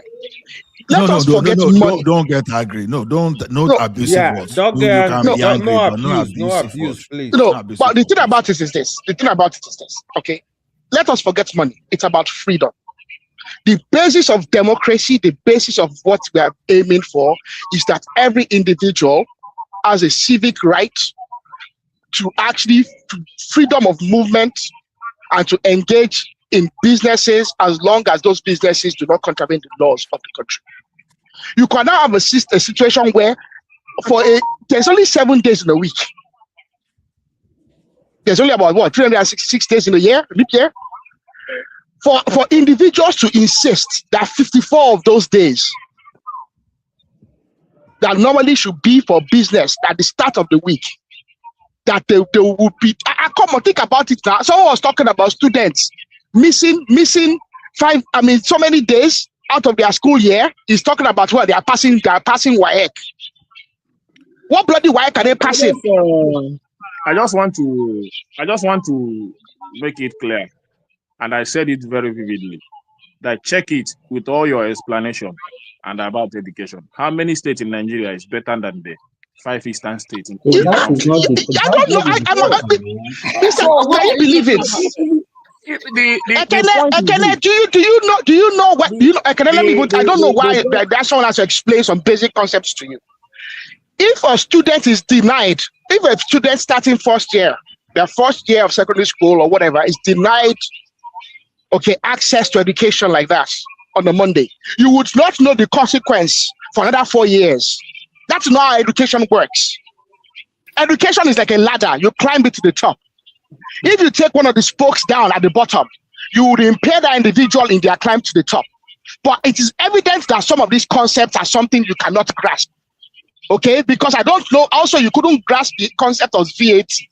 That is why you are saying that it's not the business of the governor. Okay, if the people are not affected. I mean, these are basic concepts. I don't know what's so difficult for you to grasp. If anybody is defending that it doesn't have an impact on anything, that means that person he cannot actually grab what we are talking about now. Because we are saying that because your students are passing WAEC now. And then that is one reason why, don't see anything wrong. Let me ask you, in Nigeria, how many days can we say we are even working in a year? We are working 103 days in a year because Nigeria only work for 8 hours in a day, out of 24 hours. That's 133 days. So we are not working for that is, even if we include weekend, I just do a basic admin. So that means even in a year, we might be talking about just working for 100 days. That is how productive we are. Just let's say 100 days in a year. That's what we are working. And somebody will not come and take away some few days out of that 100 days again. And then somebody will not come on the platform and tell that it doesn't have an effect. Okay, let me say something. I think the only area I'm being concerned is that why are you being so bothered more than the people that is because if the people knows that this thing is affecting their business, I think they will definitely change it. So why are you so bothered that Lagos State will so why are you drinking paracetamol on the play? And these people you have made it very clear. They are not going to be president of your country. And they are doing things that suit them and the system they live in. So why are you bothered? Why we are bothered? Let me tell you. Not supposed to be bothered. After all, you already agree that you're not going to give them the presidency. So why are you bothered? Let them do things. What does this have to do with presidency? What does this? I mean, I don't know why. Come on. I mean, no, I had it here. I even had it here that it's going to damper the chances of Southeasterner being this and all that. So, but even the Southeasterner is not even bothered with it. I just said it here. Even if you use the IPOB to campaign against Toby in 2027, I will still support him. And I will not even beg anybody to vote for him. After all, what has Tinubu done to change the nation? That's my point. Let me tell you why you should be bothered. Okay. Now, as it is today, let me give you one funny statistics. It's not funny, but it's reality. Southwest is contributing about 40% to the economy of the country. It's not by coincidence, right? Level of education and some kind of industry and seriousness. Then followed by South-South. And why South-South? Because they're oil and gas. You understand? So then, ironically, although we should not even be a surprise, normally this region, Northwest, should normally be at par with Southwest in reality, if not because they brought some kind of ideology by not training the people, not giving the people enough education. You understand? They are contributing about 5% of the economy. Hold on. No. Now, do you know the surprise thing is that even North Central, that is undergoing serious insecurity threat, do you know that their contribution is almost similar to what Southeast is contributing? That's about 10% to 12%. Mr. Allah, can I add one caveat to that statement, please? Guy, hold on. Let me finish my analysis. Don't truncate me. Now, Northeast is contributing less than 5%. Now, do you know? Can you see a pattern there? Where do we have insecurity today? Northeast and Northwest. You understand? Don't forget that I said normally, if the Northwest allow the economy to flow without interruption, they are supposed to be competing with Southwest. As I'm saying, Southwest is contributing about 40%. They are supposed to be doing 30-something%, very close, if you look at them historically. But you know what they did? They failed to do the right thing. They failed to educate their people. Not just failed to educate their people. Yesterday they were even telling you that Western education is haram. Now, the consequences of what they did that time is what we are facing now, because they now have people to be recruited by the terrorists. You know, that time people say, it doesn't concern us because those people is there. If they like, they can go to school. If they like, they can go to school as long as they don't come to our region. No, they are not only coming to their region. Go and see what they are doing in Kwara State as we speak today now.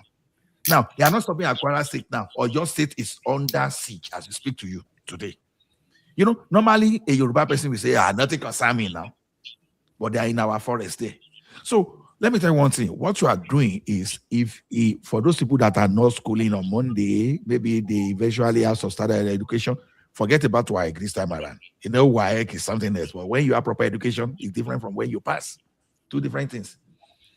See, what you are building today may backfire on the country in the next 30, 40 years.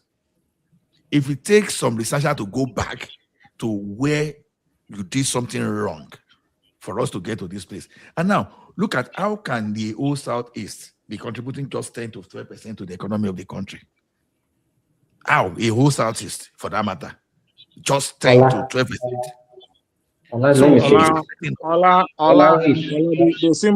The simple thing I'm saying is this. If it's affecting and the federal government really feel that it's affecting them, then if you know the barber you barb Alobat, you also barb Tamu.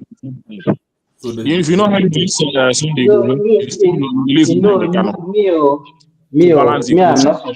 You know the demand of the Southeast, so give them their demand. You cannot give other people their demand and so to give the Southeast. So that is a simple thing. But what is the demand? Ask them what's the bloody demand. Releasing Nande Kano, that is the demand. Releasing Nande Kano. Why don't you take your freedom fighters and go free me, Sokoto? Then stop complaining about how the Southeast are doing. Okay, Ekene, hold on. Southeast want to go, right? Hold on now. Southeast want to go, right? But your governor, who is your representative, doesn't share the same, you understand, doesn't share that the same opinion with you. Because those are your leaders. If you really want to go, your leaders are the one that are supposed to be at the Why forefront. is the big contest if they want to go? You understand? Why is the big contest? So you want to go, Soludo is saying no. What we are doing, I'm not in support. Umayi, Abi, what is this name of this our work minister that is constructing road, doing superlatively well everywhere. He doesn't share that the same idea with you. Obi does not share the same idea with you. Okonjo, okay, Okonjo Wela is not from you. Those people that are from your region, your leaders, they are not sharing the same. Those people are benefited from the government now. Mr. Ola, you have a problem of people that want to have their cake. Is not agreeing or Mai is not agreeing. What I'm Ola bothered is always Mr. Ola, don't pander to them, okay? These are people that want to have their cake at the same time they want to eat it. Okay. Now, can I say something, Mr. Ola? Your analysis was very spot on earlier on. But I want us to actually look at the North Central and the Northeast and the Northwest. One of the main outputs of the North Central, the Northeast, and the Northwest is agriculture. Agriculture in Nigeria is not taxable. Produce, I mean. And one of the problems of the North Central, the Northeast, and the Northwest is that they don't add any value to their agriculture. And that is why they're actually impacted, and it looks like they don't actually have as much economic output. Okay, or the economic inputs is not as much as they really put in. They put in a lot, but because we don't tax and we do not actually correctly, the government does not actually analyze properly their economic activity when it comes to agriculture. That is why it looks like they don't do enough or they don't do a lot. They do a lot. And I think what they need to do is they need to actually industrialize and add inputs to the agriculture. Let me ask you people a question, because I don't know this kind of high expectation that people are expecting from the Southeast. Even when they were together with the Eastern region, let me ask you, what do you think that region, that tiny region, can contribute? They don't have land for agriculture, they don't have industry. So how do you want them to contribute? What do you want them? Because let me tell you, this noise that they normally put every day as if they're the only one that have the brain, they're the only one that are industrious. They will claim that everywhere they are the one developed everywhere, but their own space. It's not true. It's just a kind of self-imposed security that they propagate everywhere. And that one has been printed in everybody's brain. And that's why people are expecting so much. Because I don't even know what you want to come out from there. Leave insecurity alone. Let's say they don't even have any insecurity. Tell me what they can produce in that region. Just tell me one thing that I can produce. Well, no, they've shown capacity. I mean, I would not lie about that. I mean, when we were growing up, we read about the Onitsha market and whatnot. They've shown that they have some capacity I mean,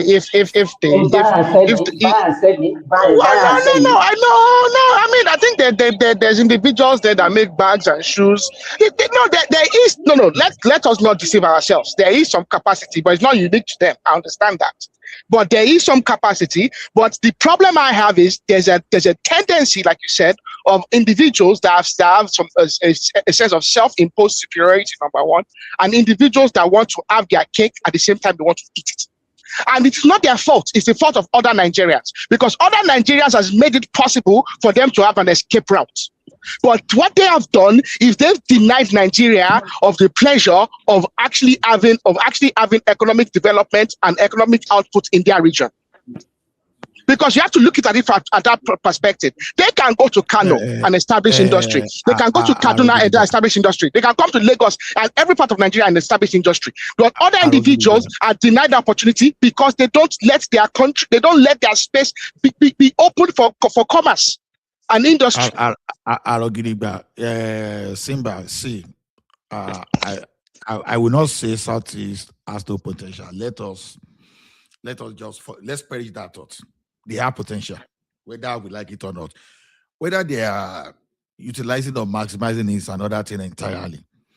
You see, the thing is this: how do you maximize your potential? They still have solid minerals. They have, I think they have one of the largest gas reserve. You understand? So those one, if you are doing just like, okay, look at what in North now, they are shouting that they are not allowing the gold refinery to be sited in the northwest. Okay, in the north. Now tell me, who is that silly investor that will go and put investment where bandits will not allow them to? Look at the attempt they even made on Dangote at Obajan, and there, you understand that you have to use you have to use a police wing and the military to just decimate all those people. You understand? That example, that is Obajan that is relatively safe compared to the corner there. You understand? So I now want to put investment worth $1 billion now. I will now go to Northwest. Village people, if the village people follow such investors, I don't think the investor will not go there without begging the Oga, we are talking about, why are you shifting the discussion to not every time? We are talking about South. Hold on. No, I allow you to make your analysis though. I allow you to make your analysis. So hold on now, hold on. I don't have to follow your own way. Now the thing is this: if your business environment is hostile, your investment will never be developed. And when you don't develop those investments, you won't have enough job for people. You won't have enough revenue to take care of some people. What do I mean is, okay, assuming your gas reserve now is capable of employing, let's say, 500,000 to 1 million people. If you have hostile environment, investor will not go to that place. And you'll be denying Nigeria about 1 million job opportunity. Now, if 1 million people will not get job, then that's an insecurity situation you are creating. So the thing is this, that you are saying that that's shut down on Monday it doesn't concern anybody. It's not necessarily true, to be honest. It's not true. Let me say this before I go. For Soludo is very incompetent. He left what he's doing and he's doing another thing. I don't know that Anambra State has such security that he brought out yesterday, but in Onitsha, it's full of bandits and terrorists everywhere. He cannot bring in security. That's the only thing that I think that will make that environment to be business friendly. Because when I look out at how the Aboros and the bandits are threatening the life of well-meaning Southeasterners or well-meaning Nigerians in that area, I became very mad at the governor. That's my witness. And the only thing that he knows that he can do is to go and say, market, if you don't open market on Monday. Why? There is a lot of work. I mean, a lot of work. Simple thing that this guy is going to do to flush out bandits in Onitsha. He's not even looking at that area. I don't want to curse him, but I'm just looking at him. You see that Monday shutdown alone is even encouraging banditry and terrorism, because number one, some people that are enforcing those shutdown, who are they? Probably those are the bandits, because you understand. And unfortunately, people are agreeing with that, with those bandits, just like I would not be surprised if the bandits are also members of that market. That's a market. These are not. This is the thing you will experience. It's not something that happen at night, or maybe a bandit that comes in the night and come and say, these are thieves, Aboros, thieves, everywhere in Opiweka. Thieves, Aboros, everywhere in Opiweka. Something that I was very surprised. This thing it has been the last I experienced such a thing in another state. Don't let Ekene lie to you about that. Opiweka has always been full of Agberos. It's in fact, there's no part of Nigeria. Opiweka has been notorious for Agberos. They will stop you in the middle of the road and collect money from you. That's been happening since the 2010s. Check Opiweka under P2B government. Under P2B government, I have several accounts. Okay, first-hand accounts of individuals that were stopped in the middle of the road, and they will tax you. In the middle of the road, though, you're not a trader, just walking by. To make the place business convinced and business comfortable, and he's chasing traders. Since when has Opiweka cannot be full of Agberos? Since when? And that even just you come out of a bus, just a passenger, they will tell you to if you don't pay money, you can't pass. Since when has that not been going on? Even if it has been happening as a governor. Because that's how your people behave. People should change your behavior. Why not bring in such security to flush out those aboros and flush out those bandits? As bad as Oshodi was back in the 90s, Upper Weka was much worse. He's going to bring up securities to chase away traders. Misplaced priorities.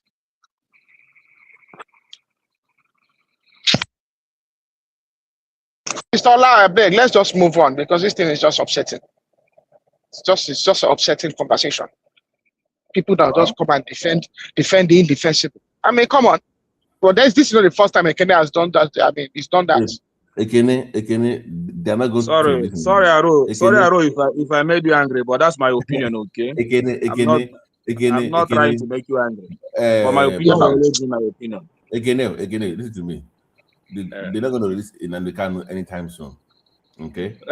Let them know. If one day, if you hold a thing that belongs to a child and you raise your hand up, one day your hand will get you, and you bring your hand down. Let's be realistic now. So I'm saying that 8 billion is a lot of money. It's a lot of money. Okay. So 8 billion is a lot of money. If you check it into four times in a week, in a month, it's a huge amount of money. Yeah, so you are losing. Your state is losing money now. So I know why Soludo is angry. Because he wants to see your money, Abi. Is he going to chop it? If you give him 8 billion, is he going to eat the money? He's going to use it to. What has he done with the one he's generated? Let him first of all use the one he's generated. I don't get it back. If not because the way the revenue is being shared.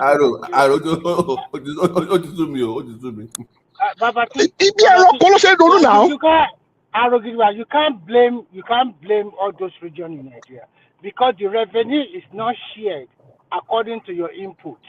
If the revenue is shared according to your input, don't you think they'll be suffering? No. Let me wait. It's not about what they share.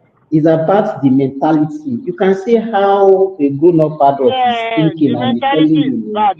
It's the mentality. You understand that? You have to look at it.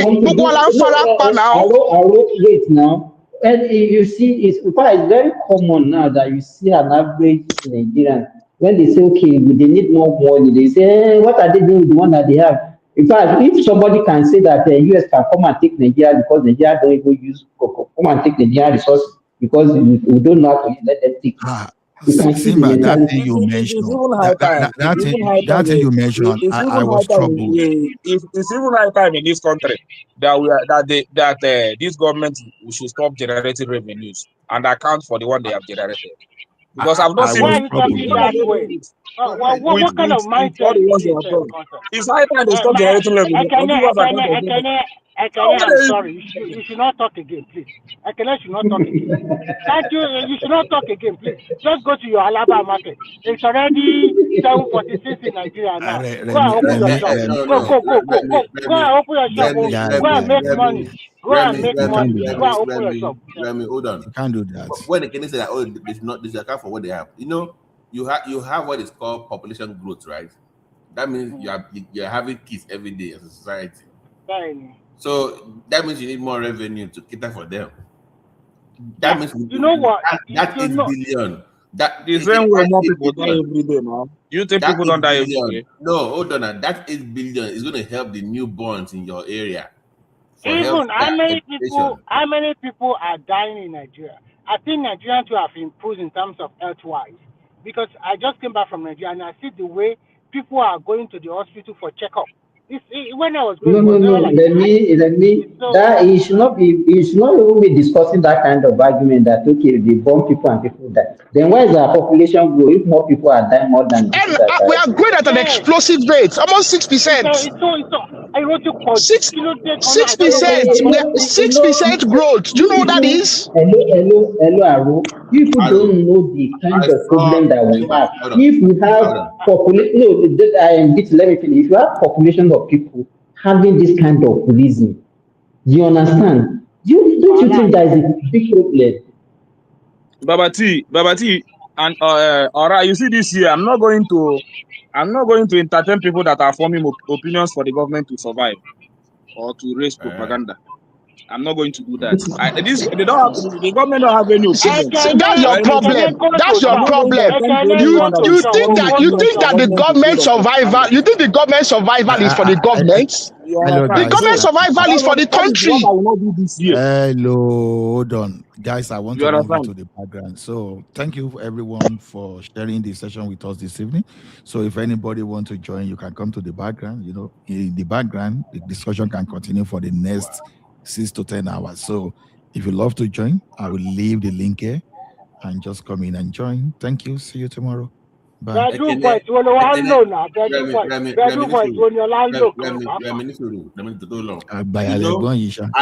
I saw a start 2 days ago.